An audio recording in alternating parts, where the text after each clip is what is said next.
Yeah, we done came from the bottom, mad that we up, but I don't hear him talking. Started with knowledge inside of my noggin. We took a dream and then we started blogging. Put my city on the map now. I'ma say how it is and I don't back down. On the road to 100K, we finna act out. We gon' show them that we not just in the background. We the main event, we the main show. We the one that people always gonna pay for. FYF, we the best, no debate though. Number one sports channel, every angle.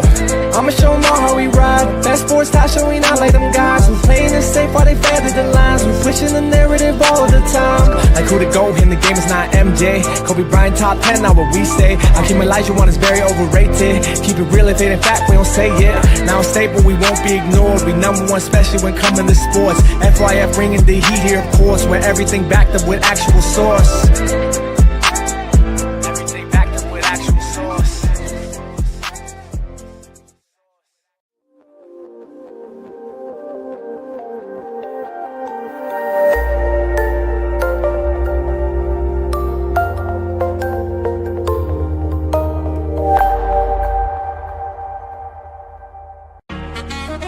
Nah, that's just passion. We love the game. You already know what it is. FYF. You don't got tough skin. Might as well not even come on in. Talk to 'em. FYF, blow the whistle, man, we too official. Better check the film, we not one of them. The greatest to ever ball above the rim. They wasn't with me shooting in the gym. Cut the small conversation, debate on major levels. This the playoffs, baby, bring that pressure, we never settle. Cross and spin, getting it in, I wanna win. That teamwork got us headed to the ship again. LeBron better than MJ, cut it out. Half these fans in the stands don't know what they talking about. Half-court jumpers, crowd going wild. FYF ranked number one, you better say it loud. Intellectual talk, but fuck your feelings. Elijah one too overrated, Kobe still a realist. Top 10 all time, now how they cut the line. Magic Johnson, Draymond Green, one in the same kind. Fuck your feelings, fast break, stop and pull a J. He got how many rings, nothing else to say. With the team, live streaming, play by play. It's the dream, full steam on the road to 100K. FYF, blow the whistle, man, we too official. Better check the film, we not one of them. The greatest to ever ball above the rim. They wasn't with me shooting in the gym. Cut the small conversation, debate on major levels. This the playoffs, baby, bring that pressure, we never settle. Cross and spin, getting it in, I wanna win. That teamwork got us headed to the ship again. Started small, then turned into big dogs. They treat me like the GM, I just make the call. No matter who my op is, I'ma stand tall. Then pull up to the game, fresh like I just left the mall. 100K, 100K, 100K, check the score. We gon' bust the shot clock, fans running to the floor. All I hear is go this and go that. Man, your team suck, hang it up like a coke rack. I love the game, I admit it, I can't quit it. Step in front of me, man, your ankles gon' get the business. Been a legend like Moses Malone, way ahead of my time. This the greatest sports show ever, I just had to remind. FYF, FYF, blow the whistle, man, we too official. Better check the film, we not one of them. The greatest to ever ball above the rim. They wasn't with me shooting in the gym. Cut the small conversation, debate on major levels. This the playoffs, baby, bring that pressure, we never settle. Cross and spin, getting it in, I wanna win. That teamwork got us headed to the ship again.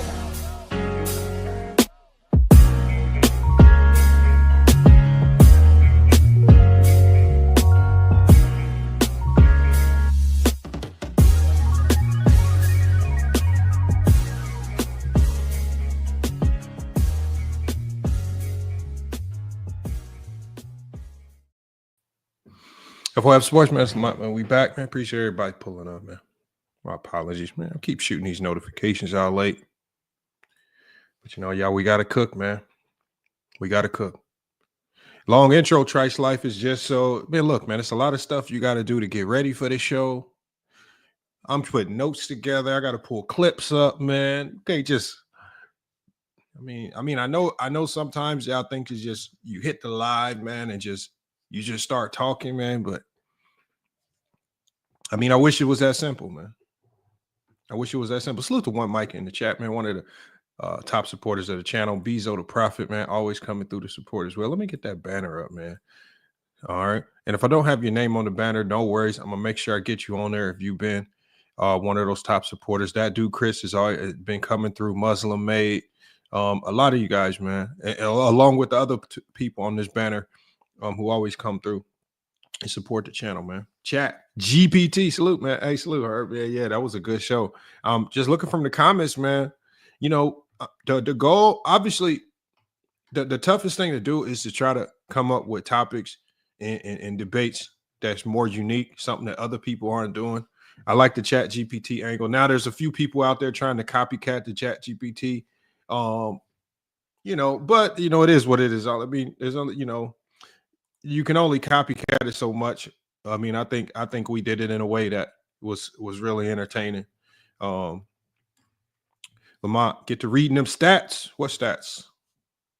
Really don't have no stats, man. I just want to talk about these games, right? One game we want to talk about. I mean, and I guess if you want to talk stats, before we even talk about what Nikola Jokic was able to do, before we even able to talk about that, can we talk about this Boston Celtic meltdown? Up 20 versus the New York Knicks.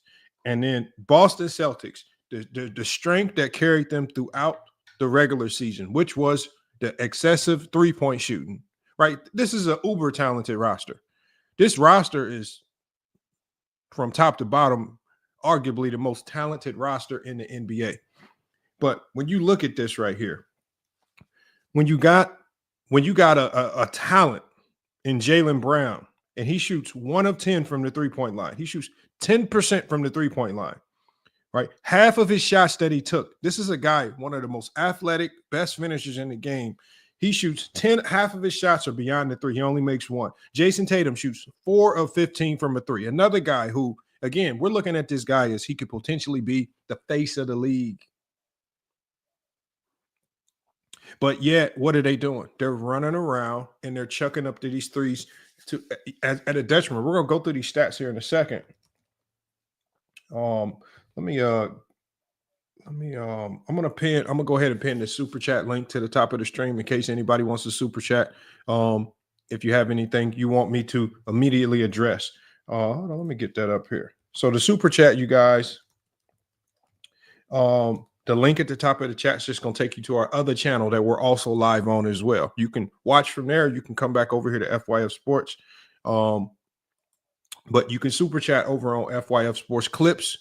If you do, I'll put it up on the screen and we can immediately address that for you right here. Let me get that link ready right here. Salute to Infamous in the chat. And salute to everybody over on Twitch. And Twitch, we're building up our community over there quick right now. We got 111 people watching on Twitch right now. So salute to everybody from Twitch that are tuned in and really starting to, and we're also monetized over on Twitch now. So again, if you want to support over on Twitch, if you want to watch over on Twitch, we're going to start doing a lot more gaming over there.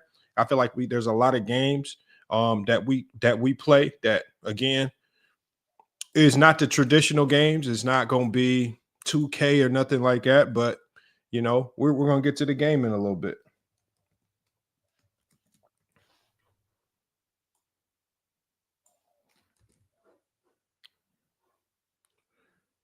All right, let me get this pinned real quick, and we're gonna get started with these stats from this atrocious Knicks game to start. I'm not even gonna play any film from that game. That game was so putrid. It was so sorry of a performance by Boston. And imagine this, y'all. I mean, it's crazy because a lot of the things we've been talking about in these basketball conversations are starting to come to, right? A lot of the things that we've been talking about, they are starting to literally happen right in front of our eyes. All right, hold on one second. Let me pin this. Make sure, if you wanted to mods, make sure you let me know if you see the pinned comment at the top of the stream. Looks like there's an error in the chat. All right, I think I got it right here. Jokic is overrated. Red Fox M. Are you? Did you watch what we watched yesterday? I mean, Jesus. Like, that's the thing. Like, What more does he have to do? If what he did yesterday is overrated, what more does this man got to do? We're going to talk about that here in a little bit. It's crazy, man. Y'all talking about Dr. Umar and Manosphere and Red Pill content, man. What y'all got going on in the chat? Come on, man. All right, y'all. We about to cook on these. I think that's in the chat. Yeah, that's pinned up there, the super chat. If you do want a super chat. Let's get back to it. And I'm gonna share my screen.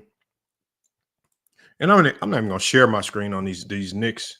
I mean, Jesus Christ, man. I want y'all to look at this. Jason Tatum, 7-23, 4-15 from the 3-point line. Porzingis. Now some of y'all, because I didn't start watching the Knick game until like after halftime. Is anybody in the chat? What happened with Porzingis? Why did he only play 12 minutes? He's 0-4 from the field, only played 12 minutes. That I saw Al Horford in the game a lot, but I didn't even really think about Porzingis until after the game. Yeah, 63s is wild. Derek White, shoot 6-18, 5-16 from the three. Drew Holiday, 2-7 from the 3-point line. Al Horford, 1-5 from the 3-point line. Peyton Pritchard, really one of the only guys that should be chucking up a lot of threes, 2-5 from the 3-point line. They shoot 15 of 60 from the 3-point line. He says, damn, I'm tardy. No, you're not. So we literally just started, Peter Badger. Literally just got started. And I'm going to be dropping the link. I'm going to be dropping the link really early on this one. But when you think about a team that's as talented, and I think this is where a lot of criticism gets thrown on the Boston Celtics head coach, because I think he's walked into a roster that's so talented. It's made him very, very lazy with regards to the offense that he puts out there. But I mean, I love the 3-point shooting in this era. But to shoot 63s, and only like I get shooting 63s if you had a ballistic first half and y'all done made 15 threes in the first half. Okay, keep it up. But if y'all not making anything from the 3-point line, 15 or 60, I mean, this formula is wild. And what did we say about this Knicks team? There's not too much I like about this Knicks team, y'all. The one thing you got to say about this Knicks team is what I said was they will not make a ton of mistakes. They will let you shoot yourself in the foot, and they will play with effort and energy and capitalize off your stupidity. And that's ultimately what happened. And I feel like this New York Knicks team, I believe that if I believe that the way they think, the way we saw them play the Pistons, they believe that if the game is within 5 points in the last 5 minutes of the game, they believe Jalen Brunson can win the game for them. And Jalen Brunson has uber confidence that he can win the game. And you started to see it in the New York Knicks swag as that game went on. And more Celtics players were running around, asking questions, not knowing what to do, as the Knicks just gained confidence. When you look at OG Anunoby, he had a big game too. Let's get to the Knicks. OG had 29 points. He is kind of like Mikal Bridges, right? You know what you're going to get from Karl Anthony Towns for the most part. You know what you're going to get from Jalen Brunson for the most part. But it has to be OG and it has to be Mikal Bridges. One of those two guys has to go off, right? If this Knicks team wants to make a deep run in the playoffs, that third option needs to be hyper aggressive with regards to scoring the ball. Tonight, it was OG Anunoby. He shot 10 of 20 from the field, 6 of 11 from the 3-point line, 29 points, easily the MVP of this game, even though Jalen Brunson closed it out. Josh Hart, solid, 11 rebounds. Karl Anthony Towns, quiet. They were doubling him in the first half. He was starting to struggle a little bit, but man, OG and some of the others picked up the pieces. Mikal Bridges, solid game. Didn't shoot very efficiently, but his defense was great at the end. And the steal at the end of the game that sealed it just tells you why he's out there. Jalen Brunson, I mean, every time we doubt this man, he does something that's even more unbelievable as a small guard, super physical guard. I mean, and it just blows my mind that we literally have players in the league like Jalen Brunson, physical guards that don't necessarily rely on the three, get to the paint, post up, get to his mid-range shot whenever, and yet there's still this notion that this league is soft. All these guys do is shoot threes. I mean, literally yesterday we watched 3 of the league's best players in Brunson, Alexander, and Jokic. And these are all guys that live in the paint, right? I mean, I think it's just time. I'm still waiting for somebody to give credit where credit is due for what we're seeing in this playoffs. I'm still waiting for it. And what all I'm seeing, y'all, and if you go through the circuit of all the channels, look, I literally went over to Man Down Sports yesterday, right? It was him and the lady sports tea on there. They were just sitting. They were literally, with no LeBron James in the playoffs, they were just literally sitting there looking at each other. Just quiet. And then Man Down Sports eventually says, man, I don't know who wrote the script for the NBA, but if the Denver Nuggets and the New York Knicks keep advancing in the playoffs, I don't know what we're going to talk about. Oh, so now you can't talk basketball when LeBron ain't involved. No, I ain't got nothing to talk about when LeBron ain't involved.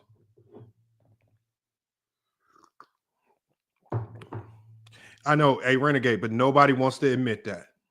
Nobody wants to admit that. Mahari says Lowe made a good point yesterday in his video. The younger generation is putting in work against the old guard. They are showing who is running the league now, and that's a fact. I'm gonna have to get Lowe back on here to cook on that, right? But man, when you look at this Knicks team, I mean, I honestly, like sometimes I just don't know how they do it. Like this team won't go away. They don't stop fighting. I mean, if you look at that Pistons series, the Pistons outplayed them in like four of those games easily. I mean, there was a point in time where I looked in that series and I said the Pistons should be up 3-1. This team knows how to fight. They know how to scrap. I mean, this is a New York Knicks team that didn't beat the Celtics all year. They lost all 4 games to the Celtics. The Celtics essentially had their number. And for the majority of this game, it looked like the Celtics had the Knicks number. But this complacency that the Celtics are running around with, this inability for Jason Tatum and Jalen Brown to identify who's the number 1 and number 2. Jason Tatum and Jalen Brown are running around on this team as if they are 1A and 1B, and nobody really wants to take the reins of this team. Peter Bagju says, y'all are here coping and consoling each other. Ain't coping and consoling each other about what? The Denver Nuggets? We talking basketball. I mean, come on, Peter Bagjuice. Hold on. Here, we're gonna help you out, Peter Bagjuice, man. Because since you so desperately want to get to something in regards to LeBron James, man, we're gonna help you get it out your system, man. LeBron James. Run me one, you fi know that. You're me king of the gold. Yeah, no one can be you. No other gold not there like you in my life. Run me one, you fi know that. You're me king of the gold. Yeah, no one can be you. No other gold not there like you in my life. You lost some games, me no care. Always in the final, not fair. Them can't compare when you're not there. Me no say you're the best player. Me want a Brown who can win for me. Me want a Brown who can win me some rings. Let me feel it, let me reveal it. Oh, me happy really see. Brown me one, you fi know that. You're me king of the gold. Yeah, no one can be you. No other gold not there like you in my life. Brown me one, you fi know that. You're me king of the gold. Yeah, no one can be you. No other gold not there like you in my life. Oh, Brown. All right, can we get back to basketball, Peter Bagju? Can we talk about these games? All right. Can we focus on why a lot of y'all have been running around here acting as if Gilgeous-Alexander is the MVP of the league, like Jokic hasn't had one of the most historic NBA basketball seasons of all time. And when they get matched up head-to-head in the playoffs, Nikola Jokic not only proceeds to have one of the greatest, arguably he has the best performance of the playoffs so far. He upsets the OKC Thunder in an unprecedented fashion. We'll get to that later. Let's talk about what's really there to talk about. Get it out your system, Peter Bagjuice. Everything that people are saying in the comments ain't always about LeBron. It just ain't. Just because we bring up LeBron for a quick tinge of a second in a very minute point, you want to bloviate on it as if the whole conversation is about that. Get it out your system, man.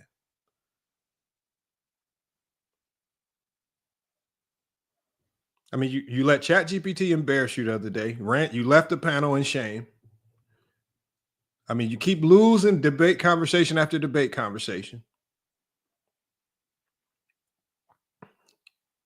You still haven't come up here to defend this matchup difficulty that Mars was perpetuating as an offensive schematic stat.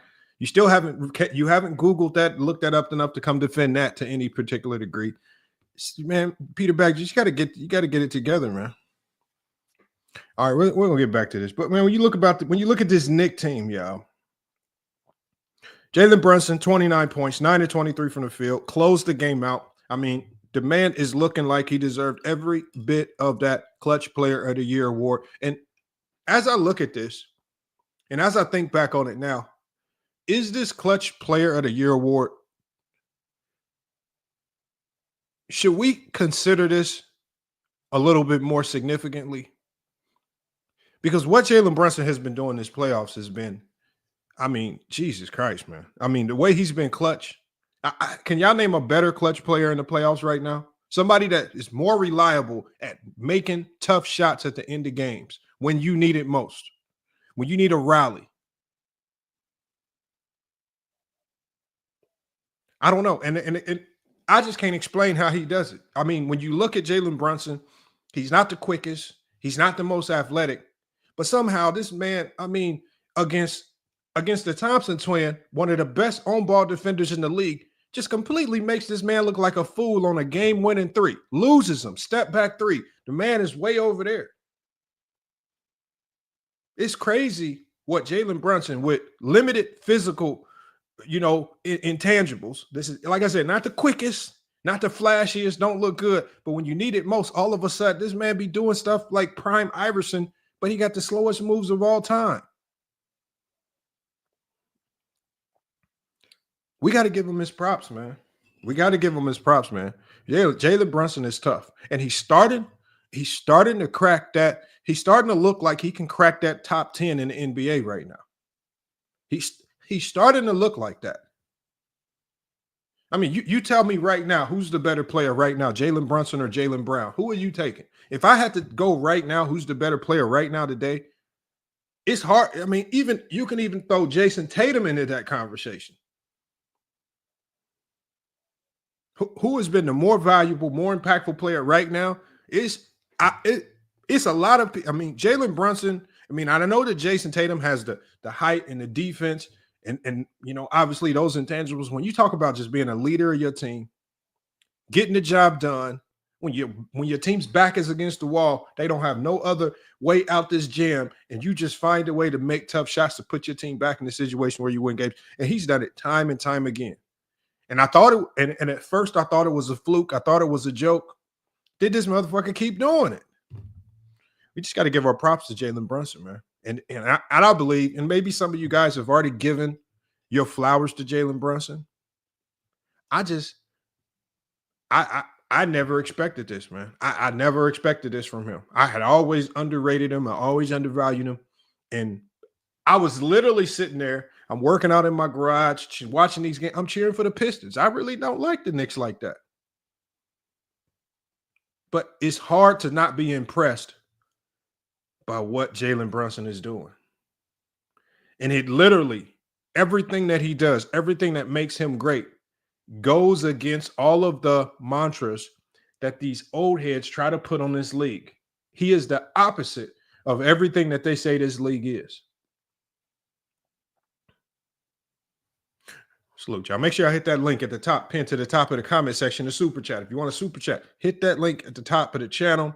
It's going to take you over to FYF Sports Clips. Make sure while you're over there on FYF Sports Clips, you subscribe. We're subscribed. We're going live on both channels, but if you want a super chat, if you want me to address your comment immediately, make sure you super chat. We'll get to it immediately.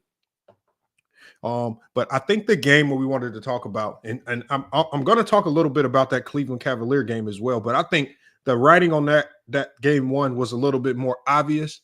because that coincided actually with one of the debates.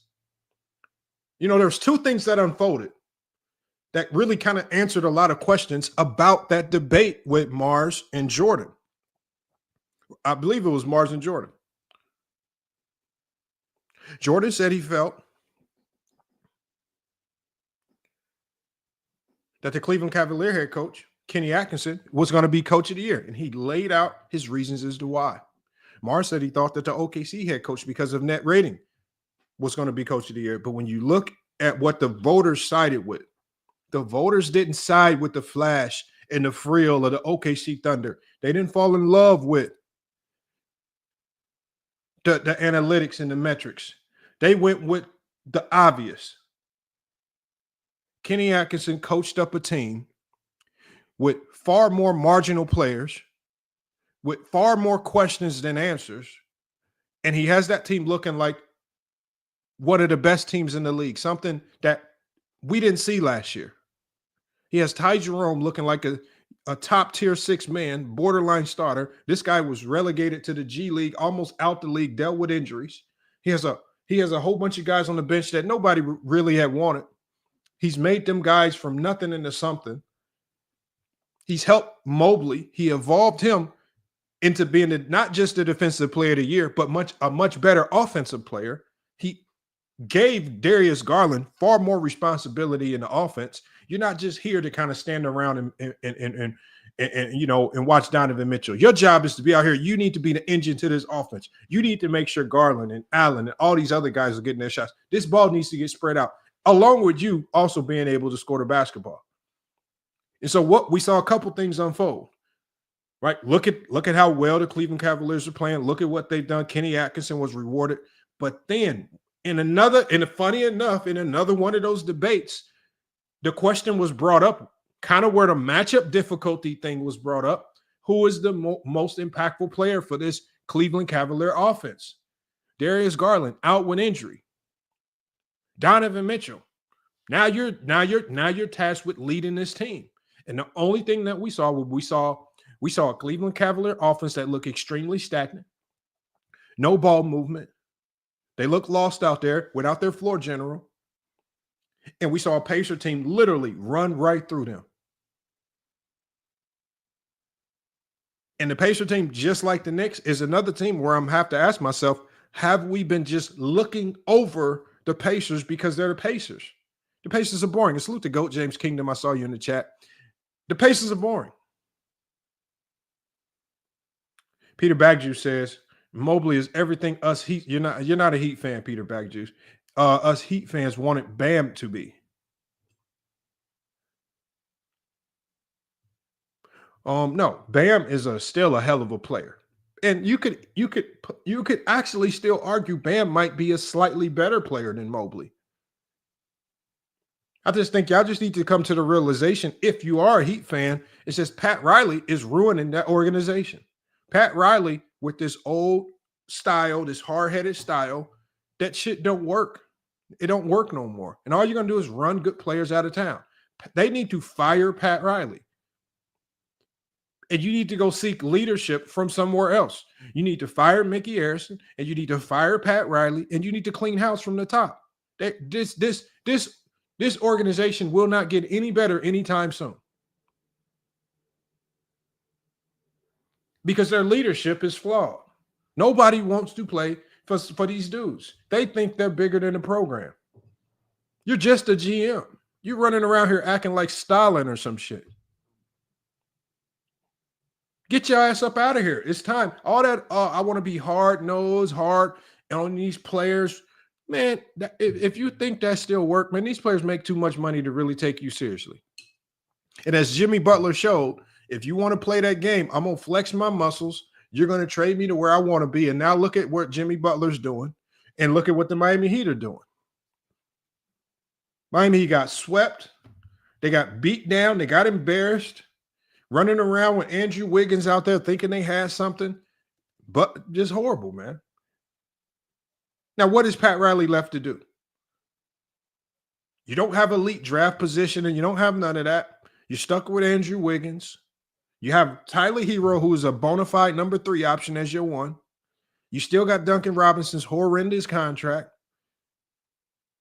You got a whole bunch of G League guys that you done souped up and hyped up into believing that they're better than what they are. You might be one of the worst ran organizations in sports right now. And Eric Spoelstra right now is proving to me that he might be one of the most overrated coaches in NBA history.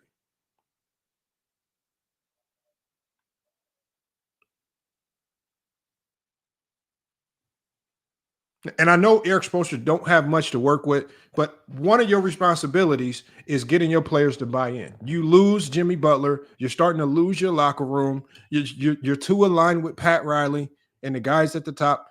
Miami's a disgrace of an organization. And the only saving grace that they have to their reputation is the 2 championships that LeBron left them with. And that's what they really hang in their hats on, to really walk around with this air of confidence like that they know what they're doing. No. Y'all didn't know what y'all was doing. LeBron won y'all them championships. Y'all didn't win them championships. LeBron did that shit.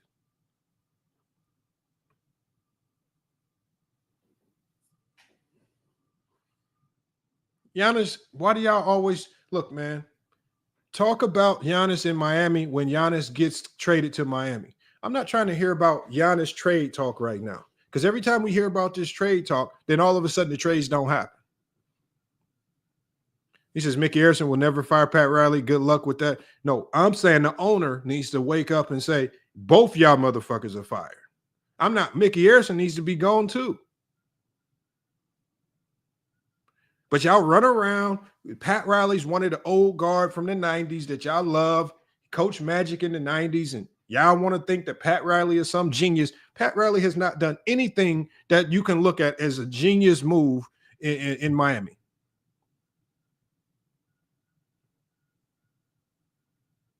When you look at how they got to the finals, that was all Jimmy Butler. They didn't get to the finals because Pat Riley was making undistinguishable moves that no one else could pull off. No, that was all Jimmy Butler. One of the sorriest organizations, man. That's all. I mean, look, man, you just got to call it what it is. All these people, they glaze Pat Riley like he's the GOAT at this. He has not done anything great other than ride the coattails of all-time great players. Same with Eric Spoelstra, has literally done absolutely zero in this league.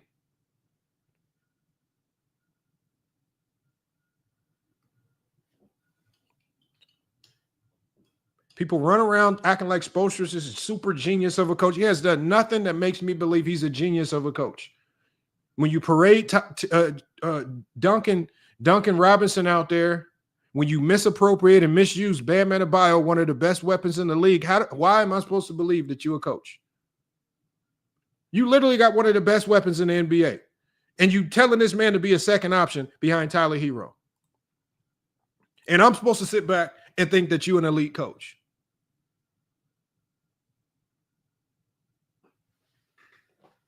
But Tyler Hero can run around Miami with models and do all types of crazy stuff in Miami. But Jimmy Butler, he the villain. He the bad guy. Tyler Hero running all around, IG models, cheating on his girl, X, Y, and Z, all types of crazy TMZ level stories running around. But he's painted as the poster boy that's doing everything the right way. All Jimmy Butler do is run around just drinking coffee and not giving free cups of coffee to little kids that want discounts. This man walked around and charged a little kid like $75 for a cup of coffee. He don't do nothing.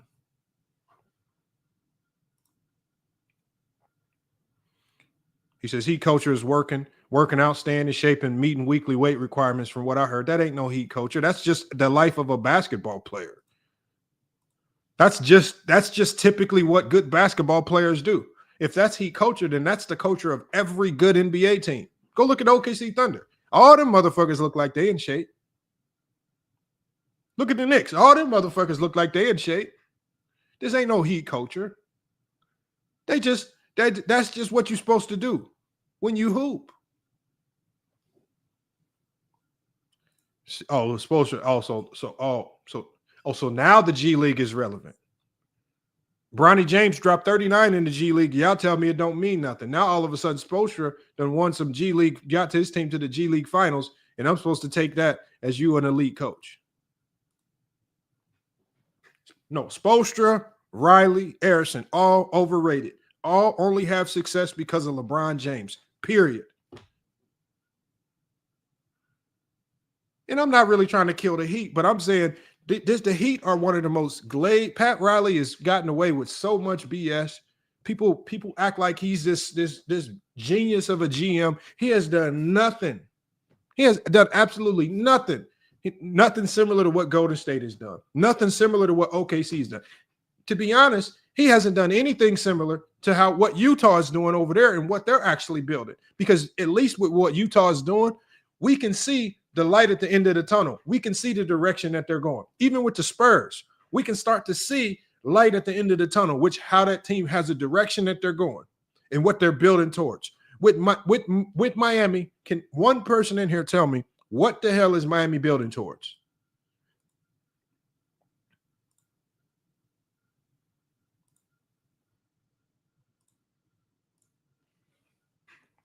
That's all I want to know.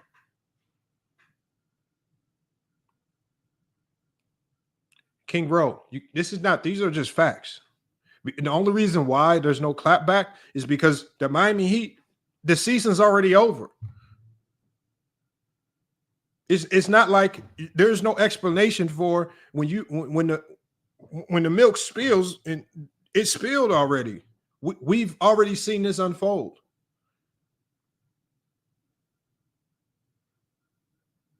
They don't know what to do when they don't have a superstar.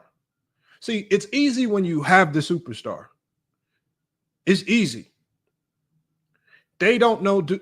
Miami Heat, they do not know what to do when they don't have a superstar.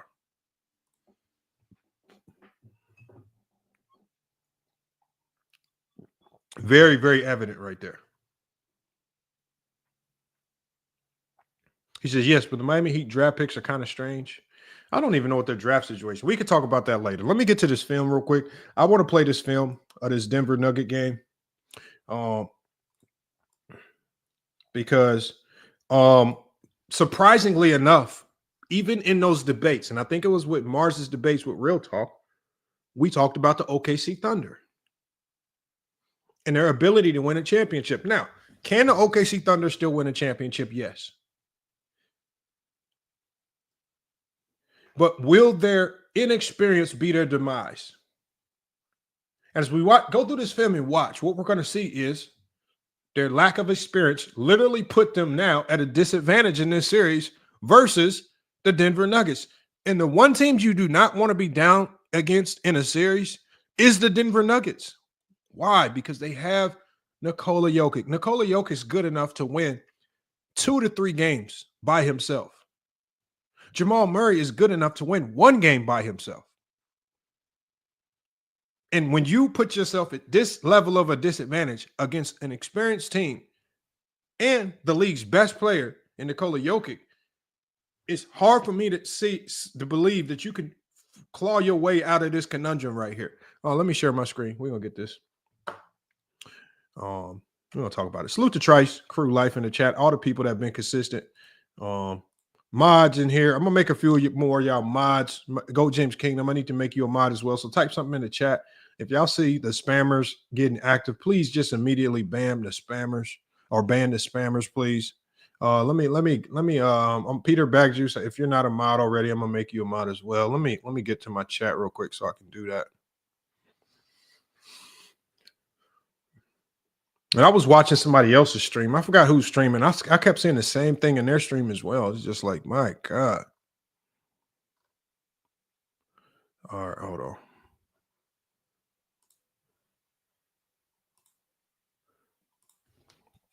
Yeah, but Miami Heat, one of the most fake great organizations in NBA history. It's fake. Everything that you see with the Miami Heat is fake. All right. Tyler Hero is fake. He's a fake star. He's not a real star. He's a third option. Bam Adebayo is being misallocated. He should be the number 1 option on that team. They should run everything through Bam Adebayo.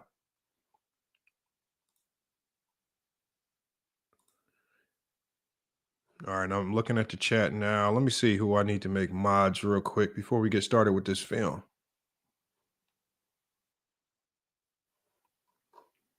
Okay, Go James Kingdom is already a mod. Rap God Reloaded is also a mod. Who King Rowe? I could trust King Rowe as a mod. King Rowe's not too crazy. He's crazy, but he's not too crazy. Then we got Peter Bagjuice. Let's get Peter Bagjuice as a mod, man. See, some of y'all was lucky too, because these mods are like, it's like a shield from getting blocked. Because there's a lot of y'all are not very well liked in what y'all takes. Mingo Jester's been an OG of this channel as well, man. Let's hit Mingo Jester. Mingo Jester definitely needs some armor and a shield from getting blocked and timed out. But he's been one of the OGs of this channel. Two Wheels is back. Two Wheels is back. Two Wheels is back. How long have you been around, man? I don't know. I know Mar has been around for a minute. I can rock with Mars and mod. Mar's been one of the OGs here. Two Wheels, man. You might have to put in a little more leg work, man. All right. I mean, I mean, your contract is, your rookie extension. You looking like Jonathan Kuminga right now. We don't know what to do with you right now. I don't know what we're gonna do. I mean, I think Two Wheels, man. We might have to. Oh, Twin Man. No, Twin Man's one of the OGs. We got to get Twin Man wrenched up. And remember, y'all, please do not misabuse these. I've had to take the wrench away from some of the mods because they just start banning people that don't necessarily supposed to be getting banned. Hitman X is one of the OGs. He's always supporting. I don't know how he's not already a mod. But yeah, I mean, some of y'all, man, some of y'all is your contract, man. I don't know, man. Jordan Poole level performances, man. Need a few more. Yeah, it needs a few more reps, man. But now Two Wheels, I'll probably give you a mod as well if you just type something in the chat. But no, I appreciate everybody that's always in here. Again, the mod wrenches are one. No, D-Lo Cowboys. Why would you say are you blocked? King Rowe, I just don't never see when you live. I went and subscribed to your channel and everything. I never see your videos, man. I don't know. You got to start letting people know your upload schedule, man. How to become a mod? I want to wrench too, Mr. Duke, man. Mr. Duke, it's just about supporting, showing up, right? A Max Ether. If you can become a mod from just Max Ether and somebody coming on the panel. If you cook somebody so bad, you can just automatically get a Hall of Fame wrench. Like the One Cool Peas, Antisocial got one for his he went on and took Kwame Brown head to head, cooked Kwame Brown. I mean, there's a lot of people that got Hall of there's a multitude of ways for getting one. So it is what it is, man. Let me get to this film real quick.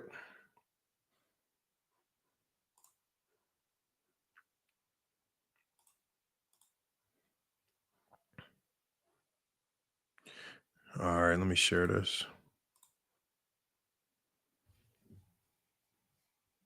He says, I'm on GOAT Podcast YouTube channel.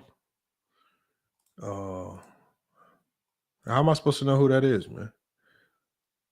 But I started simulcasting on my old channel, GOAT Cast Podcast. I don't know who GOAT Cast Podcast is. Bezo the Prophet. Nah, Bezo the Prophet, you one of the OGs, but you are one of the top supporters. Same with Ricky E245, man. He been here since day one from the Ticket TV days, man. I try to remember the names. Rap God Reloaded. He's been here for a while. He's one of the OGs from the Ticket TV days as well. So some of y'all just remember because, man, y'all just been around so long. Mr. Ballerize, he says, look like you right about Jokic. I keep telling y'all, man, nobody in their right mind wants to see Nikola Jokic walk in the door for the playoffs. All that net rating and rating this, none of that matters when you just dealing with a team with far more experience. And remember, in these playoff series, y'all, you do not want to play from behind. I mean, look at how losing game one impacted the Lakers versus the Wolves. I mean, everybody in the world had the Lakers beating the Minnesota Timberwolves. But losing game one just put them at a significant disadvantage. You're always playing from behind now. And now the Denver Nuggets are just playing with they're going to go into game 2 playing with house money. They're going to go into game 2. Don't be surprised if Jamal Murray does some ridiculous shit and has a 50-point game or something. Because now they're playing more loose. Now shots that was rattling it in and coming out, now they starting to drop because they playing more comfortable. They don't have no pressure. Their job in OKC is already done. We stole game 1. But see, Nikola Jokic, he don't get too high or too low on these things. Jokic really about to come out, and Jokic will really try to steal game 2 in OKC. And now you have to deal with that force. And OKC, I don't care how good their defense is, there is no defensive answer to stop Nikola Jokic right now. I don't care what you do. I don't care how good Hartenstein plays. I don't care how many bigs you throw out there. There's nothing you can do to stop Nikola Jokic. No, Lamont is acting like the series is over. I'm not acting like the series is over. What I'm acting like is when a young team, because that's what OKC is. They are a young team. Yes, are they a good team? But they are a young team. Now they have put themselves at a significant disadvantage against arguably the best player in the league. And this is in a game where Jamal Murray didn't even play that well. How many more games do y'all expect for Jamal Murray to just not play that well?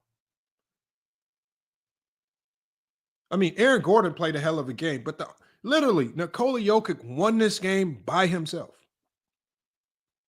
Salute to Humble in the chat, man. Also one of the OGs as well. I haven't seen you over on Goat Mike channel, Humble. Man, we got to get you on this channel, Humble, man. Are you still doing content, man? We got to get you a show over here, man. We got to get you a show on FYF Sports, Humble, man. You got to come on the panel today and cook. Jokic is a numbers merchant. Said, no, good players get numbers, said. Bums don't get numbers.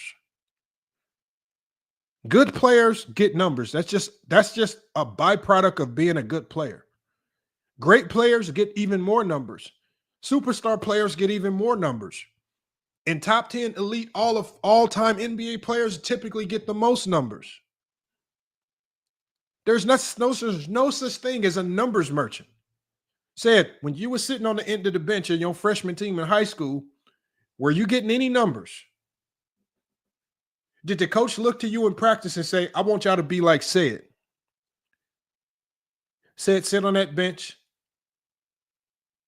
He give us 79 claps a game, and he passes out 34 Gatorade cups a game, and he picks up 7 towels. I want y'all to be like, even sitting on the bench, you get numbers, Said, but not numbers in the sense that we talking. You cannot just not get numbers. You act like grabbing over 20 rebounds in a game. Oh, is Jokic supposed to say, oh, nah, I'm not going to get this rebound. I don't want people to think I'm a stat merchant. Or maybe he's just an elite rebounder.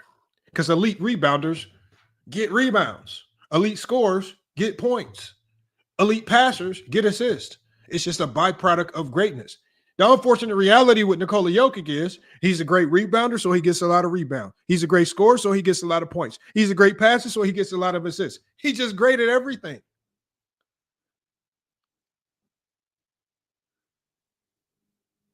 But this is y'all merchant talk. Y'all only say this merchant stuff because some of the players that y'all passed was bums at certain things.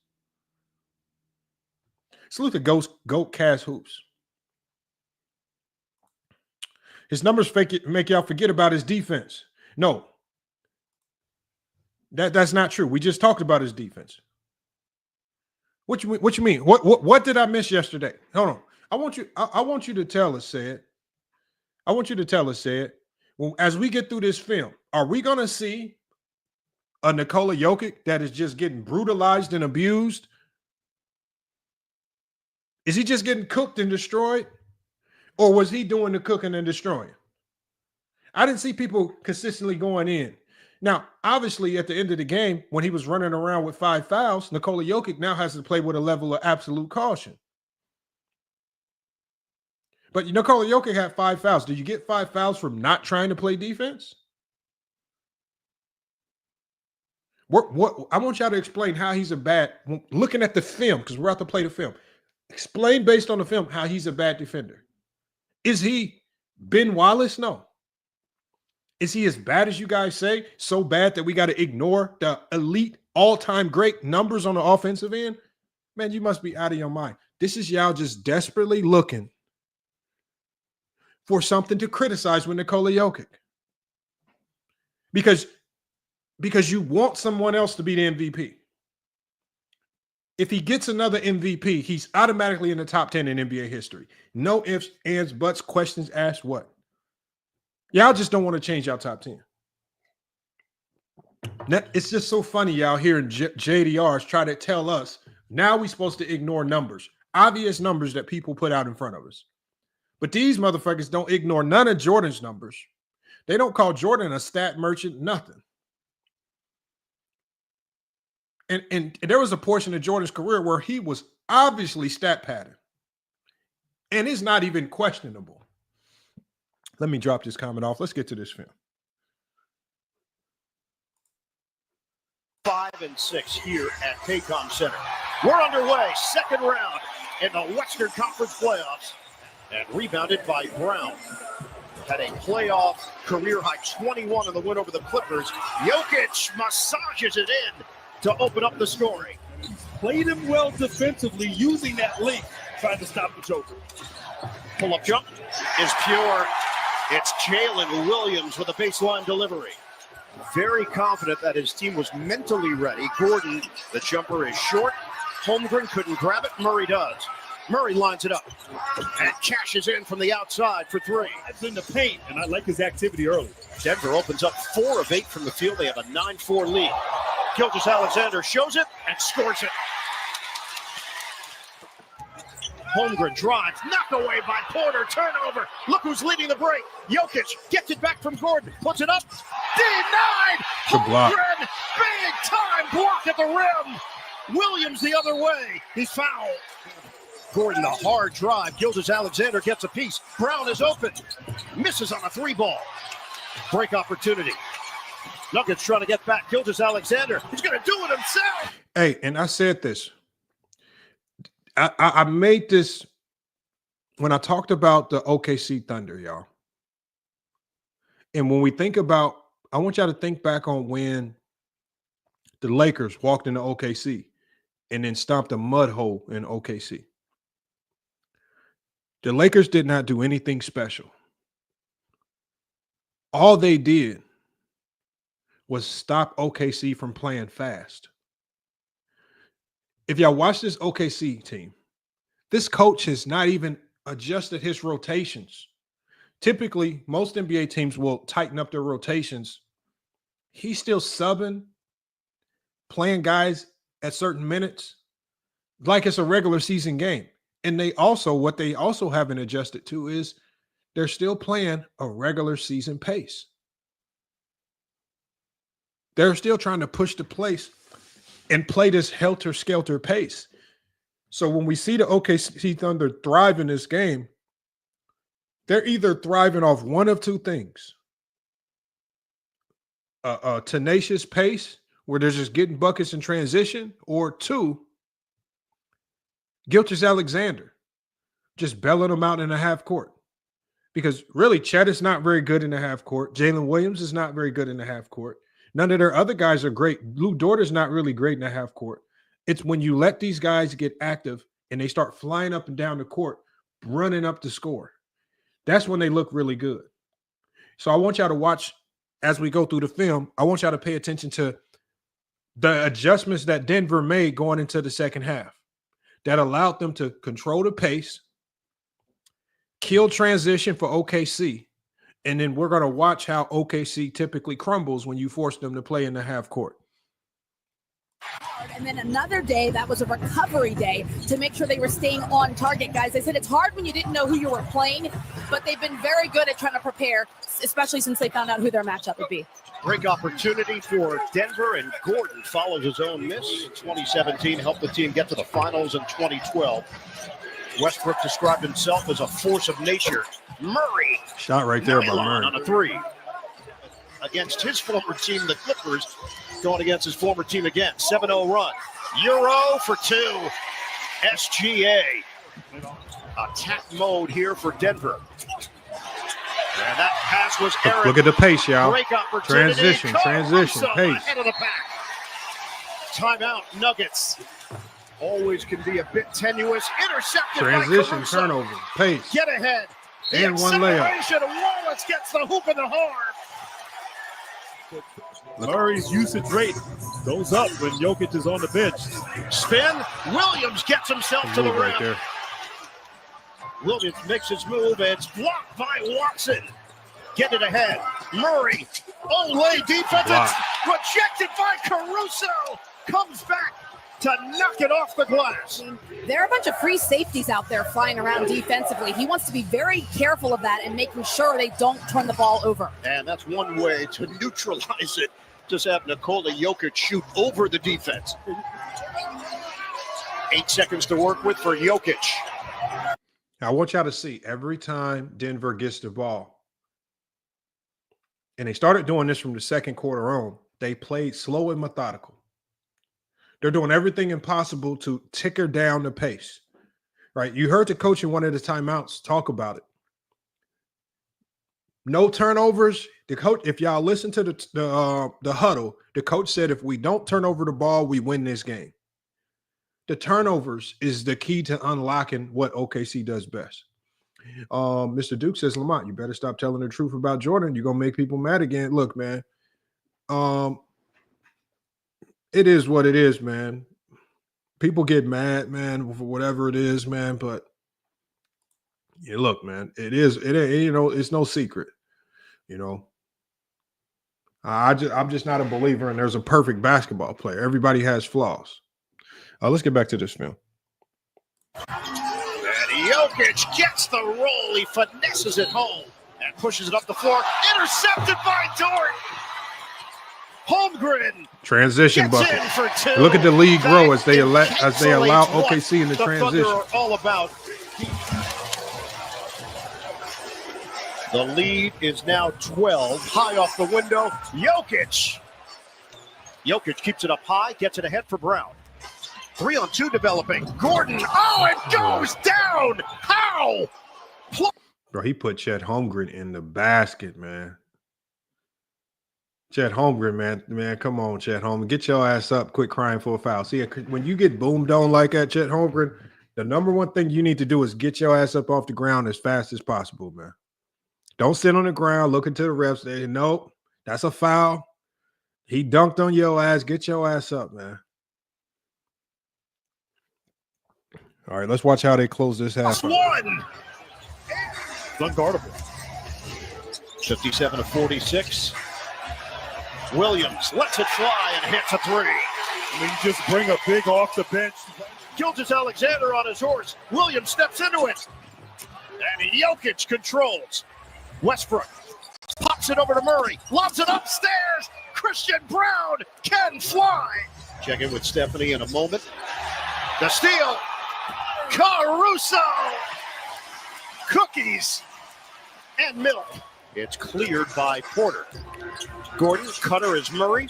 Takes it all the way. Flip, no. Follow, yes. Jokic. You see the pace. Now, I want y'all to we've watched on multiple highlights here. Nikola Jokic has had offensive rebound putbacks.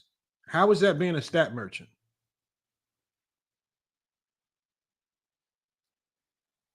You complain about his numbers, but he's doing what you need to do to win. Like, how many series, when we look at the Pistons, when we look at the Lakers, 2 teams that lost because they could not rebound. They needed somebody that was going to go out there and hunt rebounds and be a rebound merchant.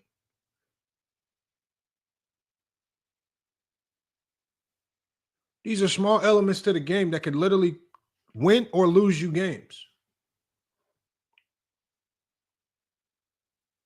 We got Red Fox. He says, yeah, bro.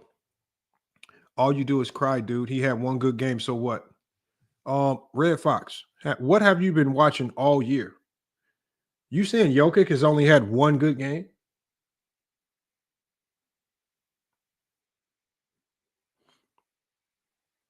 And when you're talking about a 7-game playoff series, having one good game can change the entire momentum of a playoff series.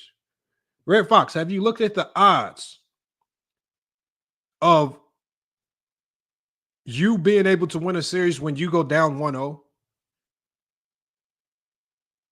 Are we supposed to pretend as if going down 1-0 when you are the favorite team with home court advantage? This is why they call it stealing home court advantage. The Nuggets stole home court advantage against a young team with a lot of questions. One good game can end your season. And even if it's just, let's just say, for example, let's just go with Red Fox's narrative. What if Jokic has 2 good games and he has another good game in game 2, and now OKC is down 2-0? Are we supposed to run around and say, Jokic just had 2 good games, it don't mean nothing? Are we supposed to pretend as if being down 2-0 ain't nothing?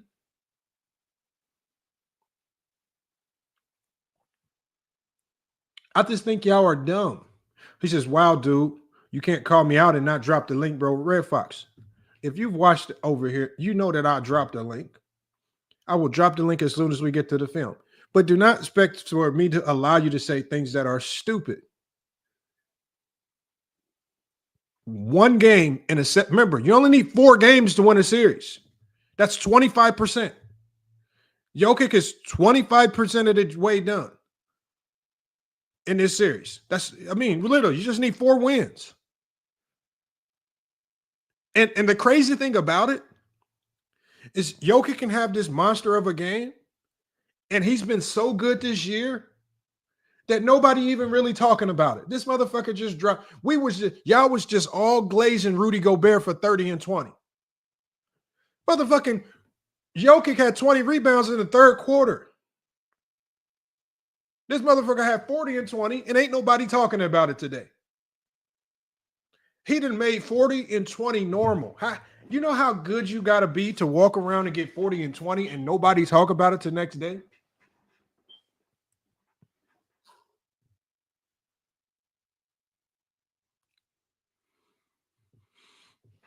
Come on, man. Here to start this third quarter, active hands will be there. Jokic thought his teammate would be in there. Instead, the Thunder were ready, and that's automatic for Gilgeous-Alexander. Screen, Jokic. He's open. Doesn't take the 3. Dort closes in. Jokic spins, and Jokic finishes. Brown fakes the pass to the wing, and now Gordon will get it. 3 ball, got him. Rebounded by Gilgeous-Alexander. 1-on-1 over Murray. He's fouled. Chance for 4. Rebounded by Hartenstein. That was after. Bro, I feel bad sometimes for defenders that have to guard Gilgeous-Alexander. That motherfucker is smooth than a motherfucker. He makes these shots look easy as hell, man. He is a high efficient scorer, man. In the one-on-one, I would feel bad. I would just, it'd be a nightmare trying to defend him, especially if you're a little bit undersized. And thank you, Henny Hardaway. If he's making his 3, man, he is smooth as fuck. And it was a reason why Doc Rivers, and this is the only good thing Doc Rivers has ever done in his coaching career, y'all.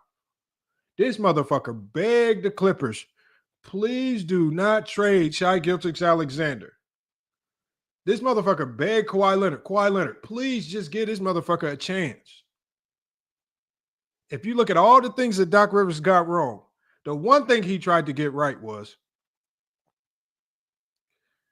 please do not trade him. And that might be his. He tried. You got to give him credit for trying. But he had begged Kawhi Leonard, we don't need Paul George. We got something a little bit better than Paul George. Kawhi Leonard wasn't having none of it, man.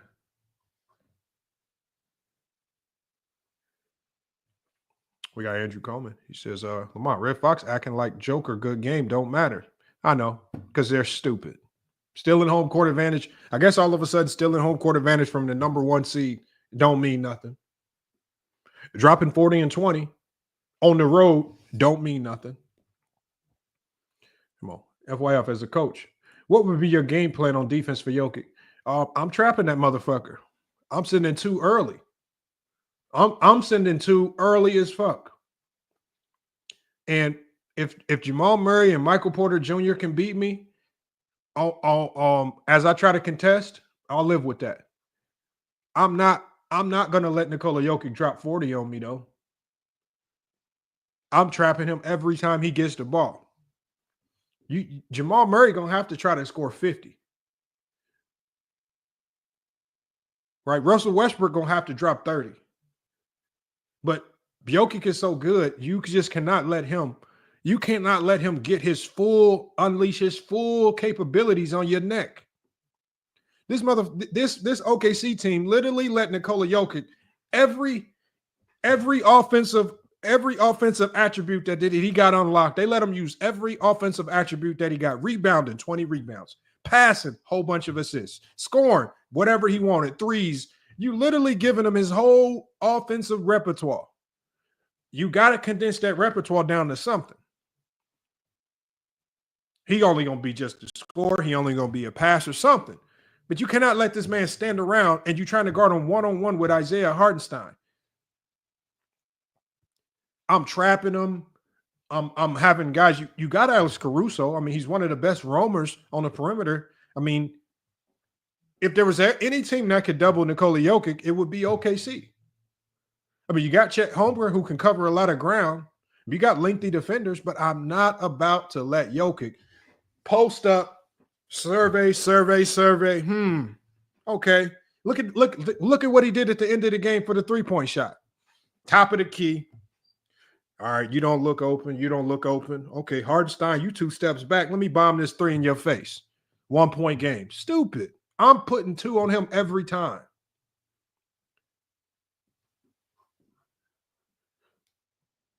I don't care if they look big, little. I don't care, T Streets. I'm sending 2 to Jokic every time he touched the ball. I'm not about to let Nikola Jokic survey and look some more. All right, let me get to my shot. No, you about to choose. You about to do one thing and one thing. You are not about to unleash your whole offensive repertoire on our Knicks. And Henry Hardaway. The problem with letting Jokic play ISO is he too smart. He get defenders to bite on stuff that they not. I mean, I'm doubling his ass. The teams that have been successful against Nikola Jokic are the teams that double him early and often. The Gordon follow deuce. Lou Dort, Splash City. And I don't know how Murray was able to find him with that pass. Williams, another 3. Look back door. Westbrook didn't cut all the way to the rim. Jokic will do it himself. Missed Look at this. Follow, Jokic, good and 1. So again, I guess that's being a stat merchant. Rebounding your own shot, put back layup. This man ain't not doing nothing flashy. for chipping away here. Westbrook. He's just a ball of. And I think another unsung hero of this game got to be Russell Westbrook. And all the haters out there, and Russell Westbrook is another one of them guys, y'all, where what people do is they wait for him to have those bad moments or those bad games, and then they start to open up and leash and say, I told y'all Russell Westbrook was trash. Russell Westbrook has been very consistent and very good for this Denver Nugget team all year. But see, the haters are they're gonna sit in some corner, hunched up somewhere, just waiting for that one bad game. Right? As good as Russ played in this game, made the decision at the end to win the game. They're gonna wait for that one game where Russ shoot 2 of 12. Russ have a late game turnover. I told y'all Russell Westbrook was trash, man, this, that, and other. That's what they do. Fury. Chance for 3. Russell Westbrook. Holmgren the other way. Fast break. Extra. Caruso same spot. Bangs it in. Back to a 10-point lead. Murray drags 2 defenders. The pocket pass for Westbrook. And when they're doing that, the Thunder are making them pay from 3. Westbrook. The corner J is good. Russell Westbrook. again. Alex, the pace has been very high here in the third quarter. They're now cut the lead to 5 points. What happened? Yeah, we gave up too many fouls, too many second chance points. That's kind of where they thrive. Did y'all hear what he said? Because what he said was also the demise of the goddamn Los Angeles Lakers. You gave up too many second chance points. Go James Kingdom talked about it with the Lakers. The Laker defense was actually solid. They held the fort down on the first shot attempt and generally forced a miss, but they could not rebound. They couldn't get 50-50 balls. Caruso just talked about it. One of the reasons why after the good second and most of the third quarter that OKC had, Denver was able to cut into the lead simply because of rebounding. Rebounding. Remember, what said in the chat said was being a stat merchant. So Caruso essentially said Nikola Jokic being a stat merchant for rebounds, that's what Caruso just said, is why they got back into this game going into the fourth. Rebounding and turnovers, probably the 2 most important stats when it comes to winning and losing basketball games. Rebounding and turnovers. On the defensive end, you all are getting blocks, you're getting steals in transition. How are you so successful there? Just trying to be active, trying to make it hard for Jokic, make it hard for Murray, being a gas for each other. I think we're doing a good job of that. Just like I said, stop fouling, stop giving up offensive rebounds. Thanks for stopping. Appreciate it. It's kept them in this game. Thunder with the basketball. Wallace kick. Caruso buries it from long range. Quickly. Smooth transition. Westbrook swing. Watson, elementary. And Gets a 3. Yeah, he has been solid off the bench. Watson trying to anticipate. Williams gets the step and takes it in for 2. Just about 3 minutes gone by in the fourth quarter. Jokic working on Hartenstein, fades and hits. Gilgeous-Alexander trying to turn the corner on Gordon. He'll step back. Smooth operator. And it's so hard to guard. With Jokic. Wallace to the bench. The cut, Brown, and he gets it to go. Attack Jokic knowing he has those 5 fouls. And Jokic is 12 of 26 from the field, but put 3 on the board. Nikola Jokic. The Thunder with 34 minutes and Jalen Williams 32 minutes. Out of the timeout. Master of the mid-range, Shai Gilgeous-Alexander. Hartenstein hands to Gilgeous-Alexander. Step back, Jay. Bottom. It's a 3. Nice.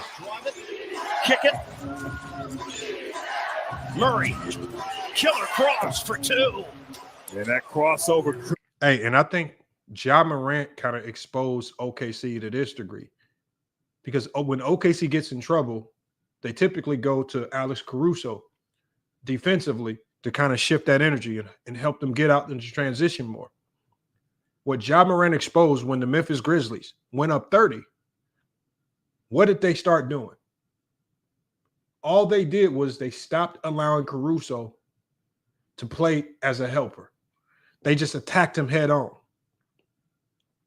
I believe that's their weakness when Caruso's on the floor. Caruso is most disruptive when you just allow them to play gaps. But as we saw with Ja Morant before he got hurt, and as we just saw in this last bucket, the way to nullify Caruso is to attack him head on with an elite scorer. And if you're looking to find ways to give Nikola Jokic some rest, so he doesn't have to, doesn't have to do everything offensively for this team, I think Jamal Murray is just going to have, because if you look at how he was scoring on Caruso on ball really wasn't doing anything to stop Jamal Murray. Jamal Murray, at times, I'm looking at him like, bro, the last 2 years, I literally watched you barbecue the Lakers in some of these same circumstances. But Jamal Murray running around, picking up his dribble, looking to pass, I said, man, really go attack this man. Attack him and you take away his greatest strength, which is playing in help. Creating that separation there. Keeps it up high for Jokic. He's got the mismatch with Caruso. Backs in and scores on the interior. Jokic, 14 to shoot. Just over a minute to go. Jokic against Hartenstein. Jokic, bullseye! Oh, three! Off the rim. Knocked to the baseline. Controlled by Gordon. Now, I want y'all to go back to this play. Look at this. Nikola Jokic standing at the top of the key. Look at Caruso. Think about this, y'all. You have Russell Westbrook in the corner. If you don't take your ass up there and go blitz Nikola Jokic, Caruso, Nikola Jokic, this ain't Allen Iverson. He's not about to blow by Hartenstein.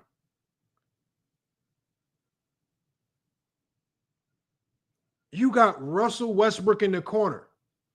In a situation like this with 1 minute on the clock, make Russell Westbrook beat you. Russell Westbrook we saw in this game when Russell Westbrook had that open three in the corner, he missed. Caruso, you need to go double Jokic. That's the problem player.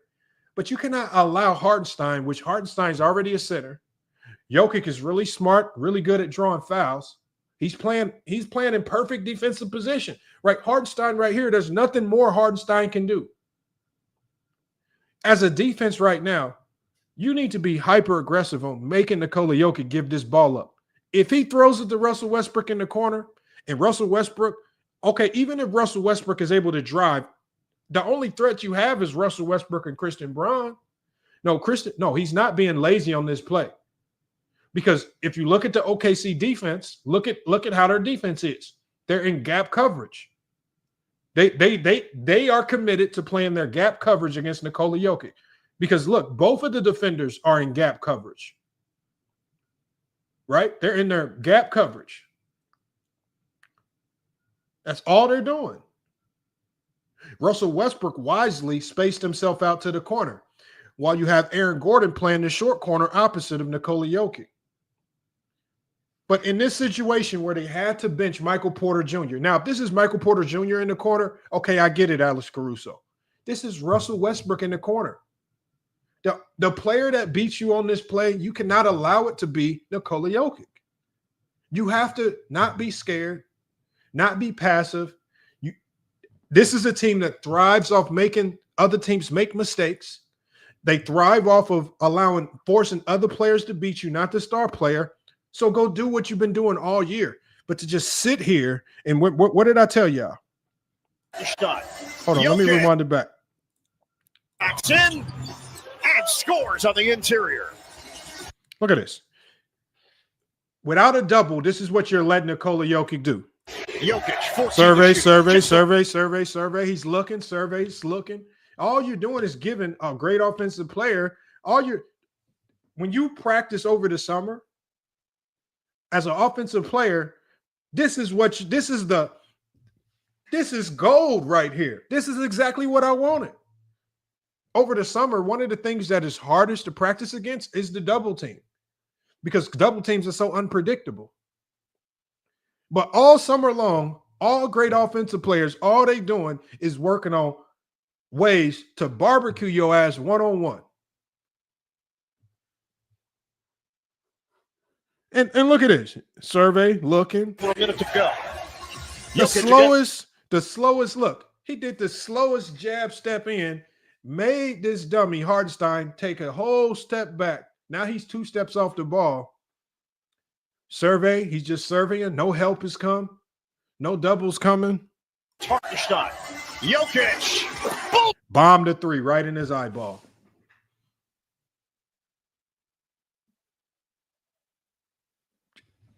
What? Is this how we going to lose? This is how we going to lose? You got Russell Westbrook standing. Man, Russell Westbrook, man. If Russell Westbrook beat me with a corner 3, I'm just going to have to shake that man's hand.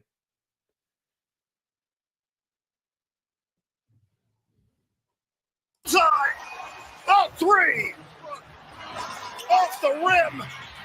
Knocked to the baseline. Controlled by Gordon. Spin. Good defense right there. Denied. Hartenstein was there. 15 seconds to go. Westbrook called for a foul. Now, from this point of the game going forward, some of y'all need to be investigating the OKC Thunder, because I think they switched Mike Daigneault for JJ Redick, because this is where they proceeded. This is where he proceeded to play like, this is where he proceeded to coach like a rookie coach. I want y'all to watch this. And I was questioning it in my head. I'm like, what the hell is they doing? Watch this. This is where the OKC coach has a sudden transformation into being JJ Redick. Check this out. 15.9 on the clock. SGA's got 30 points. Tack on another. Obviously, a 2-ball. Now they're up. Remember, they're up 3. Think about this, y'all. They're up 3. Okay. The only thing when you have the lead in a basketball game, all you need to do is for the time to run out.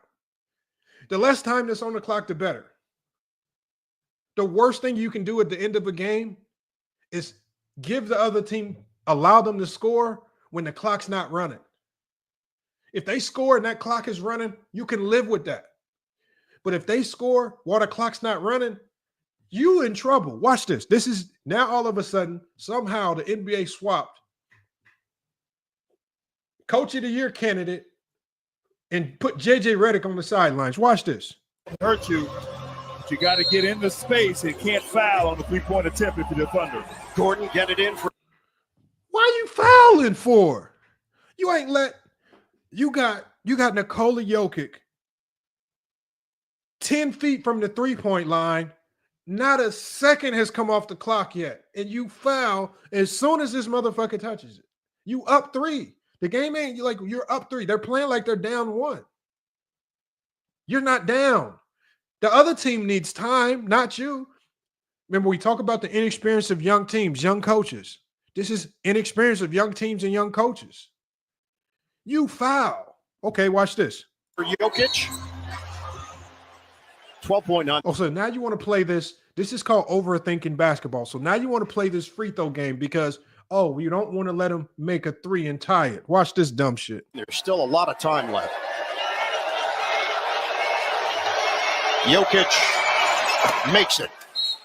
1-point game, timeout. So it'll be Caruso with his team up by 1. Caruso looking, get it in. Gilgeous-Alexander. Great action right here. Force Christian Braun to chase over. If he chases over, you just rim run and you got a wide open dunk. Okay, now we have a chance to repeat. We're back up 3. We're literally in the same situation, right? But this time, Denver's not getting it side out. Denver's getting it. They have to get the full length up the court. Check this out. So it's not even side out. Watch this. Breaks free for the jam. 3-point game, no timeouts remaining for Denver. And Jokic is on the bench. 11 seconds to go. Brown. Why are you fouling for? Gets it in for Gordon, and he's fouled with 10.6. You make him waste at least 2 to 3 seconds just getting it across half before you have to foul. Once again, you're sending him to the free throw line to potentially get free points, and the clock is not running because you think about it like this. Let's say if Aaron Gordon flies down the court, drives all the way in and makes the layup, and they're still down 1. But he didn't ran like 5-6 seconds off the clock in the process of doing that. So watch this. So now they got 10 seconds on the clock. So now all they're doing is playing the free throw game. The problem with playing the free throw game, y'all, is you also have to make your free throws too. Watch this. And that's where experience starts to kick in.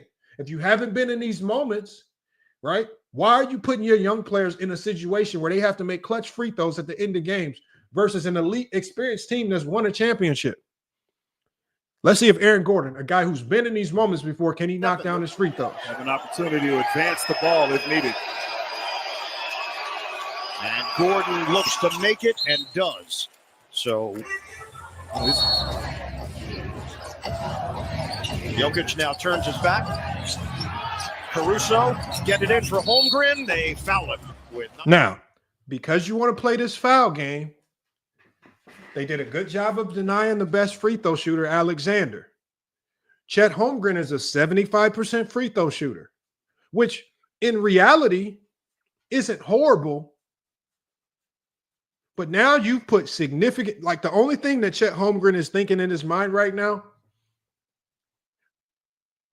the only thing he's thinking right now is, I have to make one. So he's already stressing his mind right now because now there's pressure. These ain't the same free throws when you up 3, 4, or 5 points. This is a much different free throw. And what they've done is you've left a lot of time on the clock. So he's also thinking, damn, they got 10 seconds. If I miss this one or two, if I miss that second free throw, especially, these motherfuckers are flying up the court with 9 seconds because you kept fouling too early. But look what happens. And this is where youth and experience, this is what I remember we were talking about this dumb net rating stuff versus experience. One of the reasons why young teams don't win championships, Chet Holmgren, a young player, extremely talented player. One of the primary reasons why the OKC Thunder have a high net rating. What does the net rating, how does that help them in clutch moments like this? Let's find out. 9.5 on the clock.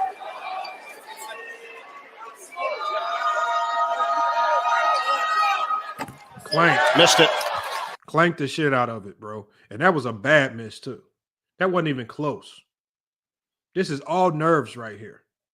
That motherfucker sitting on that free throw. Now he missed the first one. Now he really nervous. He nervous than a motherfucker right now because he a young player. They don't have experience. They've never been in these moments. Because what do they typically rely on? They rely on Gilgeous-Alexander bailing their ass out. They've been relying on Alexander to bail them out. Now, Chet, you got to bail them out now, Chet. Can Chet bail them out? Doors. Second one for Holmgren. Clank. Now, you're still up 1. You fucked up. You missed both free throws. When you clank that shot, y'all, look at the inexperience of OKC. Everybody and their mama need to be sprint. They should not even be thinking about trying to box out. Everybody and their mama need to be sprinting back. Get your ass back. We done fucked up. We fucked up and start fouling too early. We fucked up and missed 2 free throws. Now, remember what I said when they treat this shit like a regular season game. Now you're not thinking. You fuck up, really, everybody screws up on the basketball court. Everybody misses free throws. You can undo all mistakes with effort and energy. Just sprint back. Just get back. You don't have to fight anybody. You don't have to sit here and try to box out. Like look at Caruso sitting here fighting with Aaron Gordon. You don't need to be fighting with Aaron Gordon right now. Just get the hell back. Even Gilgeous-Alexander. Does Gilgeous-Alexander sprint back? No, he creeps up. Why are all y'all creeping up? Now let's see how this lack of attention, this lack of focus, this approach like it's a regular season game. Look at how the experience, because remember, Denver has no timeouts. Also, you also got to know that this is a team with no timeouts. So you really can't go creeping up. Your whole focus needs to be on everybody get back. It rims out. Brown grabs it. OKC has 3 players in the backcourt where Gilgeous-Alexander was already standing in the backcourt while they were shooting free throws. This team got 3 players in the backcourt. Okay. Let's see what happens. Okay. Westbrook has the ball. 7 seconds left. Chet Holmgren, why the hell are you collapsing on Westbrook? Why are you collapsing on Westbrook? Not only did OKC not get back, Steve, I'm going to drop the link here in a minute. Not only did none of y'all idiots get back, y'all all tried to pursue the rebound off of Chet's choking at the free throw line. Nobody gets back in transition, and then what the hell do you give up? Oh, and remember, to these Jordan fan old heads, this is a bad shot, a 3 in transition. A lot of these old heads are going to say that Aaron Gordon should have drove on the 7-4 Chet Holmgren to try to score the layup. No, Chet is, first of all, in a late game situation, it completely traditional basketball tactics are in the garbage can. This is not the 90s where the guy that you kicking it out to the three-point line is a 17% three-point shooter. No. What you now have to do, because you've completely screwed up, is you now have to play percentages. Chet Holmgren is back. He cannot play help right now because you only can help when you have all 5 guys back and somebody can help you. There's a drill that we do in practice, y'all. If you've hooped, you'll know what I'm talking about. It's called 3-on-2, 2-on-1. Right? If you look right here, essentially the 3 is going to be Christian Braun, who did the he did the advanced pass to Russell Westbrook. You have Aaron Gordon on the wing, and you have Russell Westbrook. This is essentially 3-on-2. Braun advances it, Russ attacks, makes 2 commit to the ball. What's the golden rule in basketball? When 2 people commit to you, you immediately pass. This is why you don't send 2 to the ball. Make Russ beat you one-on-one. You don't need 2 players to stop Russell Westbrook. Make Russ beat you one-on-one. Westbrook, 5 seconds. They're down by Wide 1. open 3. Gordon, got it. Get your ass up out of here. Aaron Gordon with a deep shot. Williams, 3-quarter. I don't know why y'all say stop. Why are you saying stop, Tyson? Help principles typically only make sense when you're using all 5 guys. Those help principles are different in transition when nobody gets back. You cannot go help on the, you cannot go help on the paint when the guy is already well guarded. You're giving up a wide open 3 to a guy that's shooting 38% from the 3-point line.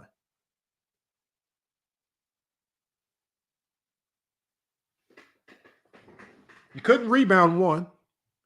Kept fouling too early, gave Denver too much time.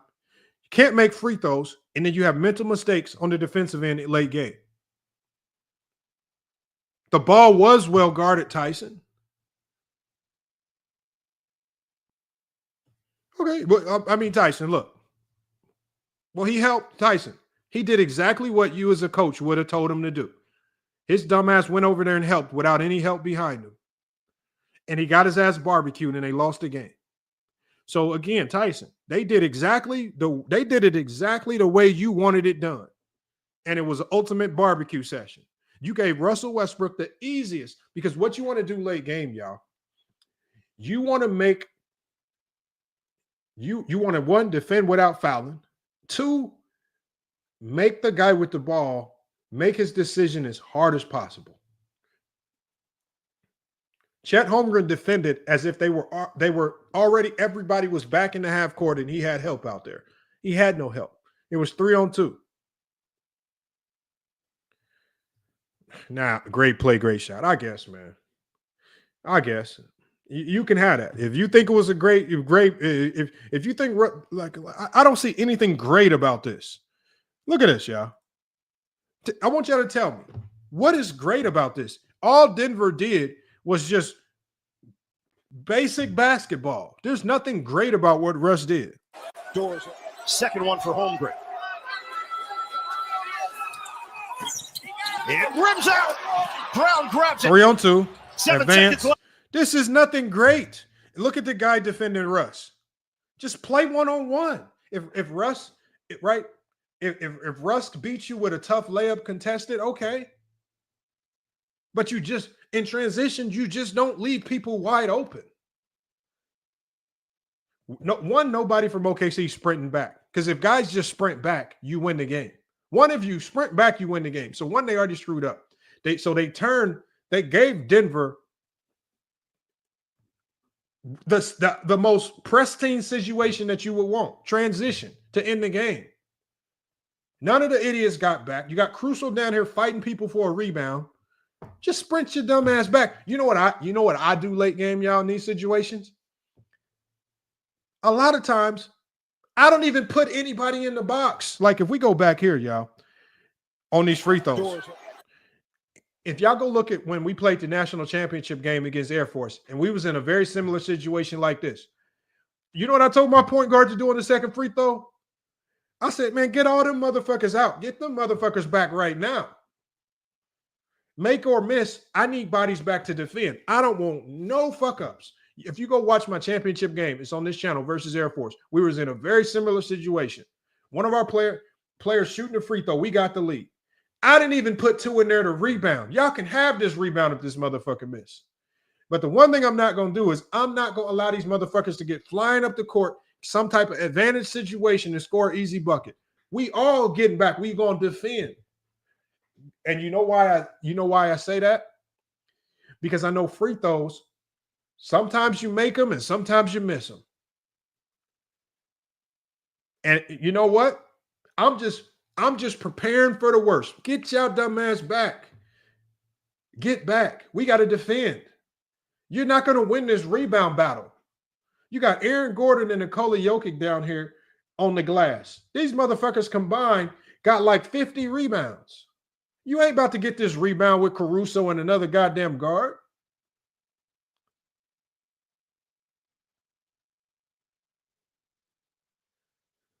And transition defense and your transition defensive principles are far different from half-court defensive principles.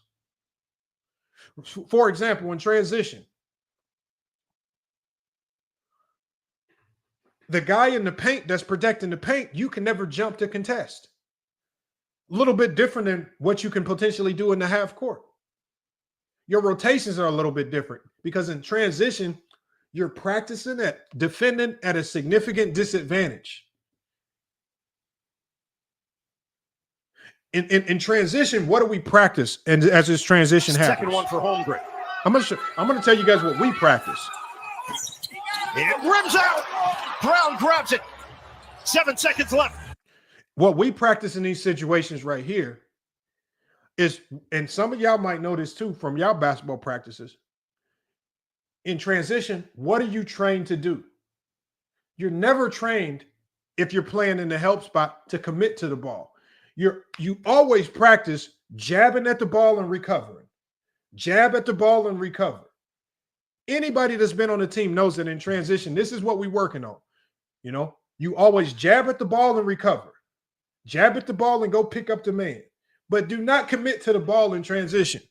Westbrook, 5 seconds. They're down. Barbecue session. Gordon, got it. And take your dumb ass out of here. Aaron Gordon with a deep shot.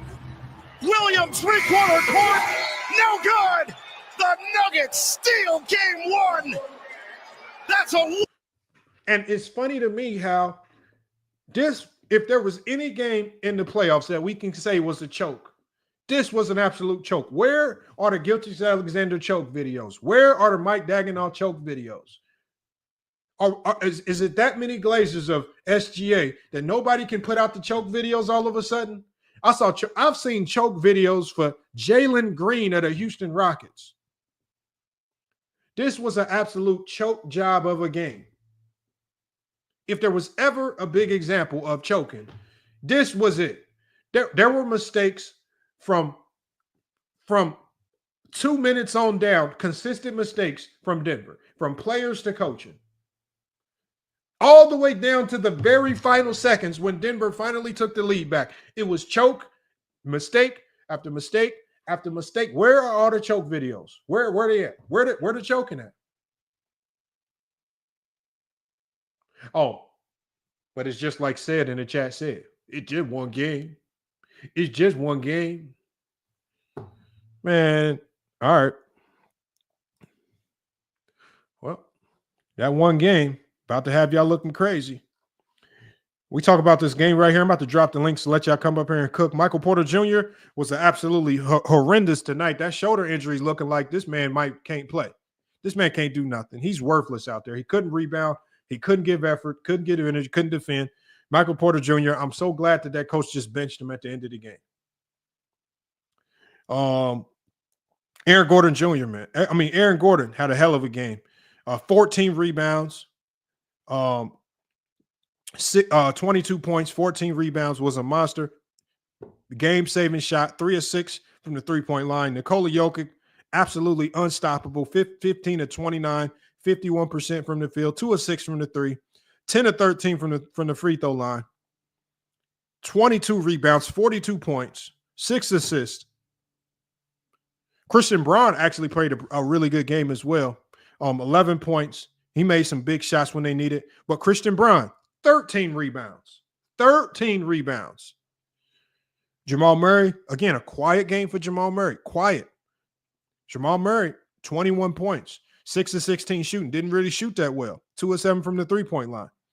And Russell Westbrook, 18 points. It goes back to OKC, where he's most comfortable playing. 18 points. Very solid game for Russell Westbrook on 53% shooting from the field. And Peyton Watson came in, and even though he didn't do much, he only played 14 minutes, this man had a huge three late in the game that really kept Denver's momentum going. He only had 3 points, but, man, his defense, his energy coming off that bench was huge.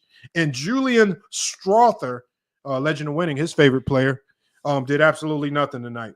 2 points for the game. It had no real impact. Julian Strawther, man, legend of winning's favorite player, says he's the defensive juggernaut for this team. But Denver Nugget, man, they go in.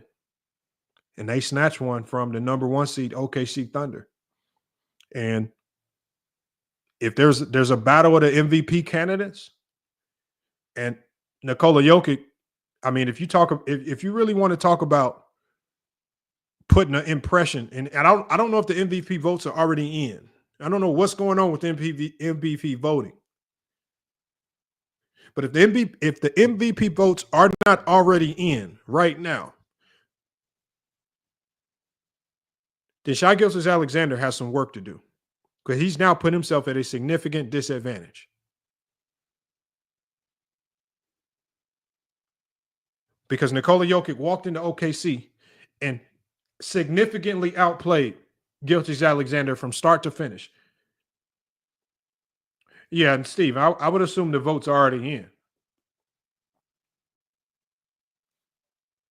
No, but what I'm saying, Whitebeard Pirates, is that if the votes were not already in, it would be impossible for you to tell me that a performance like this would not sway your vote. We could say it's a regular season award, but there are this is not Chat GPT voting.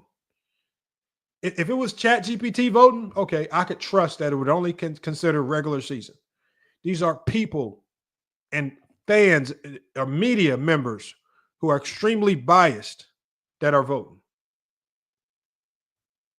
People like Stephen A. Smith vote. But y'all want to tell me that y'all want to think that these guys strictly go off of regular season? I don't believe it. I don't believe it at all. Let me drop the link, get y'all here to cook. Appreciate y'all sticking around. Make sure, man, Super Chat is at the top, pinned to the top of the comment section. Hit that Super Chat link to support the channel, or you can hit the Cash App. It's in the stream right there, the Cash App or the PayPal. Make sure y'all hit that to support the channel. If you do, my apologies if I miss any of your messages. Salute to OG in the PayPal. OG in the PayPal with a PayPal donation. Says, you are right. OKC choked this game away. Salute to OG in the PayPal coming through to support the channel. And you are right. They definitely choked this game away.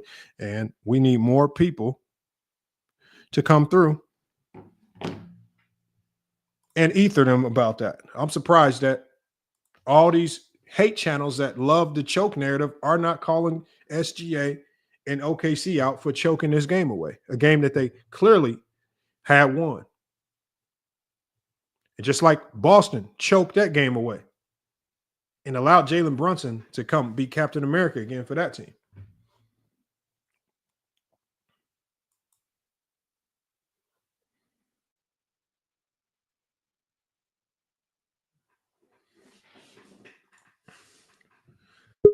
Pick and Pop says Vegas hurting folks. Y'all out doing bad in the gambling streets. Facts. No, not me. Pop, I'm telling you, I think I found man, I've been killing Prize Picks as of late. With the baseball props, with the MLB props. They killing them with the MLB props. I ain't gonna lie. I might have to do a few today. It might be a little too late. I might have to wait till tomorrow, but yeah, I think the MLB props might be the plug right there. NBA and the NBA is too up and down. 900. That's a good come up right there, Max. Make sure you hit the cash app to support the channel, Max, and you're gonna have a big win like that, man. We got some guys up here, man. Steve, what's good? I saw you in the chat. You said you wanted to cook on this. What you got? Hi, man. How are you? So I didn't watch the Denver game. I have to be honest, it was too late for me, so I just watched the first half. And I have to say, Celtics sucks last night. They sucks. They keep the same game plan all the time. They keep shooting three, even if they are not doing well. I think they beat the record for most three-point shot not made during a playoff game. Like they miss like 45 3-point shot, 40, maybe more. I don't know, maybe 50. I don't remember, but they got the new record. So the Matsula offense really sucks. I hate the Matsula offense. I understand it works, but when it doesn't work because you have poor shooting percentage, the game become horrible. And I'm very happy for New York. I have to say, I prefer last season team. I mean, 2024 Knicks were much better. Maybe they got less talent, but they were much better as a team. And if it was not for Cat, it will be much easier for. I mean, if what you got on the Denver game, Steve? On the Denver game, I have to say I didn't watch the second half. I have to be honest, but I watched the last. Okay, the only thing that I was surprised because I rewatched the last 5 minutes of the game. I didn't watch the entire game, but I will watch back the game. At least I was just surprised that they didn't attack the basketball during the fast break in the last possession of the game. I was surprised that they looked for a 3-point shot for Aaron Gordon. But either way, they got. What do you mean you're surprised? What do you mean by that? I don't get that. Because they still have time to attack the basket, and they were 2 against 2. So I was surprised that they looked for a 3-point shot instead of try to attack the basketball because they were losing by 1 point at that point. Here we go. Hold on. I'm not saying that it's a bad choice to take. No, Steve. I want you to think about this. It's 9 seconds on the clock. When you cross half court, you got about 6 seconds. And when you're coming down, you're saying that you're surprised that they took the first open shot that they got? Yeah, because I was thinking, okay, they will probably attack the basket. Yes. They did. And OKC put 2 to the ball. Man, but they left 3 seconds on the clock. With no timeouts. OKC had 0 timeouts. Oh, God. Yeah, but 3 seconds on the clock with 0 timeouts. I'm taking that any day of the week. Man, I'm not saying that it was a bad shot. I'm saying that I was expecting, especially from Westbrook, to attack the basket. Because he did. Man, it's just look for the. But it's not a bad. I'm not saying it's bad. That is bad. I'm saying that. Well, I was Do you thinking think that Westbrook passes that up if let's say the defender falls and Chet doesn't help? You think Westbrook just passes that open layup? He's definitely going to attack the basket if that. He reacted to the defense. The defense reacted to He Russ. made the best basketball play. Is that something? Russ hit the wide open man. And when you have 6 seconds on the shot clock, you don't think about these things. You swing the goddamn ball and shoot the motherfucking open shot. Unless you're trying to get jumped to beat up in the locker room or something, then you swing the goddamn ball. Man, it's still okay. But if I go to the basket, I can't even get a foul. Over 2 niggas and Chet Holmgren, who was one of the best shot blockers in the league. It was 2 against 2. If I go to the basket, it was not 2-on-2. The Denver Nuggets 2-on-1. turned it into 2-on-1 when Chet committed to helping off to go double on Russ. Yeah, man. So it Now it's 2-on-1, and nobody else got back. Well, I'm more surprised that OKC didn't send nobody back. Like, how is that? To me, that's the most surprising thing of it all. Yeah, they was back up. They didn't cover when they missed the second free throw shot, and I was surprised about that. I mean, did they have any foul to spend? Okay, man. I got what you said. Hold on. First of all, right here, they didn't have any more fouls to give because we just watched that last week. They were fouling. They were sending Denver to the free throw line. So again, we know that they didn't have any more fouls to get. They ran out of timeouts, so they don't have timeouts. It don't matter when they score. All you got to do is just score. Chet choked and missed the 2 free throws. You score. I don't care if they found the way to score in 1 second and it's 8 seconds on the clock. I don't think the game was lost right there. What you mean you don't think the game was lost? The game was lost when Shai went for the dunk. He could have took some more time off the clock. Man, what are y'all talking about, man? Go back to when Shai had the ball and he went in for the dunk. Lamont, put it back on the screen, bro. I can't believe this. No, you go It's get the 12 bucket. seconds or 10 seconds on the clock. No, they up by 1. They gonna foul him. He has to run more time off the clock. He has the ball in his hand. There was nobody around him once he spent off old boy and went in for the dunk. There was nobody there. You scored, George, and you forced them to run time off the clock, bringing the ball up the court. But you up by 1, Lamont. Listen to what I'm saying, George. When you score, you put yourself up 3. When they inbounded the ball, all you have to do is let Aaron Gordon push the ball over the half court line. He'll waste 3 seconds doing that. Then That's what I'm saying, Lamont. If you go back and watch what Shai did, he could have ran more time off the clock and got fouled. Bro, when you start to do dumb shit like that, that's when you That's not turn the dumb. ball. George, that is stupid. How? Because you go get the free points. It was what they did after the bucket that was even dumber. Would you please pull it back up and take a look at it? I don't understand why you can't see that. Lamont, put it back on the Lamont, screen. you're not gonna convince them, man. You're not gonna change their minds. Look at the play. I really hope that some of y'all get coaching jobs. No, Lamont, that ain't got nothing. Just look at the find play. yourselves coaching against me. I really hope that, man, because man, I'm about to get some great stuff. You hold on, wait a minute. Y'all want to laugh? Y'all like to laugh and giggle, but the man just said because it's a dumb decision. We all laughing at you, man. Let's watch the man just said that the best free throw shooter is Shai, right? Obviously. So Shai had the ball in his hand with under 10 seconds and drove to the basket where nobody was there, and they were up by 1. So if he would have just dribbled around, he would have ran more time off, and they would have fouled him. They would have fouled him to stop the clock. Stop it, bro. Go back and pull it up. Hey, Lamont, just play the tape for him so we can make George look like a fool, let's go please. to the film. No, man, it's not wrong. You can run the clock out if you are less than 24 seconds. It makes sense. Fuck that. Film and numbers don't Film and numbers you don't look for the score in that situation. You look for them you basically burn that They're clock. going to foul him to stop the clock. You force them to make a foul anyway. So man, go back, Lamont. Just put it up. I'm trying to find it now. I understand. The last 10 seconds when Shai got the ball. Man, when he went in for the dunk. I know, George, man. I got it, George. I'm putting it up now. George is about to make himself look like a fool. But pull it up. Let's pull it up. Let's see what George sees. Let's just do that. George, narrate this for us. Okay, I can barely see it, but why Shai with the ball as he spinned off and go for the dunk? Who's around him? Okay, George.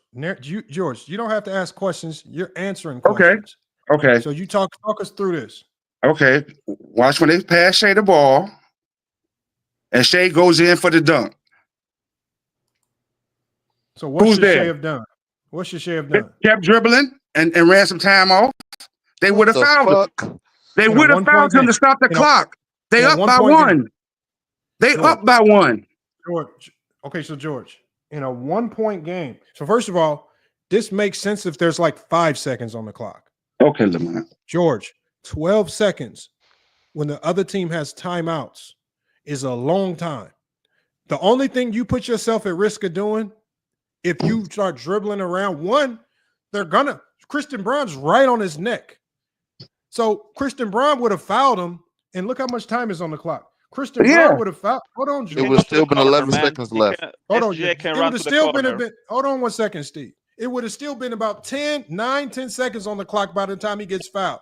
Like, they're not dumb. Even if the only thing you put yourself at risk of doing from that point forward is potentially not guaranteeing yourself 2 points. Now, no, this is where they followed up, because you always take the free points. This is the stupidity that follows, because now when you're up, the only thing you need them to do is you need to have the other team waste time trying to score. Watch this. This is where the OKC coach and the OKC Thunder were completely dumb, because time is on your side when you're up 3 points. Look, watch. No timeouts remaining for Denver.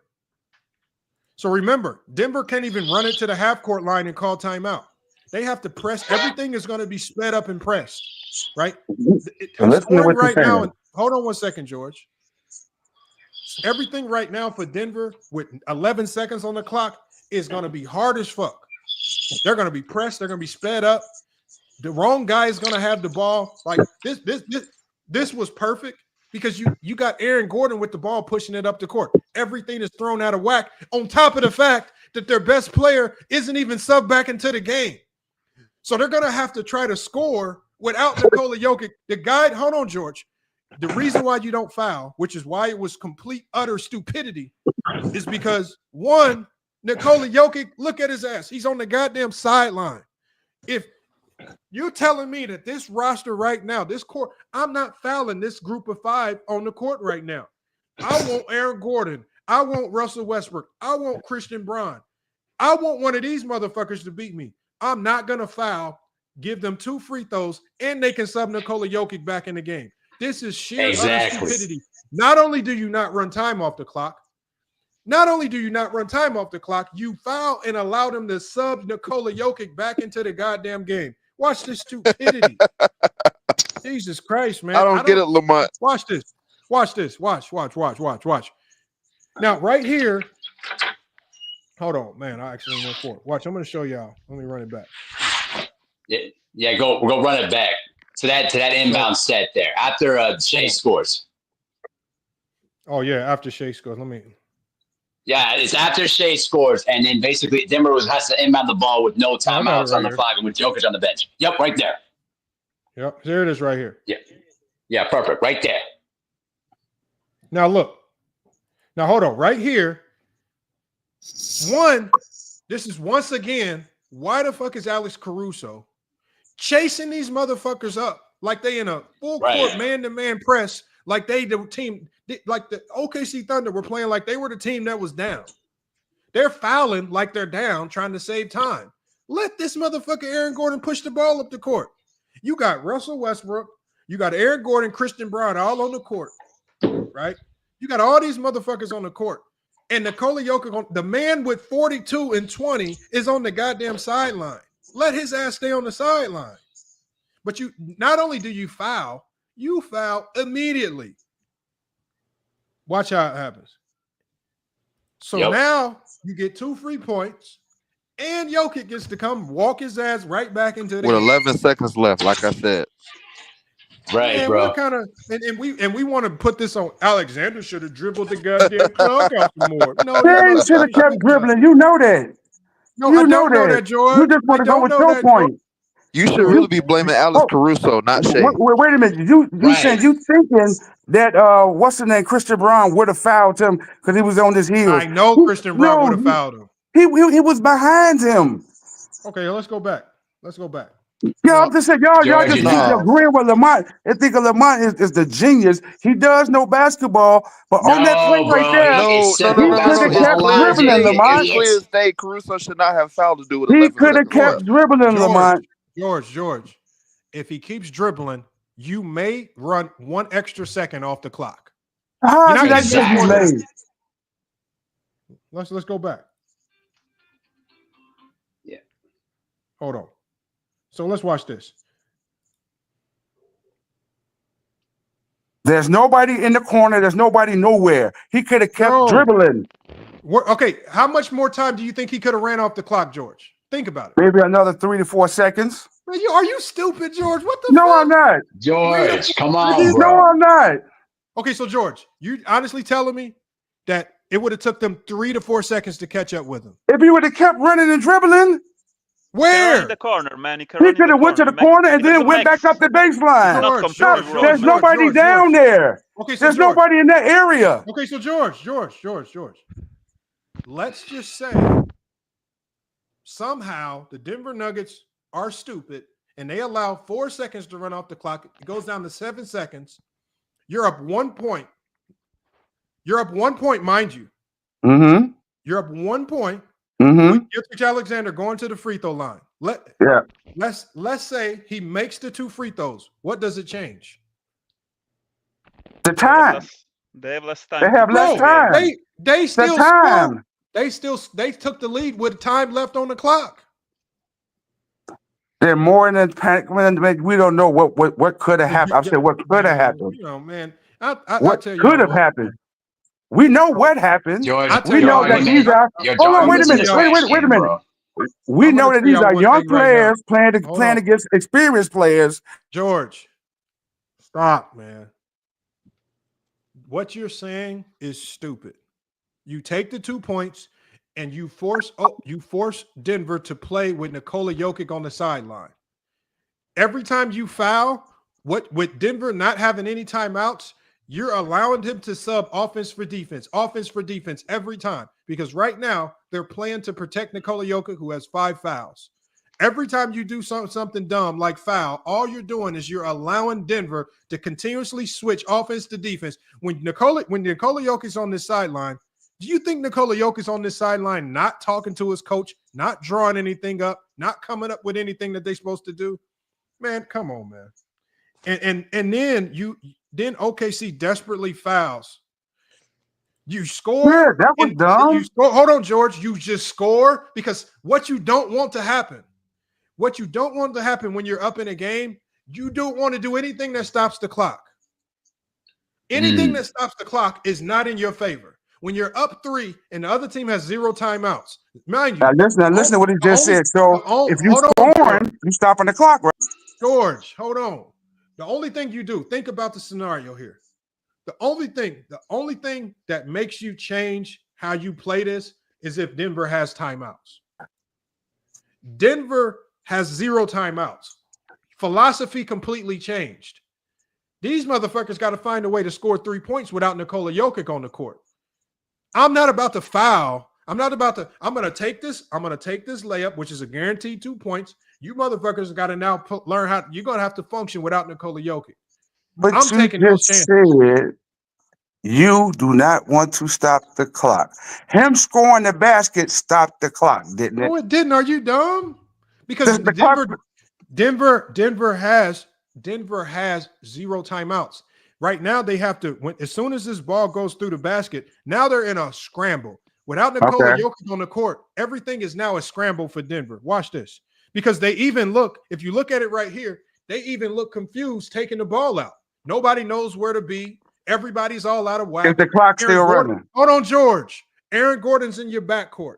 Everything's a mad, mixed up scramble. All OKC has to do right now, just get your ass back on defense. They have to score 3 points without Nikola Jokic on the court, their best player.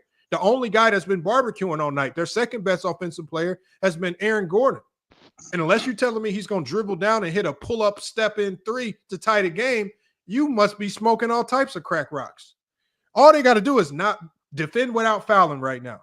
Get your ass back, defend without fouling. Make them be the motherfuckers that run timeout. Even if they miss and get an offensive rebound, they're running time. Watch what happens. Yeah, look at Bron. Look at how confused Denver looks right now. Yep. Look at him. Is the clock running? Is the clock running? Why is Alex Caruso even committing a foul in that situation when you're up by 3 points? Basketball. This is not college basketball where the clock keeps running when you take the ball. Every change of possession in the NBA, the clock stops. So that's what I'm saying. What I'm saying right here, George, is I don't care if Gilgeous-Alexander runs to that corner. Remember, they're only up 1.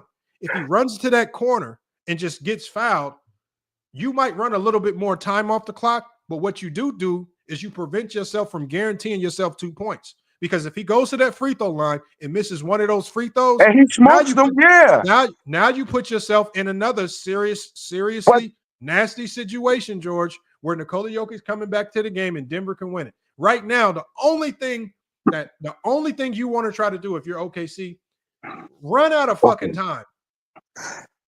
You keep saying run out of time, and the man, if he had kept the ball, the time would have kept going. The time wouldn't have kept going because you're what you're saying, George, is you're talking from the perspective of complete and utter stupidity. If we were talking about a young team that didn't know what they were doing, of course, maybe, but we're talking about the Denver Nuggets who know what the fuck they're doing. If Gilgeous-Alexander passes up the wide open layup, this is what would have happened, y'all. If Gilgeous-Alexander passes that wide open layup, goes to the free throw line, misses the free throw, Denver comes down and wins the game, you guys would have fucking killed him. Y'all would have called him Ben Simmons for passing up the wide open layup.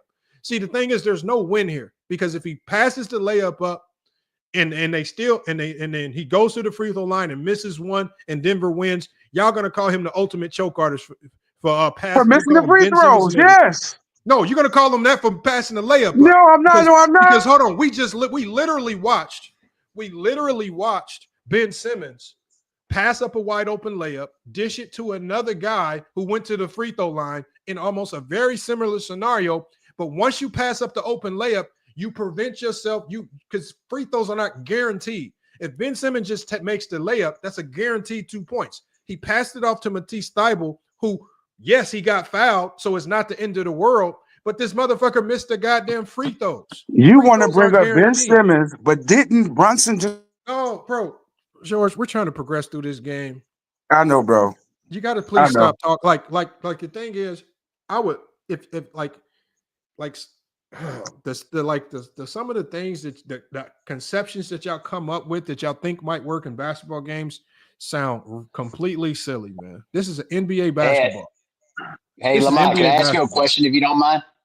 And the fact that y'all can't not clearly point out that this was not on SGA. SGA was right for scoring. This was not on SGA. This was on coaching. 2 times you had opportunity to force Denver to use the clock to score because the way George is talking, he's almost talking as if Denver's guaranteed 2 points. You take the guaranteed points and you make them run clock trying to score. There's only 10 seconds on the clock. They're the ones that have to score 3 without Nikola Jokic on the court. They have no timeouts. I was just about to point that out. They're not going to know what to do. I get your point. And that possession would have ended up with Russ or Aaron Gordon chucking up a 3, trying to tie the game. And I'm living with that. Okay, go back. You say if he misses 2 free throws, right? They have to get the rebound with no times out and get up the court.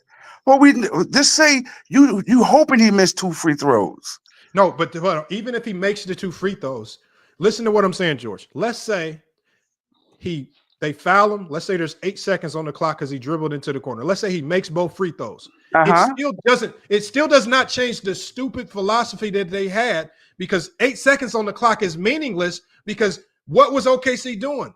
They were still fouling as soon as somebody from Denver got the ball on the inbound. So the only thing that would have happened if he would have made 2 free throws is there would have been 8 seconds on the clock. They would have fouled Aaron Gordon on the inbound immediately. He would still be shooting these same 2 free throws. But then they get the ball back, right? Hold on. And okay, so we no matter what you say, we would still be in the same exact situation because they were still fouling Denver as soon as they got the ball inbound. So let's go right here. So no matter how you play it, we are still at this situation right here because OKC was committed to fouling as soon as Denver touched the ball, and they were not forcing Denver to run time off the clock. You're telling me that you want OKC to do all this running the time off the clock. They didn't even allow Denver time. They didn't even make Denver run time off the clock, just bringing the ball up the court. So look, we're still in the same situation, right? So let's go into our minds, y'all. Let's take 2 imaginary seconds off the shot clock, and let's see if that changes anything, all right? 2, you got to take more. No, you can't. That's what I'm saying. No, George, this is NBA players. They are not retarded. Okay. It don't take no 4 seconds to foul a guy. It takes 1-2 seconds to foul a guy. They had to catch him first, Lamar. George, I'm right now we're just conceding to the stupidity and we're giving you that we're thinking. No, I'm saying we're conceding to this logic that Gilgeous-Alexander decided to dribble into the corner, which will waste only another 1 or 2 seconds. He gets fouled. He makes both free throws. They inbound the ball to Aaron Gordon. Aaron Gordon is back at the free throw line. The only thing that we're doing is we're imagining is the clock being at 8.7 instead of 10.7. 4 to 5 seconds to foul a guy. What do you think? This guy's a complete retard? Like you out there chasing him or something? Okay, just like you're saying. Hold on, George. George. Let's play it out in our heads. Okay. We're going to play it out in our heads, and it's 8.7 instead of 10.7. So we're going to time. Hold on, George. Hold on. Bro, it's not that hard. It's just 2 seconds. Okay. All right. So let's play it out.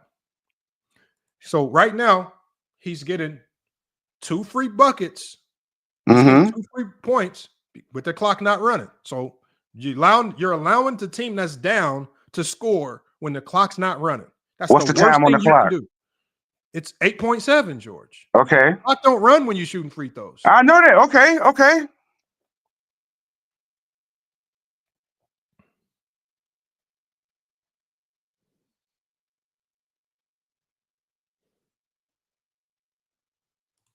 Okay, so they're in ultimate deny mode. They got 2 on Gilgeous-Alexander. They're forcing OKC to make someone else beat them. Oh, hold on. Let me go back. I don't know how I keep hitting that. I can't see this. I'm on my phone.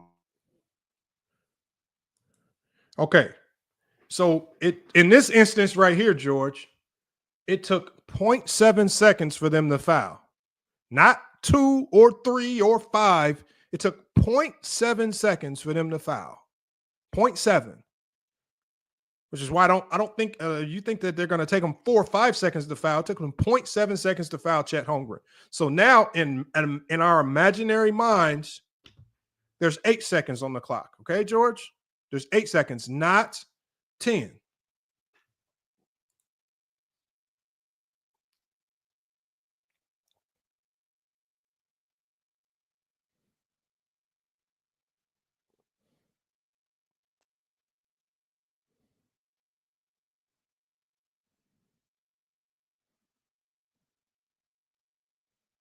Count. Bro, I just got to look at the clock when he scores, idiot. Okay, hold on. So if we go off the clock that we have, the bucket that Aaron Gordon scores, he scores it with 3 seconds remaining on the clock. That means if we take the 2 seconds off that Shai would have wasted dribbling to the corner, that just leaves OKC with 1 second to try to score. I don't know what level of basketball y'all think this is. Because there have been more seconds than that. You put the 2. George. Only reason why I said 2 seconds is because 2 seconds in the NBA basketball, that's all you need if you decide to pass up an open layup for somebody to foul you. If you think that Shai, I don't think you know how long 4 or 5 seconds is, but if you think it would have took 4 seconds for somebody to foul Gilgeous-Alexander, if he passes up a wide open layup, then you just smoking all types of crack rocks. There's nobody around him. Okay, George, there was. Christian Brown was chasing him. Do you think he was just going to stop and not do anything? Lamont, they left SGA score. Come on. They left SGA score. Come on, Please. man. That's crazy, bro. Oh, my God. All right. You think they missed SGA when he scored when he went to the basket? God, you think they missed it? Lamont, you're not gonna change their minds, bro. Y'all you're not gonna change their minds. Thank you, Eminem and ATL. 4 seconds in basketball. Exactly, bro. I've been seeing motherfuckers dribble up the whole. Yeah. I've seen motherfuckers. I watched Tyus Edney with 4 seconds on the clock take it coast to coast and score a goddamn layup. Brown was not even walking. Was not even walking. Y'all think this is? I think y'all gotta stop. Y'all got to stop thinking that this is y'all 5-year-olds playing. No, it's not, Lamont. George, it don't take nothing. Hey, Lamont, let me give you a guy. Hold on one second, Mark. All I'm saying is, if y'all think that SGA could have ran to that corner, because first of all, he would have been absolutely stupid to passing up to 2 points, right? Because 2 points, when you look at the situation, if you score 2 points, you're up 3. and now Denver has to score with Nikola Jokic on the bench, I'm taking that scenario all day, every day. Right? So why you fight? Up 3. Why you Hold on. Listen to what I'm saying, Steve. Up 3 with Nikola Jokic on the bench. Who's your primary threat? What would have happened, Lamont? Like, for example, no, I'm asking you, George. They would have tied the game. Hold on, George. What would have happened, Lamont? Answer this question, George. Answer this question. If you're up 3, uh-huh, Nikola Jokic stuck on the bench. Denver has no timeouts. And you still got a foul to give. Listen to what I'm saying, George. Listen to the full question before you stop going into these weird rants that have absolutely nothing to do with real basketball. You're up 3. Nikola Jokic's on the bench. Who are you so desperately worried about making a 3 that you have to immediately foul as soon as Aaron Gordon gets the ball in?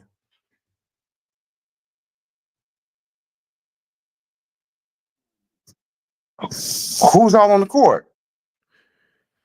All right, let's go back and look. You have Russell Westbrook. I'm fouling him. You can't just foul anybody. You can only foul the guy with the ball. You said once you get the ball in. George, listen. Hold on, George. If you foul somebody who doesn't have the ball, that's a different type of violation where you give the other team a free throw and the ball back. You said once you got the ball in, hold on, George. You cannot do an off-ball foul because an off-ball foul is going to hurt you even more. So an off-ball foul. Hold on, George. Listen to what I'm saying. You can only foul the guy with the ball. Right? Yeah. So right now, what I'm saying is think about the scenario, George. You're up 3, 10 seconds or 11 seconds on the clock, and Denver is stuck in a situation where they cannot sub Nikola Jokic back in. Who are you so desperately worried about on Denver of making a clutch 3 that you have to desperately foul without taking any time off the clock? You have to desperately immediately foul and send them to the free throw line. That'd be Murray. You said who are you so worried about? It would be Murray. Am I correct? So you foul without them taking any time off the clock because you're that worried about Murray, who is shooting 2 of 7 from the 3-point line. Doesn't matter. He doesn't even have the ball.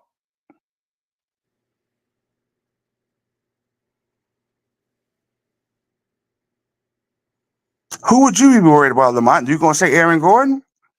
Because he made the shot? George, I'm asking you this question because you seem to be in alignment with this concept of them recklessly and wildly fouling for absolutely no reason when they have the lead. I came up with the concept that Shai could have dribbled some more time off the clock. We've conceded to that. And you only gave up 2 seconds. Hold on, George. Okay, George, we've moved past that. Is that a concept? Is it a great concept? Probably not. But is it a concept? Yes. But what we're talking about now, George, is the stupidity in fouling Denver. Yes, it was stupid. Okay, so what we're talking about is, because even in your scenario, George, it still results in OKC fouling, allowing Denver to shoot free throws, not taking time off the clock, and it's still the same scenario, just with 1 or 2 less seconds.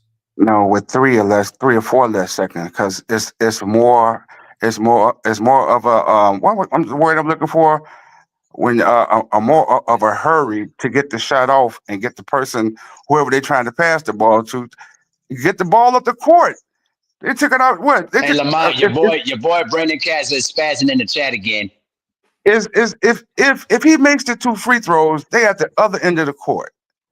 They have to get the ball up the court. What are you talking about? What we talking about? Okay, you going by when they inbound the ball after he dunks the ball at the. I guess Chet. No, George. Hold on, wait. You're talking about after Chet blows the 2 free throws, right? No, after Chet blows the 2 free throws, they've already screwed up. They've already screwed up because they've done. This is what you don't. What did I say before I even talked about this segment? I said the nightmare scenario for a team that is up at the end of a game is giving the team that's down, allowing them to score when the clock's not running. That is the absolute worst thing that you can allow. Anytime you start foul early and you allow them to get if you allow them to get free points. You don't shit my basketball. Get your bitch ass out. You don't peck a Whoa. word. You don't shit my basketball. What's going on? Your boy is spazzing in the chat. Who's spazzing? I hope that Willie nigga, a few other people too. Here, I'll drop the link for him. Please, I want Willie to come up here. Right. Well, really don't know nothing. Willie is the king of saying an absolute boatload of absolute nothing. Yeah, ignore Willie is still talking. Willie, bro. Willie is in the chat talking about Laker fans. Willie is a guy. Willie is in the chat talking about Laker fans. And I think he don't even know how to stay locked in on this game. Lamont, I think that I'm talking about. Brandon Cass is basically saying dumb stuff in the chat right now. Bring him up here so we can hear his bullshit again. Wasn't he agreeing with Lamont? Hold on. No, he wasn't. Bring him up. And watch him BS everything. I don't even see what Brandon is saying. He said OKC was right to foul, but they should have. Hold on, Brandon. I said the worst thing that you can do. First of all, there's two philosophies here. There are some coaches that do not believe in fouling. And if you're up 3, there's some coaches that say you're gonna have to make this motherfucking 3. But we're not about to sit here and because I'm a believer in I trust my defense. Denver, like if you think about it, OKC's bread and butter all year has been what? Being the best defensive team in the league. Why don't you let the best defensive team in the league, if they are the best defensive team in the league, go out there and be the best defensive team in the league? You fouling early, giving Denver free points when the clock is not running is basically you saying, I don't trust my team, which has been the best defensive team in the league. What's the fucking point? What's the point of having this great defense if you're not going to utilize it in game and you're going to do like a team that can't defend, like the Lakers? Okay, I get it if you do something stupid like that because you got Reeves and Luka out there. But this is the best defensive team in the league, and you're running around scrambling and fouling, not taking no time off the clock as if you can't defend. Right. That's stupid to me. That is dumb to me. See, hang on. Hey, Lamont, let me say this too. My issue with this fouling situation is that you're up by 3 points, but why would you decide to foul? If you have the best defense, you would take the chance. If they take a tough contested 3 with no Jokic on the floor, I can live with that. But here's my question, though. Let me ask you a question real quick. Oh, but Henny Hardaway. Okay. I don't even mind the foul. I don't 1,000% mind the foul if you allow Aaron Gordon at least to push it up past the half court line. But when you don't even allow, when you just foul him, you literally fouling him as soon, like when they fouled Jokic that first time, they didn't allow no time to run off the clock. They just fouled Jokic. When Aaron Gordon touched the ball off the inbound, they allowed no time to run off the clock. They just fouled him. Every time you foul like that, it's advantage Denver. And all it does is if Denver makes their free throws, it's putting enormous pressure on your players to make free throws. And if that player is not SGA, as we just saw, then they're going to go to that free throw line nervous than a motherfucker. And a guy that shot 75% from the free throw line, typically, who you would at least expect to make one, went up there and choked both of them. And then even after they miss, you still have an opportunity to rectify and fix the screw up by just getting back on defense. But what do you do instead? Caruso is up there fighting for the rebound. Gilgeous-Alexander creeps up like he can go get an offensive rebound. So now you have 3 defenders in the backcourt. Bron gets the rebound. Now you're playing 3-on-2 in transition, and Russ is able to make a very simple play to beat you. Gordon knocks down a wide open 3, and now you're looking. Now you've lost home court advantage because of stupidity from the 2-minute mark on down. There is no ifs, ands, or buts. Everything that they did from 2 minutes on down was completely stupid. Especially but Lamont, you're missing a key point, which is that Denver was out of timeouts in the final 20 seconds. So the strategy and the statistics are clear on this. The statistics are clear. Fouls are timeouts. No, but let me finish my point. What I'm saying is statistically, you win games more when you foul, when you're up 3, when you let them shoot. Where's the statistic at? No. Brandon, where the hell is this statistic? I have never seen that statistic. Okay, I'll put it. It's I'll made put it up in your head. Chat. No, it's not. The numbers you don't are clear. have it. What number? I do. Lamont, there's data on this. You're wrong. What's it called? But hold on. Okay, I want to make Brandon. Just tell me what it's called. I'll look it up. Lamont, let me get my point out. All right. It's gonna be a quick point, 30 seconds. I'll do what I want. Anyways, okay. So number one, Denver was out of timeouts. So the value of fouling is much greater when a team is out of timeouts because they can't advance the ball. Number one. Number two, Oklahoma City's big mistake was they were right to foul, but they fouled way too early. They were fouling 1 second into possessions. Okay, hold on, Brandon. Let's just stop right there at the free throws. Hold on, Brandon. Let's stop at the free throws. It only makes sense to foul like that if you have fouls to give. You have zero fouls No, it makes sense to foul either way. Hold on, Brandon. Hold on. The fouls. Stop the nonsense. All the fouls do at this stage in the game, you just send Denver to the free throw line for 2 free points. The fouls don't do anything but Denver positive. Can't tie the game. Hold on. Did y'all hear? Hold on. Did y'all hear what Brandon just said? And I want y'all to hear the stupidity in this. He says if the other team don't have no timeouts, the fouling immediately is good because they can't advance the ball. Why the fuck would they need to advance the ball if they're just walking straight to the free throw line? They're just walking straight to the free throw line to shoot 2 free throws, and they're going the other way. Why does advancing the ball even mean anything? Why does it matter if you're just fouling to send them to the free throw line? What the hell does that even mean? This concept, you're thinking of another situation. You're thinking about a situation where you have fouls to give. And let's say the guy pushes up court, you make him waste 3 seconds and you foul him real quick so they have less time to operate in the half court or something like that. That is not the situation that they were in. No. They didn't have any fouls to give. Right, Lamont, you didn't hear what I said. What I said is that it made sense for Oklahoma City to foul Denver because Denver was out of timeouts. They couldn't advance the ball. What the Thunder were dumb about is they were fouling right away. They should have made Denver take 3 to 5 seconds off the clock. Denver would have had to bring the ball up to we half already court. said that, though. Right, but I never said what you said. I said I'm not saying that the Thunder were dumb I'm not saying the Thunder should have fouled right away. I'm saying they should have waited. But you're missing a couple key points. Number one, Chet should not have been on the floor. He's only a 75% foul shooter. So the Thunder knew Denver was going to foul. He should not have been on the floor. And also, the statistics are clear. They did this in Europe for years before they started doing it in the U.S. What's the statistic called? What's it called? Hold on. I'm finishing my point. When teams are up 3 and they foul, they win more than when they let teams try and tie the game. They have made up Brandon shit stat. The data is very clear that you have a better chance of winning when you foul. The reason they do that in the NBA now is they looked at the data in Europe, and in Europe they always foul when they're up 3, and teams win more that way. They win more. Yeah, man, I agree. It's something stupid that they always did in America just because it's cultural. They say, okay, let them score. It's bullshit, man. You have to foul when you are up 3. And I still believe that they should try to run the clock more and start to trade the free throws instead of go to the basket. Is that something that they do in the EuroLeague? As I said, Chet is only a 75% foul shooter. The Thunder should have had 5 guards on the floor who all shoot 80% or better from the line. And Mark Daigneault has only been in the playoffs once. He fucked up the end of the game. But the main reason the Thunder lost this game is they played the wrong lineup. Brandon, 1 point to 1 point to 1 point. Brandon, stop right there so we can address what you said. Because you can't just say stuff and move on to the next point as if it can't be rebutted. The reason why you need Chet on the floor. Can't be rebutted. Okay, so hold on.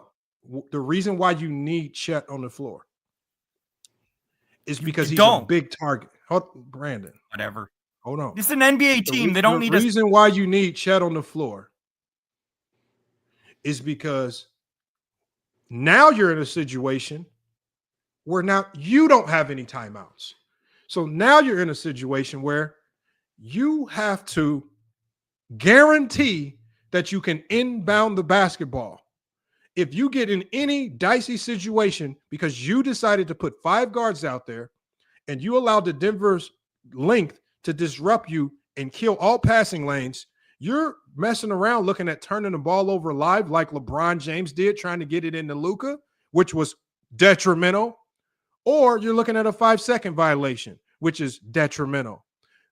What you do by putting a 7'4" guy in that shoots 75% from the free throw line, it essentially guarantees that you get a clean inbound in almost over anyone, which Chet was the one that got the ball. But the only thing that kills him, 75% from the percentages from the free throw line, y'all, mean absolutely nothing for players that have not been in that situation shooting clutch free throws. You can be a 90% free throw shooter, but once you get into that moment in the playoffs and you have to make them tough free throws, throw the percentages in the garbage can. True. I don't care what guards they put on that court. I don't care if it's some bullshit guard off the bench. I don't care what they shoot from the free throw line. Denver loves the fact that this is a young team, and in these moments, you are prone to choking and making dumb decisions. And when you remember, Denver fans, OKC fans probably suspected that Chet would miss one. They did not suspect that this motherfucker would miss two. That motherfucker went up there and choked both the free throws because of the magnitude of the moment. No, the free throw percentage is in the garbage can at that point in time. And you say they should have put 5 guards out there just to get the ball in. No, what you do is you put your most experienced guys in if you put yourself in that silly of a situation because you want to do all this fouling and stuff like that. I'm saying in the garbage can at the end of the game. Chet should have been the one inbounding the ball. There should have been 4 guards on the floor. Because of Chet's height, he should have been inbounding the ball. Hey, y'all, and let me tell y'all another situation. That takes me to another point where we literally just saw. Hey, Lamont, just to let you know, Chet Holmgren is shooting 80% from the free throw line in the playoffs. Continue. Woo! Yeah, he's a 75% free throw shooter. Hold on one second, y'all. Let me tell y'all one thing right here. We literally just watched the Detroit Pistons try this ridiculously stupid strategy of putting their center as the inbounder. When they put their center as the inbounder because they wanted 4 guards scrambling around out there because they thought that Jalen Duren could see over and make a better pass in 2 instances in that Knicks versus Pistons series. In 2 clutch instances, this motherfucker threw the ball out of bounds. That shows inexperience. It's inexperience because, one, you're putting a center in a situation to make a high-level pass in a clutch moment where they're more prone to fuck up. We just watched Jalen Duren do that. So no matter where you put Chet, I much rather would have Chet in the game, right? It doesn't matter. The inexperience is going to show somewhere. It's going to show somewhere when you are just a young, inexperienced team.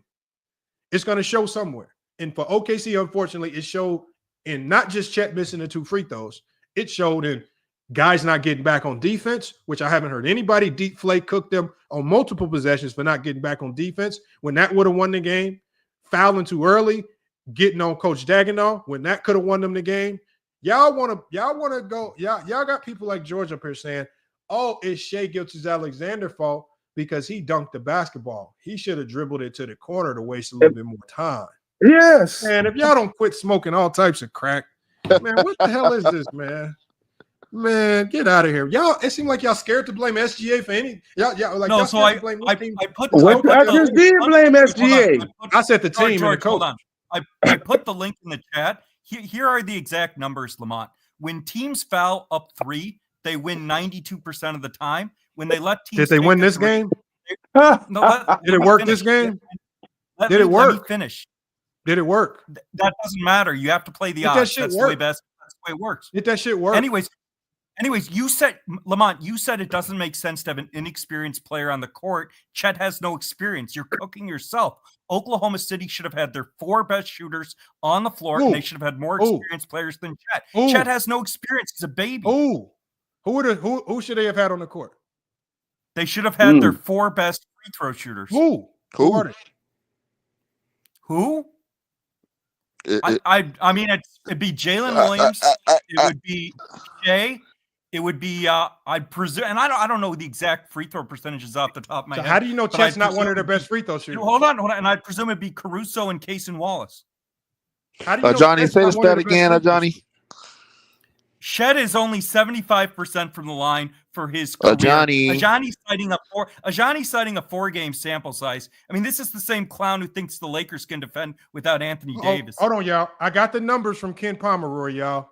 So I got the numbers from his research. I put the link in the private chat. I got it right here in front of me, y'all. I'm about to read it to you. Go ahead. This is Ken Pomeroy's study. It says he analyzed thousands of basketball games.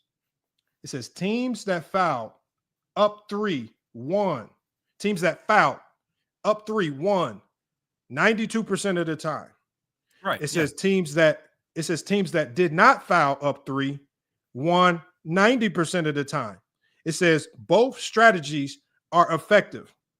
That's what it says. So there is no significant difference between the two. You just have to read the situation.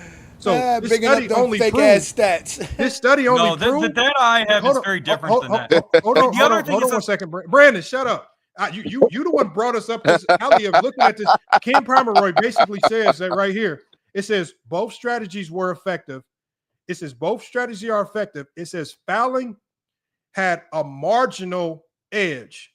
So basically, he said fouling up 3 had a very marginal edge.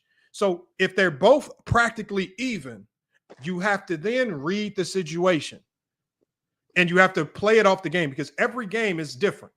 You cannot approach games as if they're math problems. Every game has a different feel. Every game have a different problems.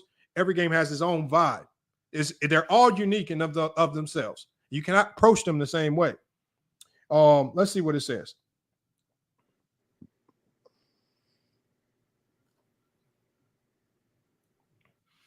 And all it says right here, it says why it's still debated. It says risk of fouling during the shooting motion.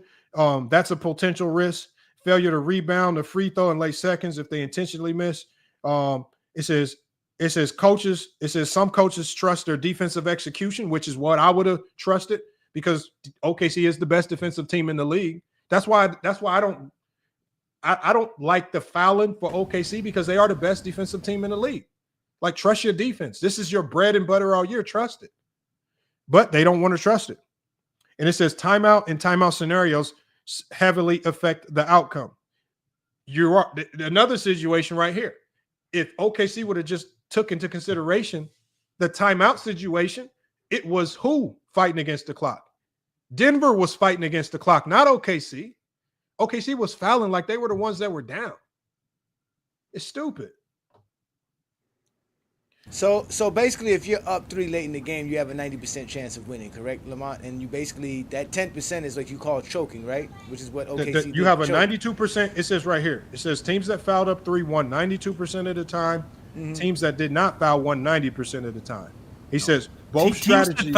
Teams that didn't foul only won 82%. I'm talking to Go James Kingdom. It says while both strategies were effective. It says teams fouling up 3 have a marginal slight edge.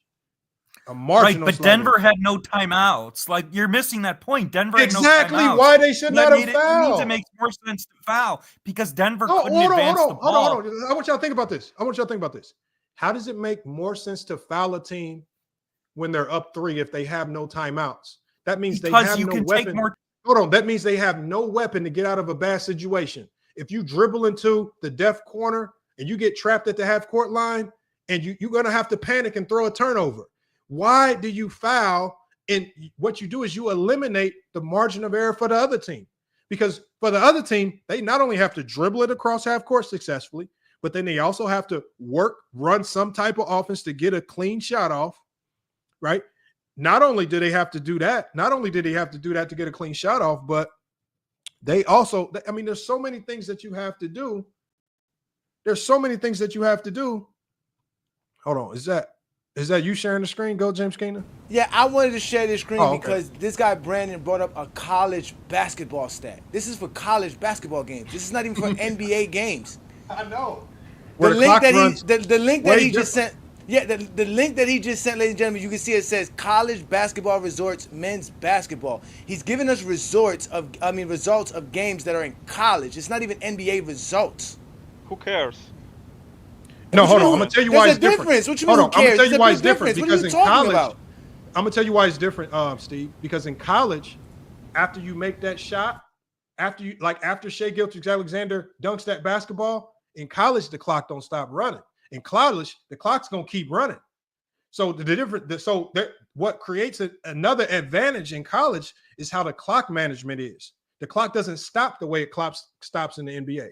Also in college, the court's smaller. There are so many other factors. Also in college, the three-point line is shorter. So when you're up 3 or down 3 in college, that shot is much easier in college because it's a closer. The NBA, the three is much further. In the NBA, the clock stops when you. So there are all types of advantages that can skew this report. Lamont, I'm just the saying. The college game is way different than the NBA game. Steven, you don't coach the college game like the NBA game. That makes no sense. This is a special situation. You are just trading free throw shots. You don't give a real chance to the other team to tie the game. Because if you don't give a real chance to the other team, then how the hell did Denver win this game? Because they let them shoot. Because man, come on. Because of other factors that had nothing to do with you talking about fouling at the end of the game. That's the point.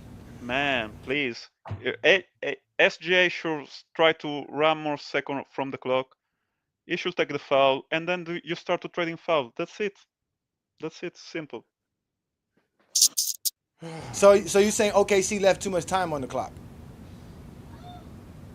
Bro, I'm saying that they should keep running the clock. OKC was worried about time, then they wouldn't have been fouling.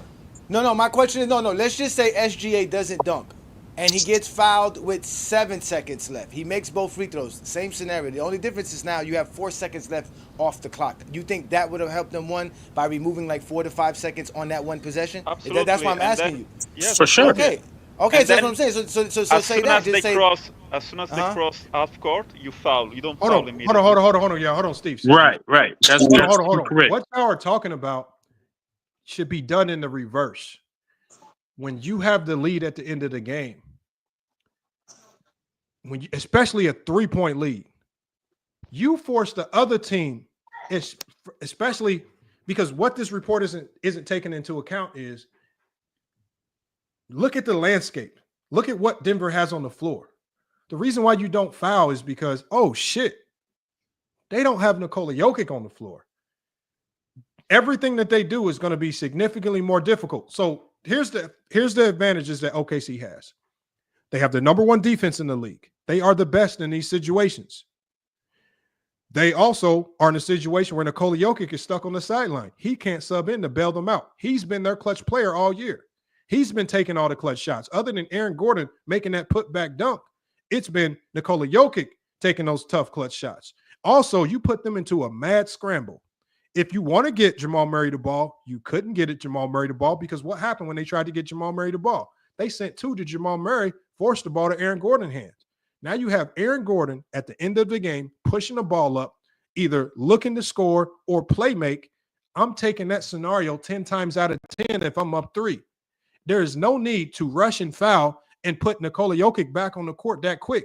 Not only are you rushing and fouling, you're putting a guy who's experienced, who's been in these moments at the free throw line to knock down two free throws, put this team in a situation, because once you put him at the free throw line, you open up Pandora's box for all type of shit to go wrong. He can make the first one.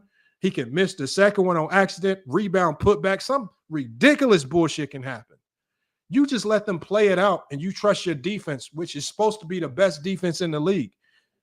You let the other team run the clock out. You don't have to worry about clock management. They're going to foul you anyway to stop the clock. Oh, I don't have. You know what? Oh, go ahead.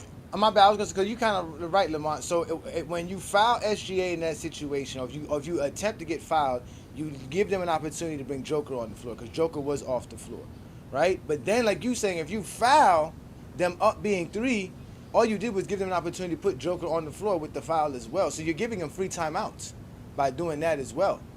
So, I mean, again, at the end of the day, I think OKC just choked it. I think you're right. It was just inexperience across the board. And that's a tough loss. That's just a tough loss for OKC. Just let me tell you this. Let me tell you this. If you go to the basket and you want to score, you don't foul. I understand that. But if you want to foul after that, you try to run the clock as more as you can. This is what I'm saying. They just did something in the middle that doesn't make sense. If you score as soon as you can, you let the other team shoot, because at that point you are saying, okay, I want to score, I want to have a 3-point lead, and then we defend on the other team. But if you go to score immediately and then you foul immediately, you are blocking the clock twice, and you are leaving as much as time as possible to the other team. That doesn't make sense.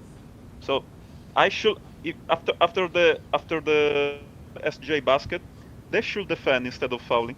But if you want to foul immediately, You run the clock as more as you can. This is what I'm saying. Didn't the Knicks do that last night as well? If I'm correct, the Knicks at the end of the game they were up 3 and they waited a while before they fouled Jalen Brown. Yes, we did. We did it right as Jalen Brown was about to get in his shooting motion. I think it was Cat that fouled him. It was either Cat or was OKC in the I'm a Knicks fan. That's what I'm saying. But OKC was in the bonus though, right? So if you would have fouled Denver, they would have went to the line. The Knicks fouled. That's what I'm saying. The Knicks have a foul to give. Yes, the Knicks did have a foul to give. That's what I said earlier. I said it only makes sense to do what Brandon was saying if you have a foul to give. Does not make sense. It makes sense when a team doesn't have timeouts and they can't advance the ball. When a team advances, hold on, Brandon, you got to go with this stupid shit. What the fuck does advancing the ball have to do with anything? If the goddamn guy, if it doesn't matter, the advancing the ball is meaningless, y'all. If the other team's already in a bonus, there is no advancing the ball. They have no timeouts. They have no timeouts in their bonus. There is no threat of a ball advancement. All you got to do is defend without fouling. There's nothing that they can do to put themselves in a better situation. They have to score out of a mad scramble without Nikola Jokic on the floor. What are you talking about? Like, that's why when you talk about the Knicks, the Knicks fouled? Do you think the Knicks would have fouled if they were in the bonus? No, hell no, they would have played that shit out. Well, I would say this: the last play of the game. They did, but they didn't foul. To be honest with you, I don't even think the foul was supposed to be called. They just did it by accident. To be honest with you, I don't even think they were not trying to foul. Everybody, you could see on Lowe's playback, he was screaming foul, foul. They were not trying to foul Boston, even with the foul to give. Well, that's because they was Brown was ice cold too, 1 of 10.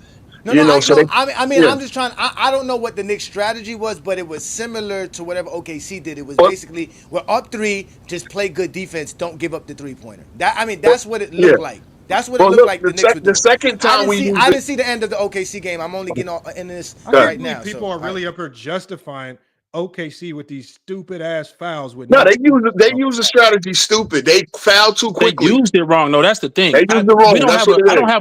I don't have a problem with either philosophy. Both teams have won with that philosophy. Teams have lost it with both philosophies. They did not use it wrong. They played it just like. No, they did it wrong. You have to waste clock though, Lamont. You can't foul in the backcourt. Fouling in the backcourt is a bad philosophy. Tyson, it's easy to say that they did it wrong. They did it exactly the way that they planned it out. Do you think? No, but that was wrong. If they planned it like that, what I'm saying is this: what they did was they were following the formula of we're not going to let you tie the game up with a 3. I agree, Lamont. We're gonna play the free throw game back and forth. The only but you don't foul with a player is 60 feet from the basket. Hold on. It doesn't matter. But the thing is, it does matter. That's what they coach said to do. So then my whole point. Right, we're saying that's wrong. My whole point here has been that the coach turned into JJ Redick and completely agree the game. Yeah, I agree. I'm not saying that the concept of fouling. Right. I agree with the fact that let Aaron Gordon get across half court before you foul. But even at the end of the day, I don't know why fouling was even in their mentality, because this is the number 1 defense in the league. This is not scrubby defense with Austin Reeves and Luka Doncic on the perimeter. Right, but shit happens. People make shots. You know what I'm saying? I understand what you're saying. If you want to stand on your defense, that's fine, bro. But Tyson, I'm not disagreeing. The element that y'all keep forgetting is this: when you play the free throw game, it's not just pressure on the other team. You're now putting pressure on your own team. Right, but you're playing the clock in that situation. They didn't take advantage. Hold on, they didn't take advantage of the clock. You're not playing the clock in that situation. If you're playing the free throw, you are. You're always playing the clock when the game is on the line. Then how come they weren't playing the clock? Because there was a bad choice. We all agree. We all agree that fouling 60 feet away from the basket is bad. What I'm saying is this whole principle of playing the free throw game, right? Because when you start playing that free throw game, think about it. Once you go with this strategy, Tyson, you are no longer playing the clock. A team that defends is playing the clock. A team that's playing the foul game, right? Unless you're the team that's down, Denver should have been playing the foul game. Both teams are playing the clock. I understand what you're saying. We're trying to waste time. You trying to get time. No, it's not, bro.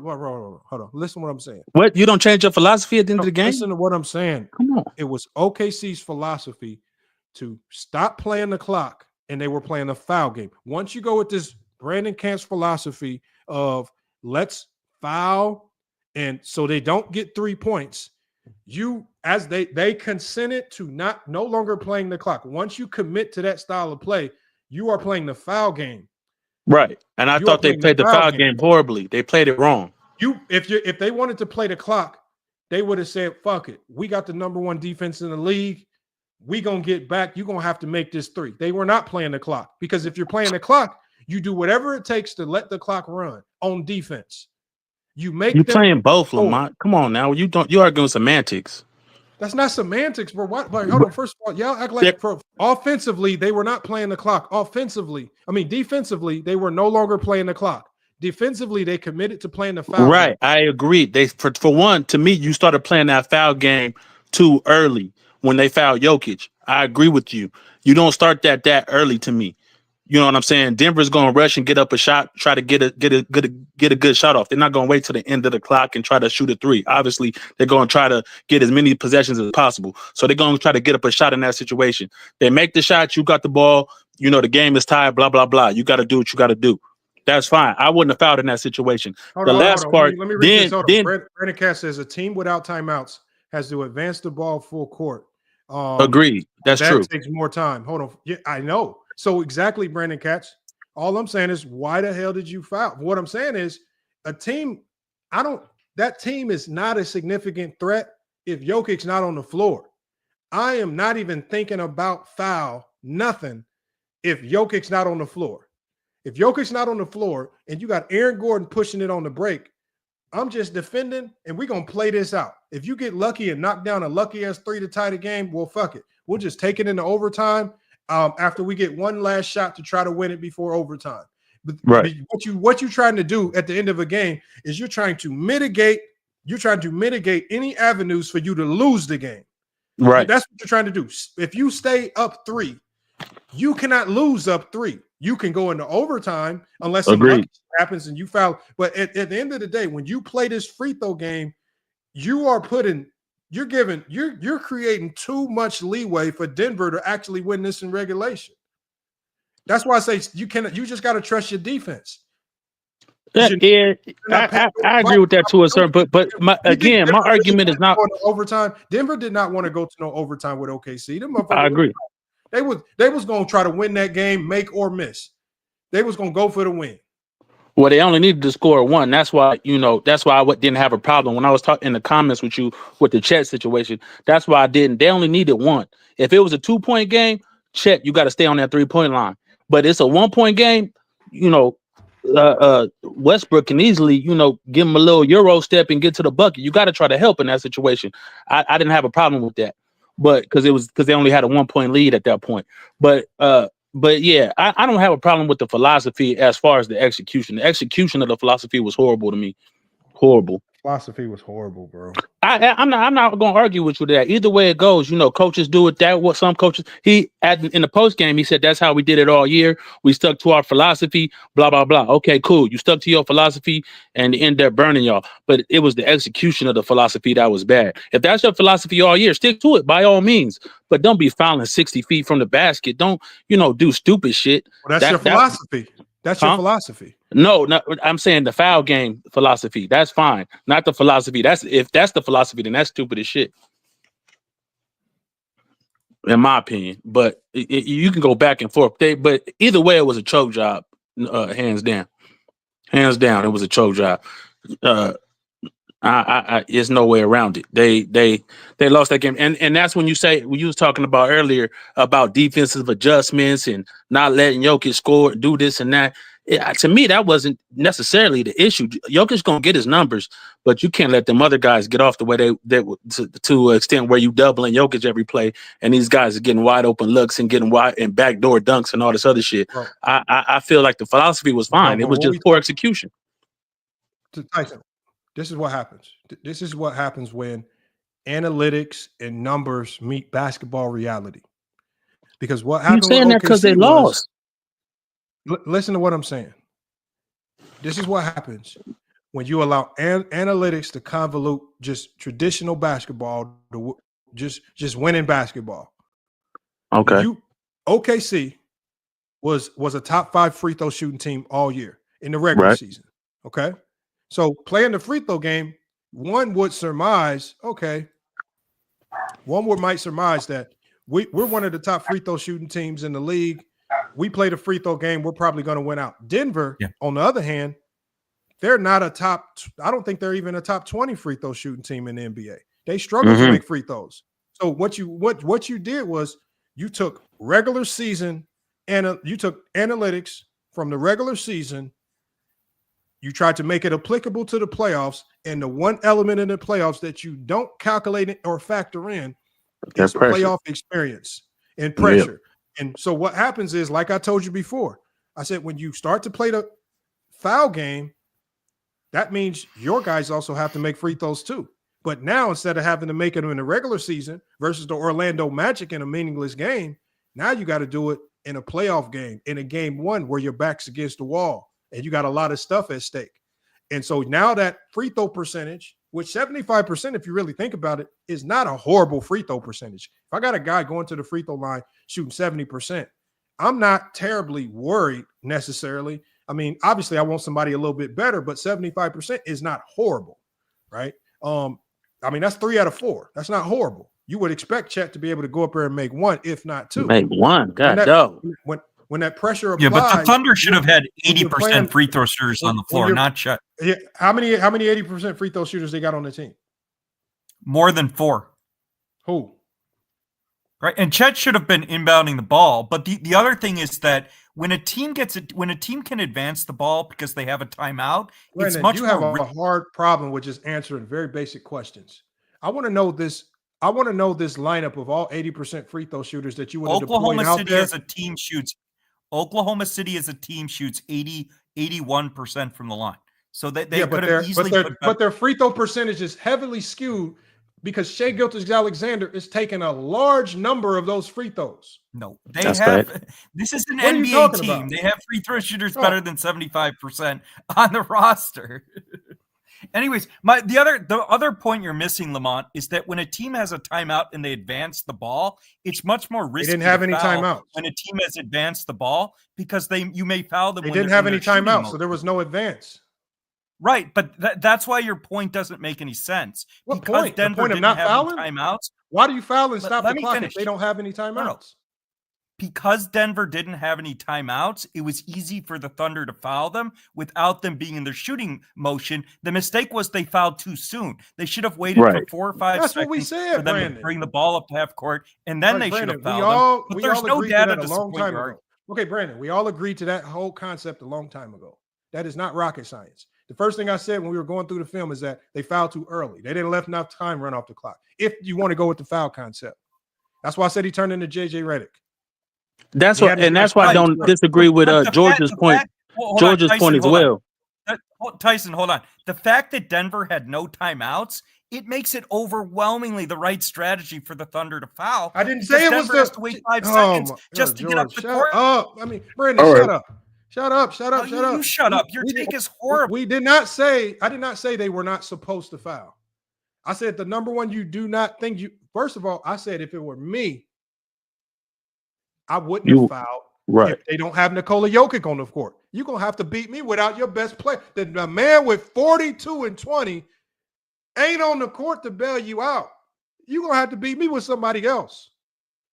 At the end of the day, I'm living with that. If I'm up 3 and you don't got Nikola Jokic on the court, I'm defending. We're the best defensive team in the league. Why does the best defensive team in the league fear the Denver Nuggets without Nikola Jokic? All I said, now, I don't know what Coach Dagenau was thinking. I'm saying as a coach, I'm looking at the landscape of what's on the court. That's like the Bulls and Jordan stuck on the sideline. Why the fuck am I going to foul Scottie Pippen so they can put Jordan back in the game? Fuck no.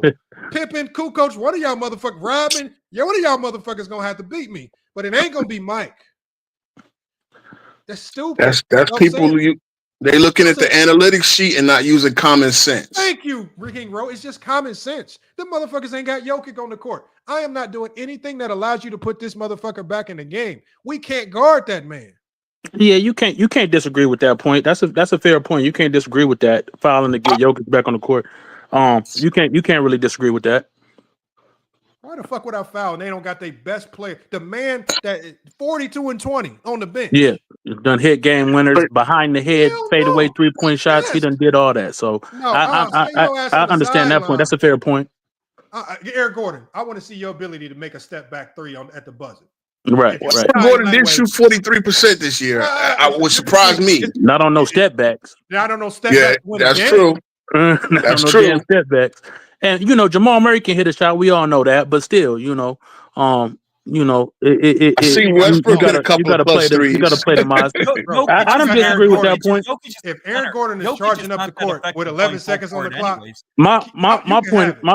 my point is only the execution of the philosophy was horrible. Even if you had that philosophy, and I'm not saying you should or you shouldn't, whatever. The point is that execution of it was horrible. You know what I'm saying? Period. Well, I'll say this: my Knicks against Celtics last night, they did it the second time with Bridges. He played it perfectly because he played Brown on the catch, and then he got a hand on the ball. He took it away. But if Brown would have caught that cleanly, he would have fouled him right there. You probably let about 2 seconds go off, and then he would have took 2 free throws. They would probably had to miss the second one on purpose. At that point, you get your good rebounders in there, clear that rebound up, and knock the ball out off the second miss. That's where you're playing the percentages right, and you're not letting even Brown being 1 of 10. You're not letting him get a chance to tie the game. Yeah, go ahead. The only reason why I'm saying that's a completely different scenario is because the Boston Celtics were the best 3-point shooting team in the league, right? If you're going to play the percentages, you do that against a team that has their remember, it's not like Brown and Tatum were stuck on the bench, right? Because I guarantee you, if Brown and Tatum or one of their best players like that was stuck on the bench, them motherfuckers wouldn't have fouled. But because they have exactly who they want on the court, you might have to play it a certain way. If you're already on the court, maybe I get it. But at the end of the day, you got to go the length of the court, and your best scorer, your best playmaker isn't on the court, and you got Aaron Gordon charging up the court. If this motherfucker can make a game-winning play or 3 to win the game, fuck it. Salute. That shit. Yeah, salute. This motherfucker, I'm gonna let Aaron Gordon charge it, even if he runs all the way up the court and scores a layup. He done ran all the time off the clock. He done scored a layup, and they still down 1. They gonna have to foul us. So at the end of the day, let that motherfucker go and just trust your defense. But when you got all 3 defenders in the backcourt charging up like they gonna get some type of offensive rebound, you open up gaps, you allow them to get in transition. Do you know how bad of a defensive team you are if you're allowing teams to go get transition buckets off of a missed free throw? We see this all the time. We criticize teams like this all the time for making these mistakes. Transition off a missed free throw, you folded, you completely choked. Listen. One of these days, that scenario is going to play out in the game 7. The Thunder did have 4 80% free throw shooters they should have had on the court. Chet should have, as I said before, Chet should have, Who? The names would be, so there's actually more than 4, but the 4 would be, they would be Caruso, Wallace, of course, Shai, and Wiggins as well. So the Thunder didn't have their best foul shooters on the floor.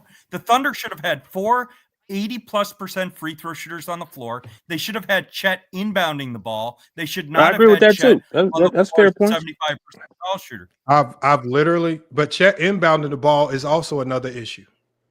No, I think Chet is a good enough passer where I trust him in and down the ball at 7-4. Hold on. I understand what you're saying. Hartenstein is a better passer, but yeah. So hold on. OKC only has 4 players that shoot above 80% from the free throw line. Right, and Chet's not one of them. He shouldn't have been on the floor. Doesn't Hartenstein shoot 80? Hold on 1 second. Hold on 1 second, King Rowe. They only have 4 players that shoot above 80%. Chet Holmgren shoots 80%. Aaron Wiggins shoots 85%. Hold on, no. Chet Holmgren shoots 80%. Wiggins shoots 85%. Gilgeous-Alexander. Oh, actually, they only have 3 players that shoot. So they have Gilgeous-Alexander at 88, Wiggins at 85. You talking about for the season or playoffs? Yes, for the season. I didn't look at those stats, but playoffs. So for the season, They have 3 players that shoot 80% from the free throw line. Wiggins, Chet, and Gilgeous-Alexander. Everybody else is below 75%. I thought Chet fell 75 on the year. No, that's playoff, man. That's playoff, Lamont. Huh? That's playoff, Lamont. Yeah, I was about to say that don't sound right. Was okay. Oh, yeah, you're right. 75. The postseason stats. These are postseason stats. Chet shooting 80% from the free throw line. So the 3 guys that have been shooting 80, at least in the playoffs, Chet is shooting 75 in the regular season, 80 in the playoffs. Everybody else in the playoffs is shooting horribly. Dort, 75%. Hardenstein, definitely don't have Dort out there. Jalen Williams, 66%. Caruso is shooting 62% in the playoffs. Damn. Jalen Williams, 61%. Casey Wallace, 50%. So all the guys that he said he wants in the game, Caruso shoots 60% from the free throw line in the playoffs. Come on, man. Yeah, it doesn't matter how you slice it. Yeah. They have 5 on their regular rotation in the regular season. 5 guys shoot over 80, and they're all guards. That to be noted. Good luck with that one, man. Good luck with getting the ball in bounds against Denver when if you want to deploy 5 guards. Well, they had the backcourt in play. They could have got the ball in. I don't think that was necessarily the issue since they had the backcourt. The Lakers situation, they didn't have the backcourt in play because they only had 1 second to get it across. So you don't want to throw it in the backcourt. But yeah, either way, like you said, we can nitpick and do what y'all break do with down the every little thing. I want to ask y'all, why can't y'all just do what y'all do with the Lakers and just call it a choke job? I said it was a choke job either way. Either way, everybody wiggling and yeah, that's what I'm saying. It was a good decision, man. This shit was a shit decision. This was a shitty, dumb decision. Even the whole concept of playing this foul game, like I said, when you start playing this foul game, I disagree with the foul game because when you start playing a foul game, you literally open up Pandora's box for a whole bunch of bullshit to happen. Yeah, but you can say the same for the other way, Lamont. No, the other way. What the other way? All you're doing when you're up 3, all you're doing is basically saying, "Well, shit, I'll shake your hand if you can make a 3 and send it to overtime." Right, but bullshit can happen too. But when you open, what I'm saying is, you lessen the volume of ways you can lose the game by just trusting your defense. Remember, it's a little bit different if they're up 2, like. They're up 3. You're safe. And Jokic's not in the game. Trust your defense. But that's when you do it. That's the only time you do it. Say that again. When you're up 3. Yep. Yeah, the only time you do it when you're up 3. So that's the only time you do it. No, but what I'm saying is play. What I'm saying, this is what happens when you start playing math basketball. Because you start to put yourself where you're doing this math basketball in situations, because math basketball never accounts for the fact that Jokic has 5 fouls and he's not in the game for this significant situation. Math basketball don't account for a lot of the stuff so what I'm saying is you have to know in certain situations, we need to ditch this bullshit because Jokic's not in the game. They can't function without Jokic. How many minutes did Jokic play that last game? I guarantee you played close to the whole goddamn game. I think he sat in the second and he sat at the beginning of the fourth, right? How many minutes did he play? I'm not looking at the stat sheet right now. But how successful were they? How successful were they in the minutes where Jokic didn't play? No, they had a bad. I think they had a bad. He played 42-25. That nigga 42 out of 48. He said 6 minutes.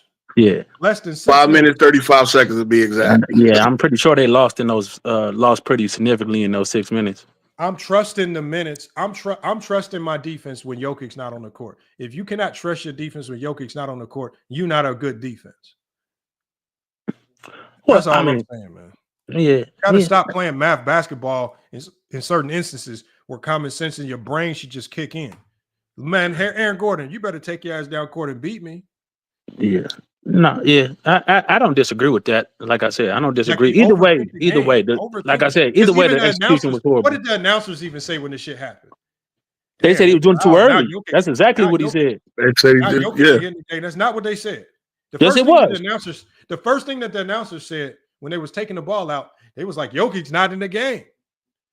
Oh, I thought you was talking about when they on that first foul with Jokic. No, the second foul. We're talking about when they on the second foul. They said now Jokic can sub back in the game. It's literally the first thing that the announcer said. Right, it's true. Yeah, that first foul though. That first foul with Jokic, he's like, yeah, why they playing the foul game this early? Like, you know what I'm saying? Not only you putting pressure on them, you putting pressure on yourself. Like we said, you know that to me, yeah, that philosophy of fouling that early was horrible. I'm saying you got to throw out the math, science, calculus, basketball when the obvious just sitting right in your fucking face. See, my thing is they got non-assistant coaches now. Where's the communication? Shouldn't they have a coach for every little scenario with non-assistant coaches now? No, when you are embedded into the analytics, and I guess that's the problem. I get it. You commit to analytics. I mean, I love analytics to a certain degree, but there are certain times in the game, I'm throwing that shit in the garbage can. That's why I agree with you 100%. The issue is execution. It wasn't analytics. The Thunder have 80%. Hold on. The Thunder have 80% or better foul shooters. Chet should not have been on the floor. But the two teams that won the most titles between 2010 and 2020 were the Spurs and Warriors. Those two teams rely more on analytics than anyone. Analytics have limitations. Yeah, but they also have great shooters. Analytics do have value. Yeah. Hold on. What did I tell you about? I said, what happens with free throw percentages at the end of the game? Throw them free. Remember, did free throw percentages help Nick Anderson against the Rockets? Can I ask? Brandon, did free throw percentages help Gilbert Arenas against LeBron? Let me ask you this: Do you take Tim Duncan off the floor in the end of a game because you don't want him shooting free throws? They did it. If you're no, they didn't. No, they didn't. Okay, they did it. Yeah, you're on offense. You got Tim Duncan. Do you want Tim Duncan on the floor? Yeah, if you're on offense. George, ask me the question. Hold on. Yeah, so if you got the ball, same scenario. I heard what you said. You don't need to ask the same question 7 times. What my answer is, if you have 4 players who are significantly better foul shooters than Tim Duncan, and you're inbounding the ball, so you don't need a rebound, absolutely yes. Okay, so Tim Duncan shooting 71%, 72% doesn't matter to you.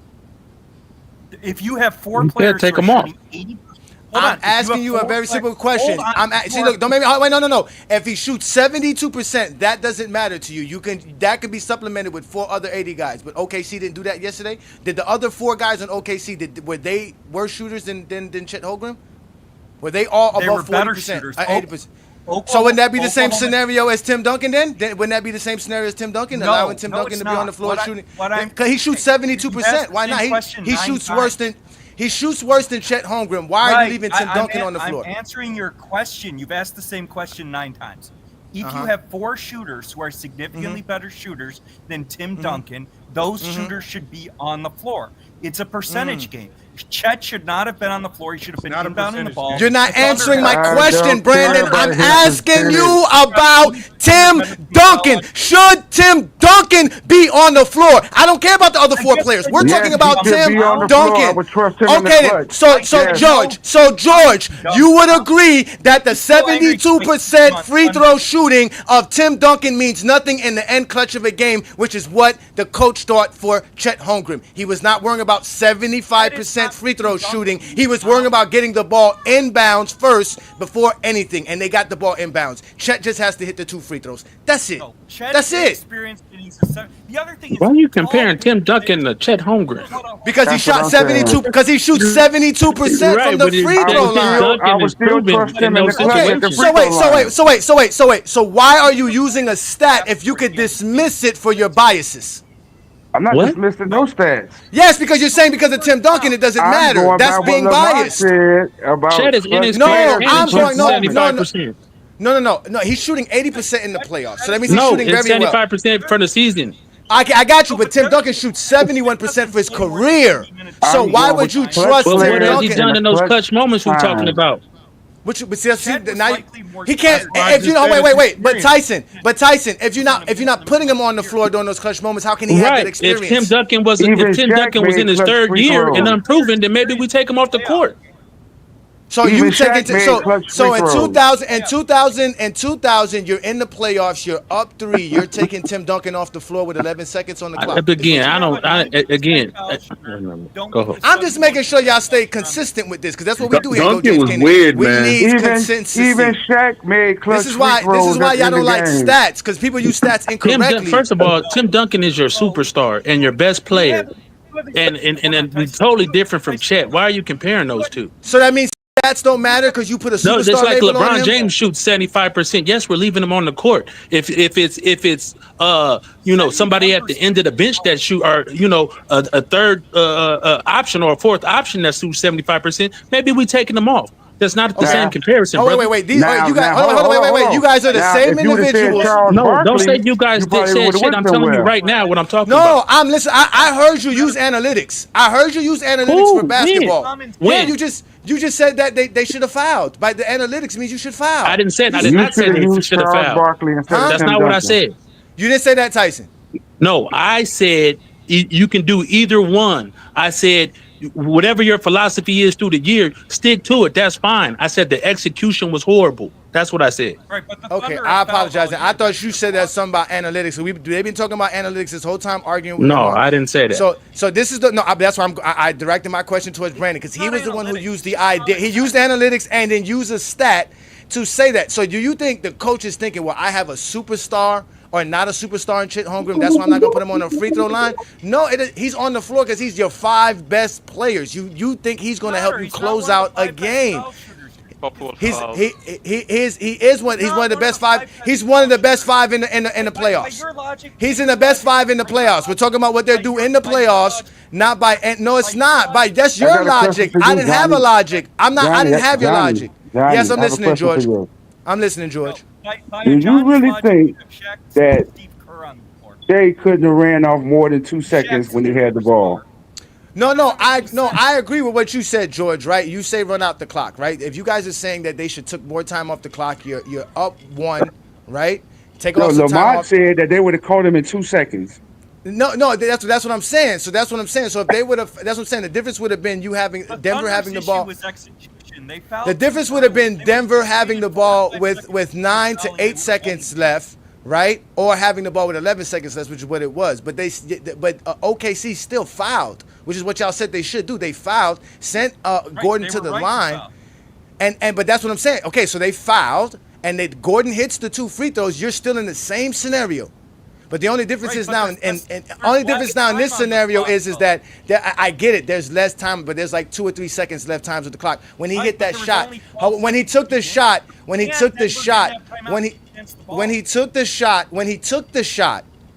they had like 3 seconds left to go in the game. Wasn't like 2 point. This under 3 seconds left to go. So he took the shot. Right, he took the shot with over 3 seconds left to go. So what Lamont is saying that they would have just wasted 2 to 3 more seconds. It still would have probably been the same result. The reality No. Who knows? But at the same time, if you execute it properly, to me, I agree with George. If my boy Shai dribbles out to that corner or whatever, gets fouled, knocks down the free throws, whatever. Now you up 3, whatever, and this is the best case scenario. You up 3, then now you wait till they pass half court, you foul. Now how much time is on the clock? That's what I'm saying. That you wait till they pass half court. That was the execution. But that's another thing too.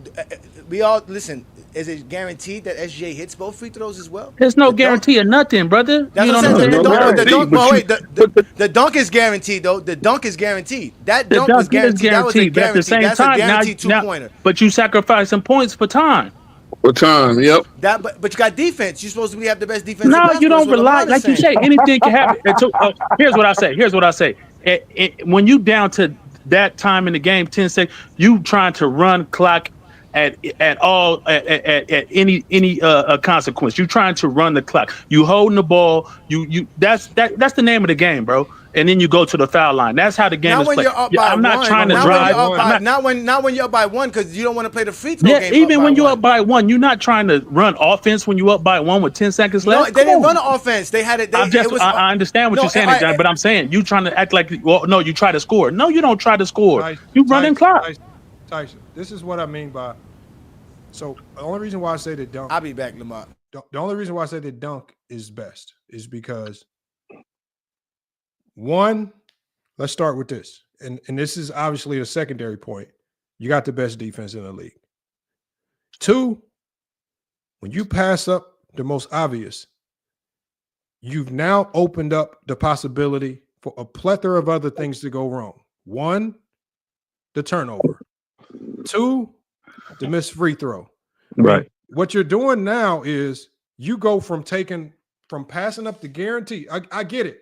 If your intent is to, okay, we can burn off more time, at what are the potential outcomes if I choose to pass up the obvious layup and maybe pursue a way to maybe run off 1, 2, 3, or maybe 4 seconds if I get lucky. 4 seconds. That'll be 4 seconds, but yeah, right, you got it. No, and I doubt it's 4 seconds. I doubt it's 4 seconds. They ain't that damn slow. I know, George. All I'm saying is this: for one, because let's say he dribbles to that corner. Let's say Murray runs to him. Let's say Christian Brown runs to him.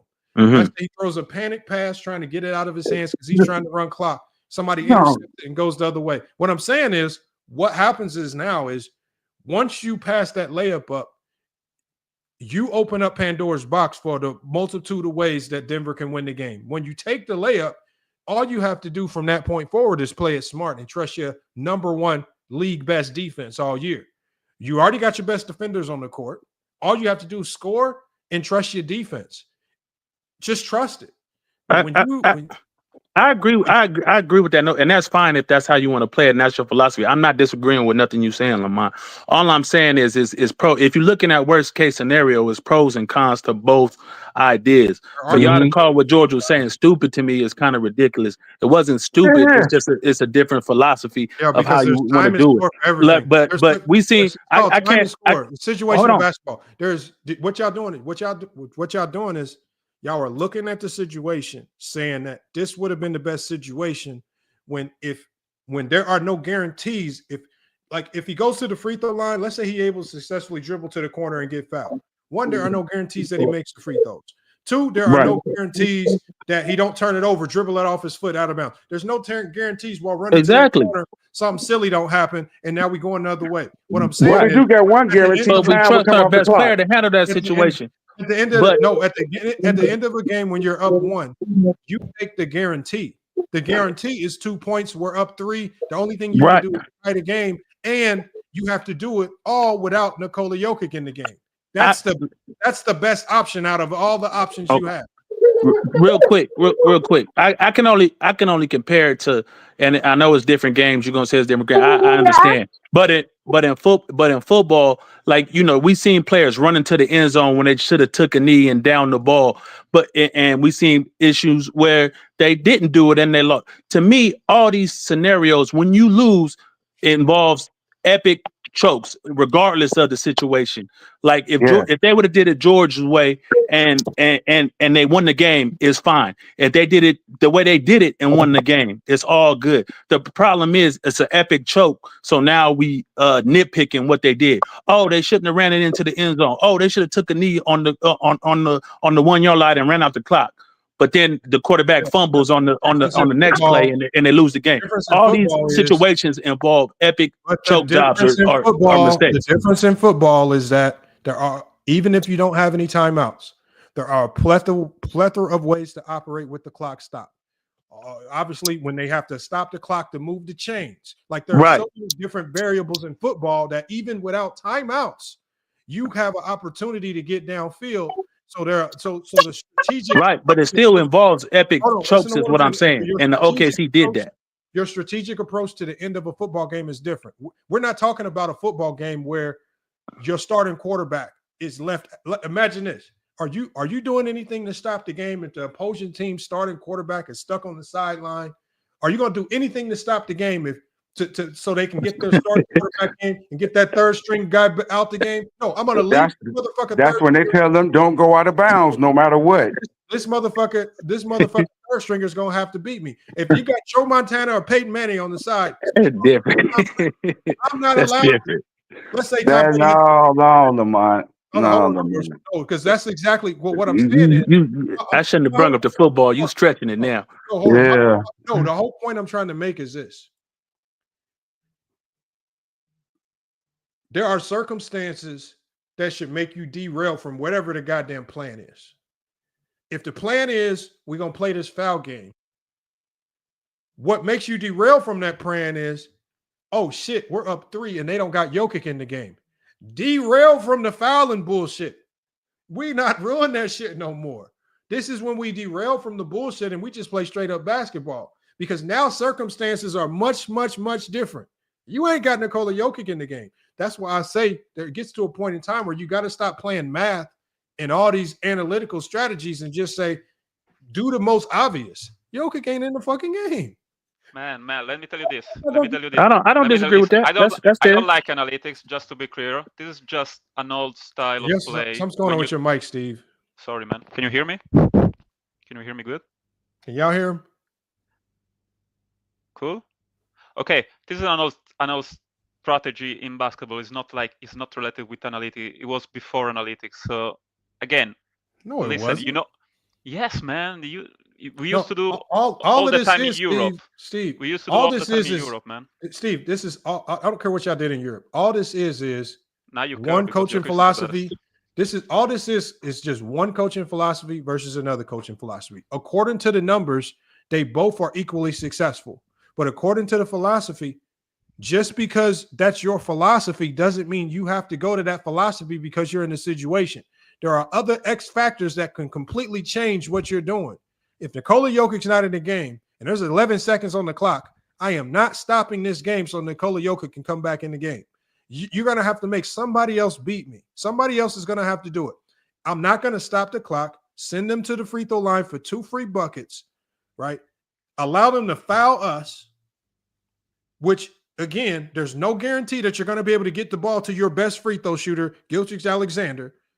As we saw, they didn't let Gilgeous-Alexander get the ball. They forced it into one of the younger players' hands. Less inexperienced in the moments, irregardless of the field goal percentages. And when he got into that moment, he folded and opened up. He because he missed those 2 free throws, now one of those options in Pandora's box has become available. Well, now it comes from it's not about just tying the game. Now we can fuck around and lose the goddamn game because you played around with this Pandora's box of options, and because you wanted to play around with these options, you let these motherfuckers find one of the. Do you know when it came down to the end of the game, when OKC was up 3, I saw the percentage of Denver. The percentage of Denver winning that game was like 2%. If you look at the index, they're like the percentage. These motherfuckers did so much in the span of 17 seconds that percentage split. Because it is wrong, man. They should not foul in the backcourt. They should not foul in the backcourt. Denver allowed analytics. The analytics allowed you to fall into that 2% margin of error that could have gave Denver the game, and you did exactly that because you didn't just use your goddamn brain. In fairness, real quick, on that play where SGA scored, I'm willing to bet the foul the foul command was given before SGA got that layup. So in that moment, they was expecting SGA to get fouled and Jokic to come into the game anyway, obviously. So he gets a free layup that they didn't account for, and then they still got the foul orders right away. So it's happened so fast that they inbound the ball. Oh, we had the foul orders, we fouling. So I doubt that they expected SGA to get a free layup. But that's where coaching comes in, and you got to plan for multiple scenarios. Coaching. No. Because there's a lot of times, if you look at some of the best team quarterbacks or defensive anchors, that's fair too. Yeah, on the floor. A lot of times, great defenders will yell out, "Don't foul, don't foul," because that loud, you can't hear the goddamn coach anyway. It'll be I'm saying right. That's what I'm saying. But they had those orders before the play. No, what I'm saying is, no matter what the command is before the play, there are times where when you have an experienced team, the defensive leader on the court, the vets on the court will yell out what you need to do.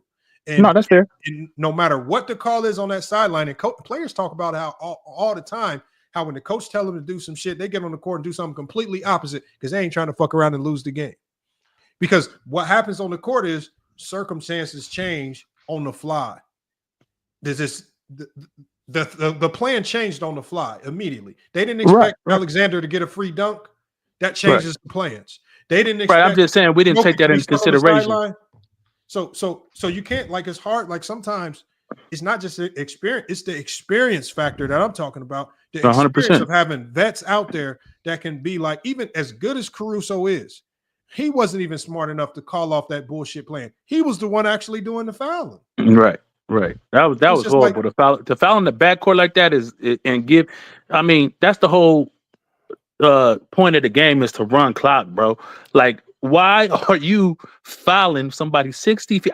To me, that's unfathomable for you to think that that's how you're going to play the game, to allow more possessions and allow more chances, like you said, for your guys to miss free throws and give them opportunities back and forth at the line and draw this game out even further.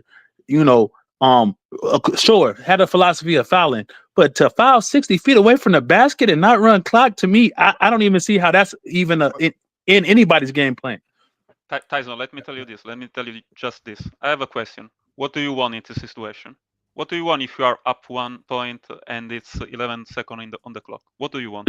There's more than just that going on, Steve. Up with Nikola Jokic. Jokic not on the court. Yeah, but what do you want? No, I'm just saying, if I'm okay, that changes a lot, right? If I'm answering the question, what do I want that situation? I'm asking, my philosophy is, and I'm not a coach, obviously, whatever. But I'm playing defense, and that's up three, like you said. The worst thing that can happen is you're gonna get a last shot. Hopefully, you're gonna get a last shot to take the game into overtime, because they're gonna go down, try to get their best available 3-point shot. They hit it, okay, we're going into overtime. Bam! If they hit it even with 3 seconds left or 2 seconds left, I got a chance to win the game, take the game into overtime. That's best case. That's a great scenario in my opinion. I tell you what you want. That's the best scenario. I tell you what I want as a team. I want the ball in my hand. That's why I'm ramming the clock. And I win the game with free throws. This is what I want. So this is my philosophy. I want the ball in my hand. Free throws ain't guaranteed.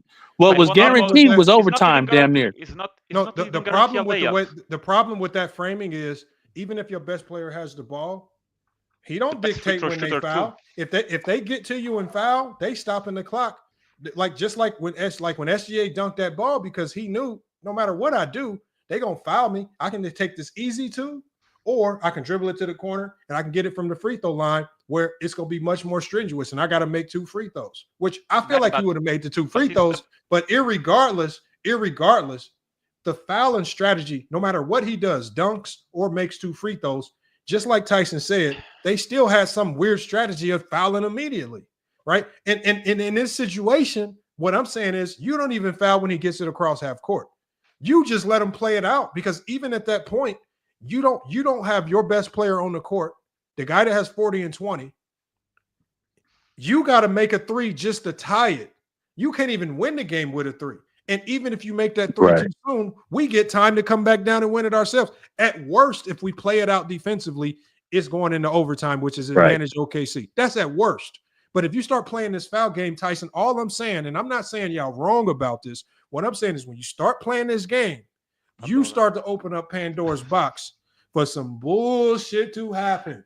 Right. That's why, and I agree with you, Lamont. That's why if I'm playing the foul game, I'm doing it with like maybe 5 or 4 seconds left. Something where we get down and make it. They don't have no timeouts. Okay. I even if I miss a free throw, they still got to get a crazy shot up with 4 seconds left, go to full length of the court, blah, blah, blah. And I understand that philosophy. Like I said, I'm like you. I'm gonna play defense and see what happens. But okay, that's your philosophy. That's fine. But again, I keep saying this, but the execution of fouling with 60 feet away from the basket is so egregious to me. I just don't even fathom how that was an idea of something to do. Man, Tyson, I want to win the game. I don't want to hope that other people miss. That's a difference in philosophy. I want the ball in my hand. I want to shoot. I don't want to hope that they will miss the shot. I don't want that. To hope that they that's will called miss playing the defense. That's what a good defense does. No, man, how can you play defense? It will be a fast break and he will take the shot from. It's not going to be a fast break. That's what. It will be too fast, man. It will be too fast. How can you stop that shot? But with what you but now that you're talking about You want them playing fast without Jokic on the court. If they're on the but it's just a 3-point shot, first man. of all, They're not your going to the defense. basket. First of all, your defense needs to be hyper focused on getting back. I don't care if he's at the free That throw was line egregious too, Lamont. Thank you. Get your ass back. Now, what are y'all doing? That's what I'm saying. It's just like, but what I'm saying, Tyson, is because they're inexperienced. No, why fact. am I playing like when if it was a vet team, if it was like a vet laden team like the Warriors or somebody, okay, I get it. But when you're dealing with a young team that ain't been in these moments and on the all the noise and all the fans being loud, you can't like when you're in these gyms, y'all. If you're on the court, I've been in gyms so loud that you will talk and you can't even hear your own voice. Right. Like shit is crazy. Like, and you at your home gym, Shai just got the dunk. You can't hear nothing. The only thing that these players are thinking, they're thinking like robots here on out. What did the coach tell me to do? This is what the coach told me to do. This is what the coach told me to do. Now, inexperience is starting to kick in. All because all the coach has to do, you have to think this through. Okay, how can I put my team in a situation that optimizes the win without them having to do too much thinking? Just play D and don't foul. Play D and don't foul. That's true too. When you factor in inexperience, like you said, you don't want to extend this game longer than it has to be. When you factor that in, I want to get off the court with this W as soon as possible. I'm not about to sit out here and draw out the game and give a more experienced team more opportunities to beat me. That I agree with that too. But the fact that, you know, like you said, the players not having the IQ, like you said, these are good defensive players. But for them to start matching up at behind the damn backcourt, what are y'all doing? What the fuck was y'all doing? And like if you ever watch any of my games, damn near on every possession, even if the motherfuckers are already getting back, I'm yelling "get back!" Like because the number one thing that we do, win, lose, or draw, is I trust that we can defend on that end. Get back, get your ass back. Y'all letting them have a fast break on a goddamn missed free throw at the end of the game. They got a numbers advantage on the fast break off a missed free throw. The worst thing you can do is give up a transition bucket off a missed free throw. Right. The easiest time to get back is off a missed free throw because everybody's set up to get back. You should have in the backcourt already. Right. I wouldn't even have put anybody on the inside of the You block got for goddamn offensive rebound. Exactly. Get your ass, get off the line, stand your asses at half court, and get ready. Like, thank you. I'm gonna live with the result. And that's why I wasn't mad at Chet, man. You got Chet out there in no man's land. It's a 1-point game. He trying to stop a layup. He trying to stop a three. I can't blame Chet in that moment. If I'm Chet, I'm mad at the other motherfuckers. Right. Where the fuck y'all at? That's exactly what I've been saying. I would have done the first thing I said. I go in the locker room. Where the fuck was y'all at? SGA crept up, inexperienced.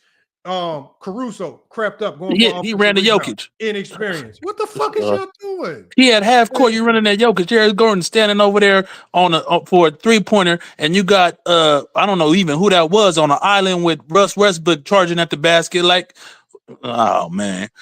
It was just bad execution all the way around, man. They did a complete choke job. And on that note, man, I'm gonna watch some of this game, bro. Have a good one out here. Thanks for having me, bro.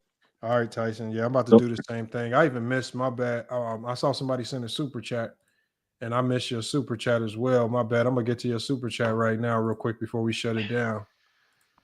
We got Mar with the $9.99 super chat. He said, "Who y'all got winning the Denver OKC series?" I mean, at this stage, you got to take the team that's up 1-0. I mean, I picked Denver before. I already had Denver or LA. I had the Clippers or Denver beating OKC. But I mean, at this stage, Denver's already done 25% of the work. I mean, I just got to play the odds right now and just rock with Denver. They stole home court advantage. And so, I mean, I hope that OKC can fight back and make it a tough series. But, I mean, you're a young team and you gave up game one. Game two is about to be a dogfight. Denver's old. They don't want to be at it all day in no 7-game series with this team. But they trying to get this shit over with. And what if OKC could come back and take back home court advantage? I mean, so you're acting like OKC can't win in Denver. No, no, I'm not saying that can't happen. But what I'm saying, George, now is these series go game by game. Yeah. And the pressure changes game by game. And so what I'm saying now, the pressure. So typically a 7-game series, when the number 1 seed has home court advantage, it's designed to put the lower seeded team at a disadvantage. We have home court advantage. We have the advantage. Now, Denver has taken that advantage away. They've neutralized it. But now, Denver now has the opportunity to not just neutralize that home court advantage. They are 1 game away from essentially sealing the series, going up 2-0. And I'm not saying, I know that's going to be extremely difficult. OKC is a good team. But what I'm saying is, what you think is easy or to do for a good team becomes much harder when they're inexperienced and they haven't been in these moments. Now we have to find out, does the young team has character? Can they come back? Can they bounce back? Throw that game out the window and come back and play. I really hope. I do. I agree with that. I really hope Nuggets will win the series. I have to be honest, but I pick OKC. They are too deep, and the Nuggets basically have a 7-man rotation. There is no one else that can kick in even during just 1 game, 1 night, and change the entire game. It's just a 7 game. It's just a 7 guys rotation. But Steve, the scary part about this is they won that game and Jamal Murray didn't even play well. No, I'm cool with that.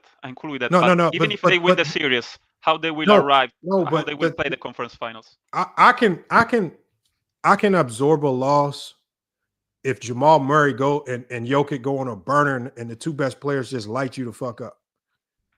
But when you look back at this game and you see that Jamal Murray played average at best and they still were able to come through and win this game, which is essentially a stolen game, it's just like, what is it going to look like if Jamal Murray and Nikola Jokic are both playing well at the same time? Well, he played good. It wasn't a bad game from Jamal, but I really like. I said he played average at best. I didn't say anything about a bad game. I said at the end of the day, shooting like 6 of 16, he played average at best. We did not feel his impact at the end of the game. We did not see him making clutch shots like we've seen in the past at the end of the game. He was passive. I don't know if he's injured. Michael Porter Jr. also with the shoulder injury didn't even play well. He was essentially a non-factor. So when you talk about, if I would have told you before this game started that Michael Porter Jr. would have been a non-factor, only making 1 shot, and Jamal Murray would shoot 6 of 16 and play average, that Denver wins this game, you would have laughed at me. But Gordon was great. I mean, Gordon took Murray's spot. Gordon was good. But if you're telling me that all it takes to beat OKC, if you're telling me that all it takes to beat OKC is for Gordon to play good and Nikola Jokic to have a 40-20 game, which at this stage starts to look goddamn easy because he's doing the shit all the time.